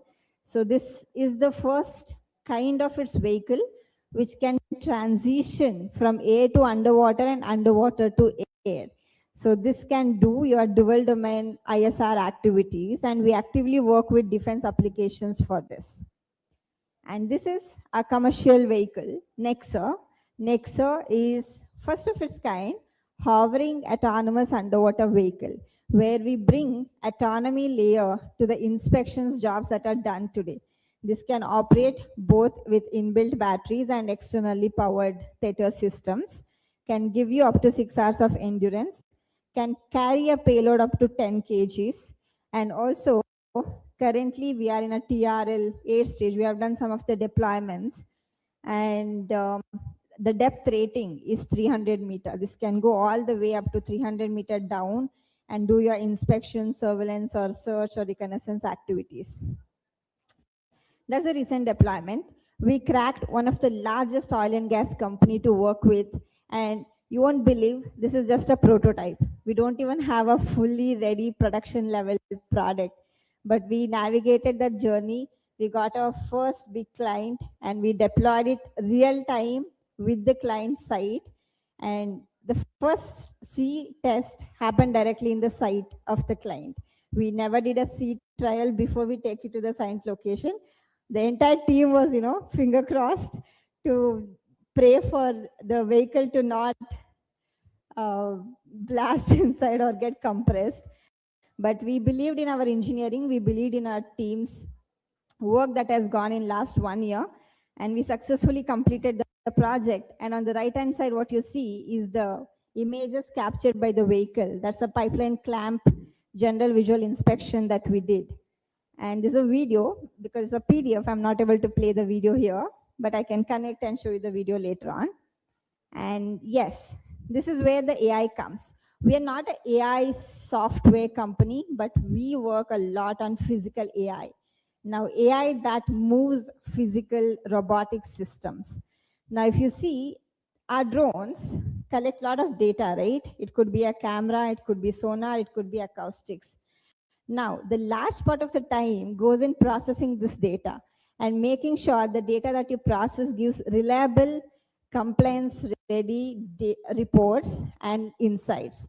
That's what Deep Nimbus does for offshore teams. Reduces the speed, increases the speed, efficiency, and collaboration between the offshore teams, and helps create digital twin of your seabed, helps do predictive maintenance of your underwater assets, and helps the teams do QA QC on a real time on the platform. And whatever you're seeing is a seabed map, different color, talks about different depth patterns, and this is relayed directly on the Google Earth.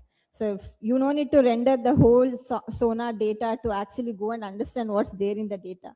We make it simple, easy to visualize the ocean data on the Google Earth. So when you open your project directly on the Google Earth, you will be able to see, just like how you see on Google Maps, you'll be able to see the location, the depth details, the volume details, helps in dredging construction operations, and also helps in your understanding of your navigation charts for shipping lines. So now we are also building an asset integrity platform. The problem is data. No matter how many synthetic data you create, until unless you don't have a real asset inspection data, you will never be able to make responsible AI systems or models to give you predictable maintenance results.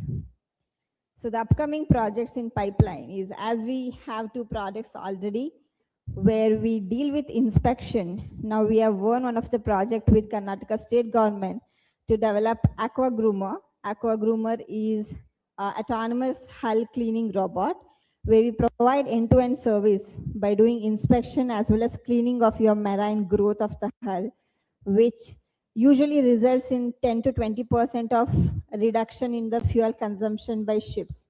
So this is the ongoing project that we are doing. And yeah, so we have been awarded, we were being part of Idea Bars. Idea Bars is a reality show in Z5 where we got all 5 Titan deal, and things are good, yeah. And yes, so we were young achiever in our alma mater, got all 5 Titan deal, recognized by HDFC Tech Innovator.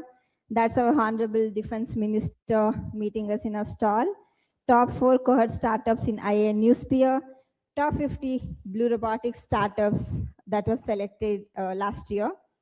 And we also were backed by some of the marquee investors like Rainmatter, Zerodha, Prime, Visor, India Accelerator. And we have recently closed our 1.5 million funding round. With that, thank you so much for listening to me patiently. Happy to connect, network, guide, mentor for students if required, and learn from people who have already done things. Open to questions, if there are any. Yeah, thank you.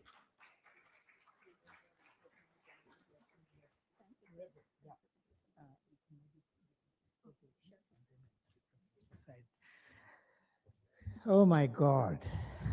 How was that?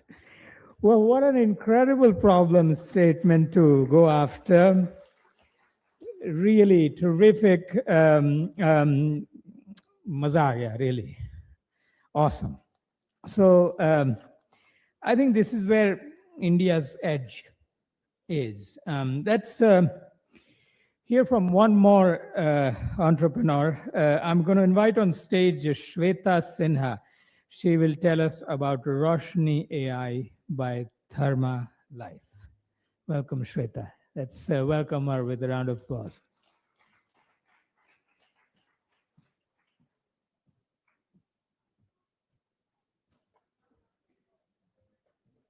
Hello, everyone. Good evening.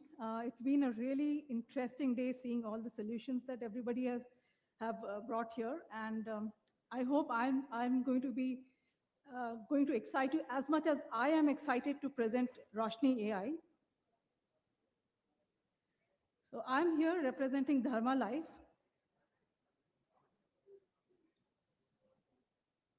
Dharma builds scalable solutions for people and planet. Over the past decade, we've built a trusted human network of 25,000 rural women entrepreneurs over 45,000 villages. Today, we are embedding AI into that network, creating an infrastructure that supports women and girls at scale. So what is the biggest problem that most of our women and girls face in rural India? The AI divide disproportionately affects rural women and girls. Young girls face literacy gaps and language barriers that limit their learning confidence. Women entering workforce encounter so much of information, and that too in a language that they do not speak. And teachers, they lack tools to track progress effectively. Only 22% of AI jobs globally go to women. And without deliberate inclusion, this gap will only widen. What advantage? The advantage that we bring is structural. We operate through a decade-old network of 25,000 rural women across 15 states, which impact 15 million lives.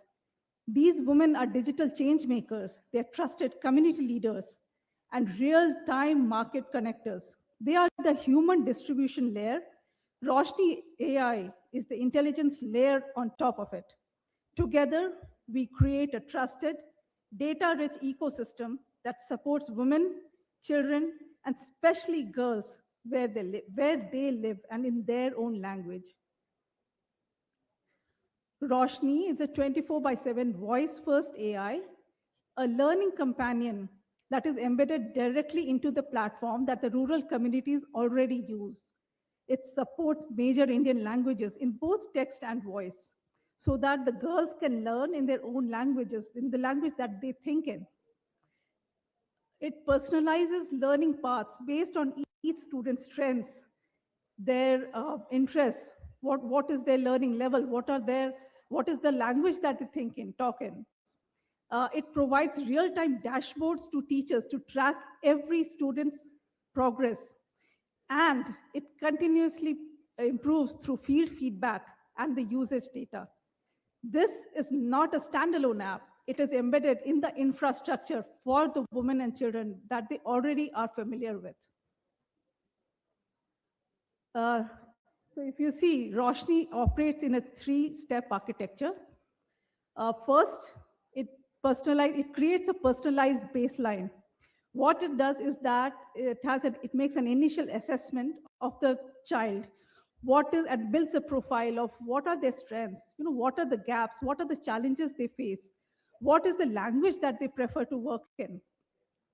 Second, it creates an adaptive guidance based on the profile that they created, and it provides 24/7 support in the learner's own language, adjusting complexity as they progress through the learning journey. And third, measurable impact. Learning progress is tracked over time, and teachers receive structured dashboard insights. The core engine is a continuous feedback loop. Every interaction strengthens the system, improving outcomes for both women and children. How do we measure this impact part? We are in the impact industry. How do we measure it? We measure outcomes rigorously through a results-based financing framework. Here you see a real learner journey. There's a baseline video assessment. There are written samples showing progression and an inline evaluation. This structured evidence measures accountability for learning outcomes for these girls. Here's an example of what we see as the output. So this output is measurable and transparent. The AI generates a dashboard with the individual's progress. Progress report captures the completion and engagement trends. It gives a qualitative summary which assesses comprehension and confidence growth. In a pilot, we recorded a 50% average learning gain across cohorts, tracking reading fluency, comprehension, and confidence among the girls. When it comes to AI, there's a lot of talk about online safety, digital safety. For us, child safety is non-negotiable. Our framework rests on three basic pillars. First, consent and data protection. There is a dual parent and child assent, full transparency and encrypted storage. Second, safe communication, vetted staff, monitored engagement, and anonymized reporting. We do not share data which can identify a particular student or a learner. We do not work that way. Third, the guiding principles, where the best interests of the children and the women override all commercial incentives. Every design decision prioritizes well-being and privacy.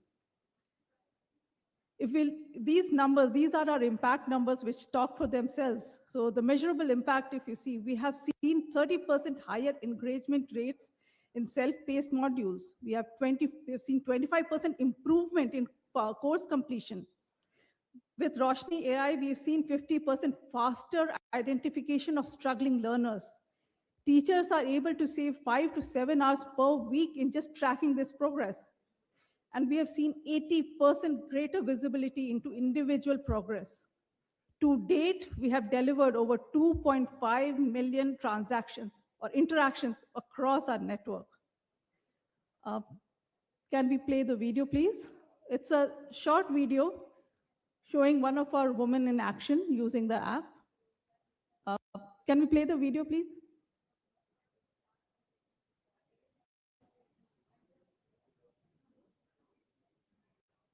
नमस्ते, मेरा नाम ममतावती है। मेरे गांव का नाम रौचा, block टलीगौसपुर, district Barabanki की रहने वाली हूँ। मैंने 2016 में धर्मलाइव ज्वाइन किया था। जया प्रोग्राम में जाकर रोशनी चैटबॉट पे मैंने क्वेश्चन पूछा कि मैं आज अपने गांव में क्या एक्टिविटी करवा सकती हूँ। फिर उसने मुझे जवाब दिया कि आज आप माहवारी दिवस पर अपने गांव की महिलाओं को पास गेम खिलवा सकती हैं, तथ्य और मिथ्य के बारे में भी सवाल पूछ सकती हैं, जवाब दे सकती हैं। तो मैंने वो करवाया। और ये जया का रोशनी चैटबॉट बहुत अच्छा है। इसमें हम कुछ भी सवाल पूछते हैं तो उसका जवाब देता है। जो भी हमें काम करना होता है उसके बारे में पूछते तो सही जवाब देता है। यहाँ पे मैम रोशनी फंक्शन खुल के आ गया। वो पूछ रहा है कि हम आपकी क्या मदद कर सकते हैं। आप कुछ नया सीखने की रुचि रखते हैं। फिर मैंने पूछा माहवारी के दिनों में क्या समस्या आ सकती है। मैंने मान लो क्वेश्चन है, मैम इसी तरह से हम क्वेश्चन करते हैं तो आता है। So that was how we saw one of our entrepreneurs were working with using the chatbot for her daily work. Can we have the presentation back, please? Thank you. Here are some more testimonials of, or some more examples of how it is affecting, how it is impacting the lives on the field. We see Sanidhya, who is a grade 8 student. He has improved his English just using the chatbot with the Hindi-based support. He's able to improve his grammar. And we've already seen Mamtavati, who now plans community campaigns in Marathi within hours instead of days. Sneha, she's a trainer, and she's seen threefold increase in classroom engagement. One child, one woman entrepreneur, and one trainer. AI embedded in a trusted human network. Our path forward, we want to work in a phased manner. Foundation, we've already set with over 2.5 million interactions to date. We're already working on the next phase, which is the voice first AI across 10 plus Indian languages. And then by 2035, our ambition is to increase our structural transformation, create 5 million dignified livelihoods for women, and reach 10 million children, especially girls, through our AI-enabled infrastructure. Thank you, and thank you for your time.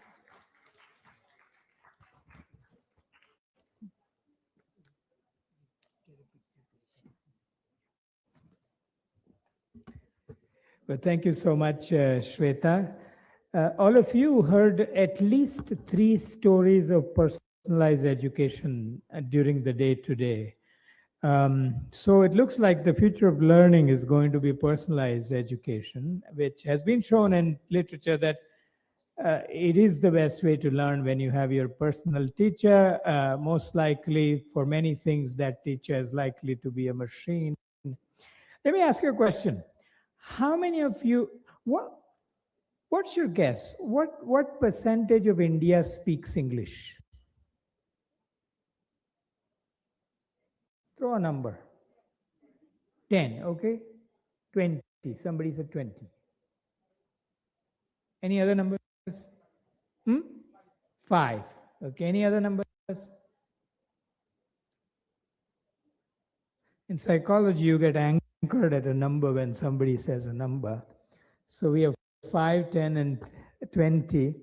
It may be somewhere between 10 and 20. In 2010 census, 10.4% of Indians spoke English as their second, third, or fourth language. I'm glad Shweta and friends are doing what they do in multiple languages. So with that, let's hear from somebody who has waited patiently throughout the day to tell their story. Let's invite for the one last, but not the least, spotlight, Hiteshri Shastri. She will tell us about Clipper.ai. Welcome, Hiteshri.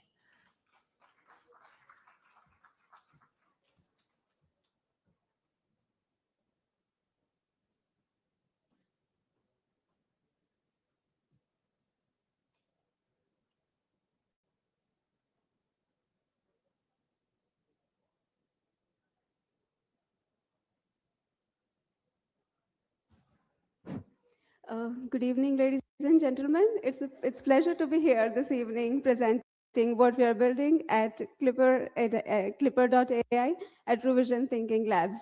I'm Dr. Hiteshri Shastri, co-founder and CTO at Revision Ventures Private Limited.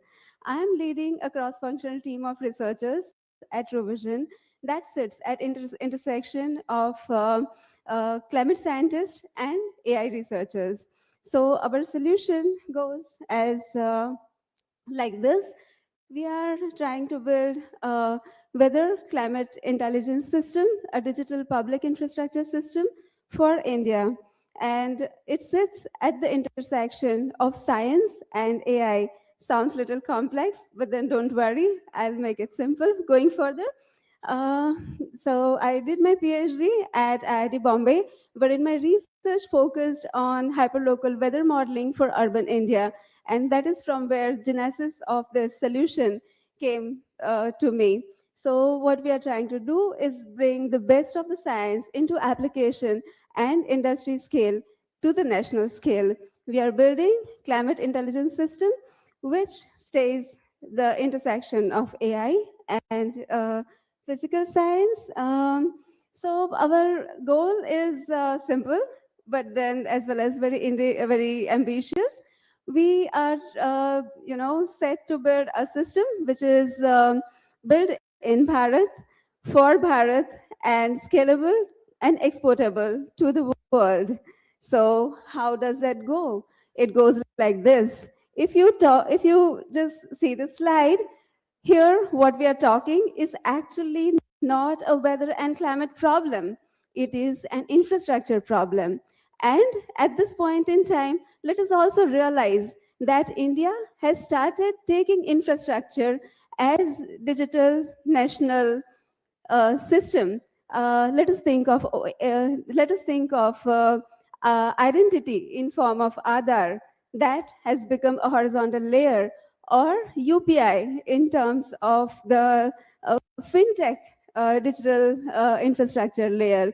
When these layers existed, there came a new system of innovations on top of it. An entire ecosystem flourished in fintech and digital identity. So what we want to talk in here is next, weather becomes an operational infrastructure. How does it go? Sounds strange?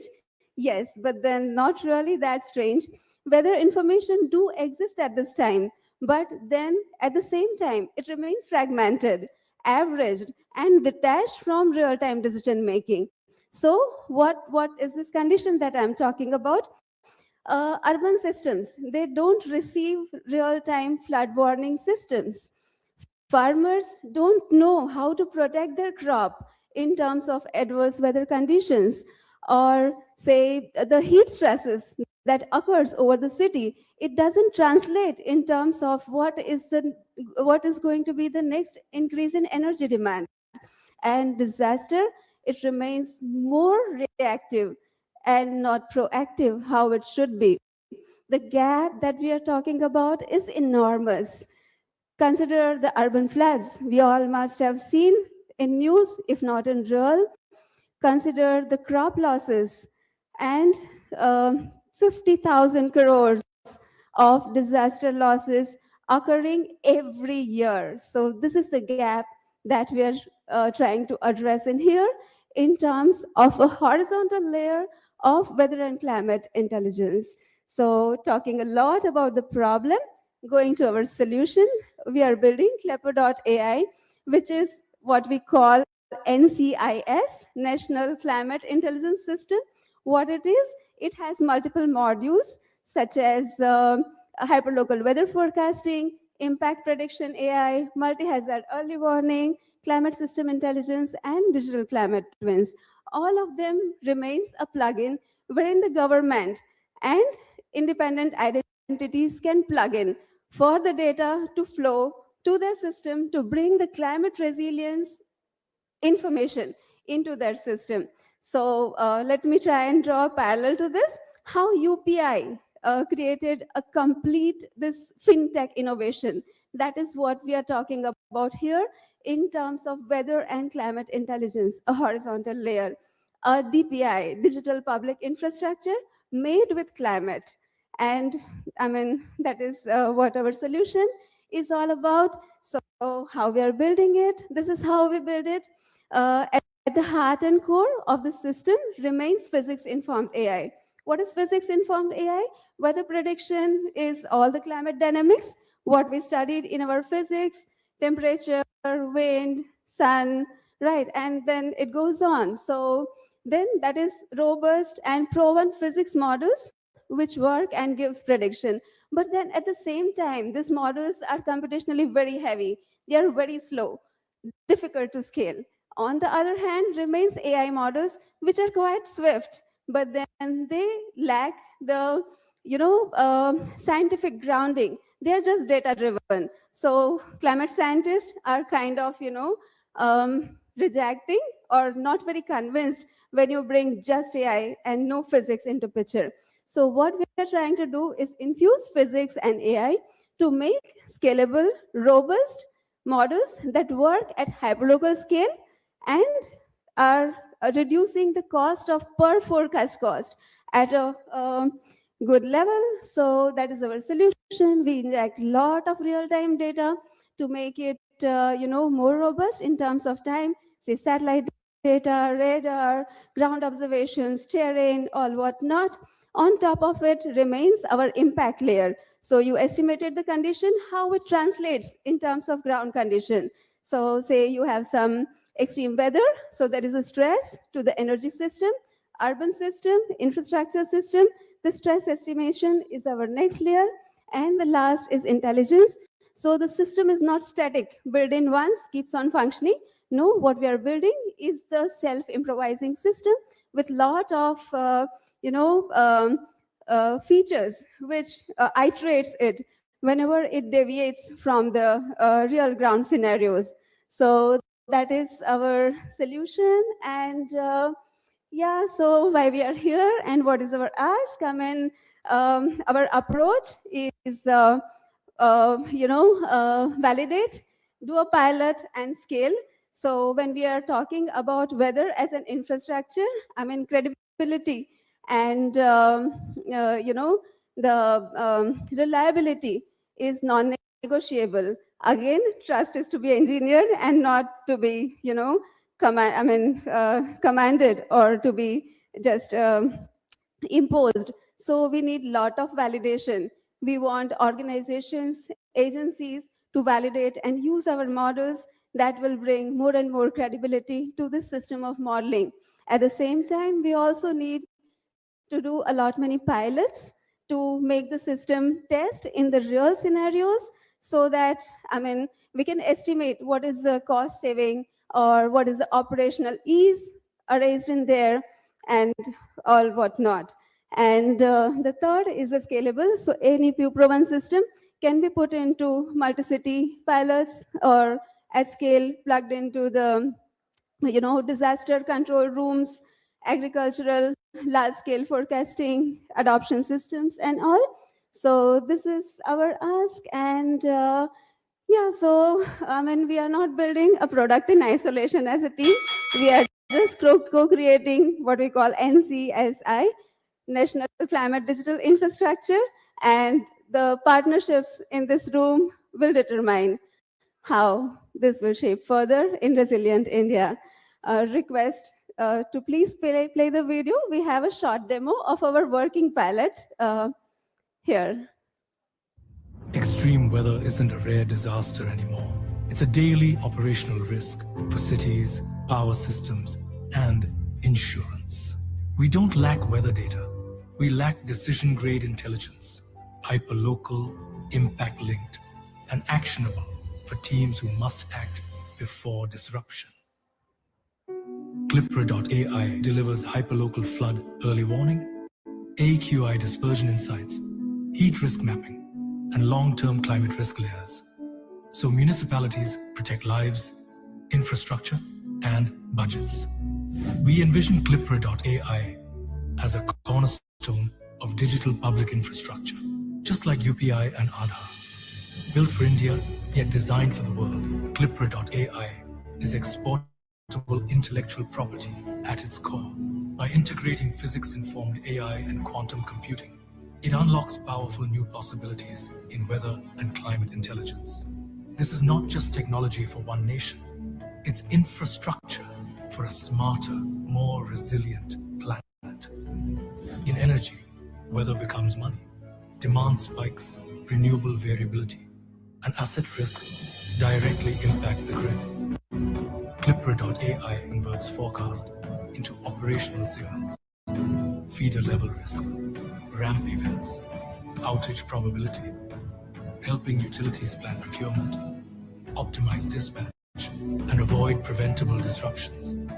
For insurance and agriculture, the shift is from payout to prevention. Clipper.ai supports portfolio risk intelligence, event attribution, and parametric triggers, reducing loss ratios while protecting livelihoods. We are building an indigenous weather and climate intelligence ecosystem powered by advanced AI today and quantum-enhanced simulation tomorrow.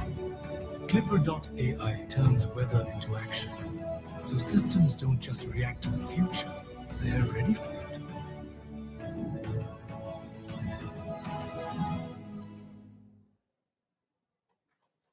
Yeah, so thank you very much.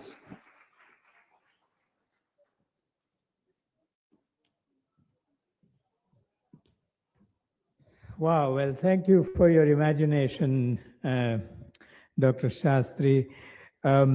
You invoked the word that hadn't been invoked throughout the day, the digital public infrastructure. So thank you so much for doing that. I think, well, you know, it sort of brought to mind something as a system scientist. And there are young people in this room. I want to share this quick insight that if you look at principles of systems, you see three types of transformations. There's the material turning into material. There's a wood that turns into a dais like this. That's one form of transformation. There's energy turning into energy. So there's heat that turns into piston moving.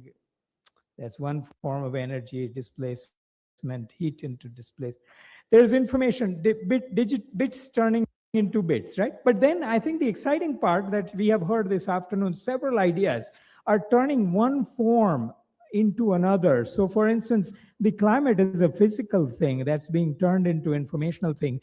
That's where the breakthroughs are. So if you are a young innovator in this room, if I were like you, then that's what I would chase. So with that, I think we have, believe it or not, successfully come to the point where we will be hearing about the top 10 team. Who is excited about hearing about the top 10 teams? Woo! Very good. All right. For that, I'm going to invite my dear colleague, Anna Roy, Mission Director of the Women Entrepreneurship Program, someone who has led this whole AI by her flagship track, and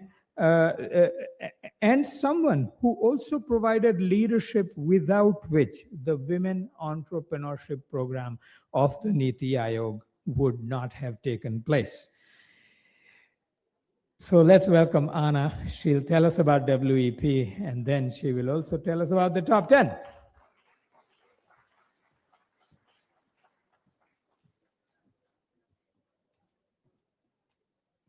Thank you. 5-minute more wait to all my dear friends on the left of this room. So can we have the presentation? Do we have one, or I just speak? We have. Okay. So you may wonder why WEP is doing AI by her. WEP is an aggregator platform which works towards building, enabling entrepreneurial ecosystem for women, both aspirational as well as existing entrepreneurs. For aspirational to move on to become an entrepreneur, for existing one, help them scale up. Next, please. It's too much English, I think. I think I'll just speak like that. So it works. Yes, this is our vision.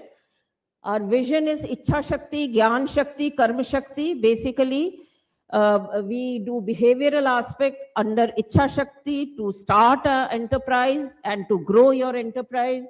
Gyan Shakti, we have successfully over the past 8 years of our formation developed a knowledge portal because we feel that access to the right knowledge at the right time is key to the success of an entrepreneur. And Karma Shakti is basically hand-holding. And under Karma Shakti, we have developed a plug-and-play framework where we provide a platform for all stakeholders to come together, join hands, and we curate programs specific to the needs of the cohorts. Our mission is absolutely not to duplicate what is already happening. We are a very lean organization. We work with partners and we do not create our own programs. Our theory of change is basically whatever we do is to address all 6 ecosystem needs. So if we have a program for any cohort, we address all of these 6. We do not just provide skilling and not look at the others. We feel if you miss even one of these 6, your program is incomplete. Next, please. So today, this is what WEP is. I will not go through the numbers. This is a pitch deck, like so many pitch decks we saw today, and the 30 pitch decks by all our wonderful finalists to the 3 juries. This is my pitch deck. Come join WEP, register on WEP, and we will, I don't promise everything, but we will try and help in your entrepreneurial journey. Next, please. These are some of our marquee assets. I won't go into each one of them. So we have a knowledge portal. We have one-to-one mentorship where we have more than 800 mentors. Award to Reward program is our flagship initiative where we provide hand-holding sectors. Then community module is something where we have an online community which enables peer-to-peer learning, networking, connecting. So a very lively, place. And we have a wonderful organization called WeWin, where the founder is Nupur Garg, a former VC, and who was also on the board of SIDBI, who is managing both our mentorship as well as our community page. And we have around 50 partners. So all of this work you see is being managed in some way or the other by one of our 50 partners. Now I will be announcing. So basically I wanted to mention about Award to Reward. Just come to the next one. For this particular audience, I would like to say that for the 150 shortlisted startups, we would like to curate a program on these steps of award to reward, where we don't need to now do a competition. You have already gone through it. So we have shortlisted 150. We would like to curate a capacity building program for you, which will include networking and mentorship as integral parts. We will be reaching out to you. So whoever is desirous can respond.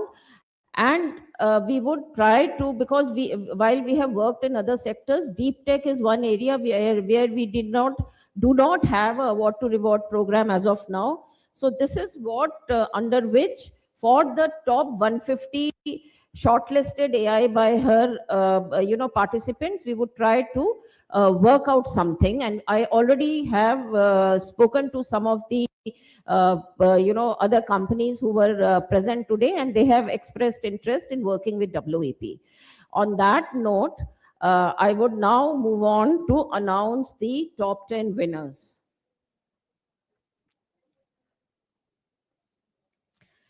The winners are in alphabetical order.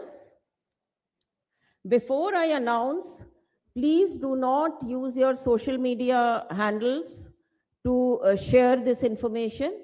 It will be done as per the guidelines of AI Mission and METI, who are conducting the entire summit. And as already been communicated to the top 30, it is necessary that you follow the directions which are given by the AI Mission regarding approaching the social media handles, because there is a certain, it's not as if they are being restrictive, but they are trying to give a narrative to the whole thing. So please be, appreciate that requirement of the organizers, and do not publish these results on the platform, on your social media handles. So the first winner, as I said, in order of, in alphabetical order, is Able Credit. Is Able Credit around? Congratulations, Able Credit. Next is Azo AI. Congratulations.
you.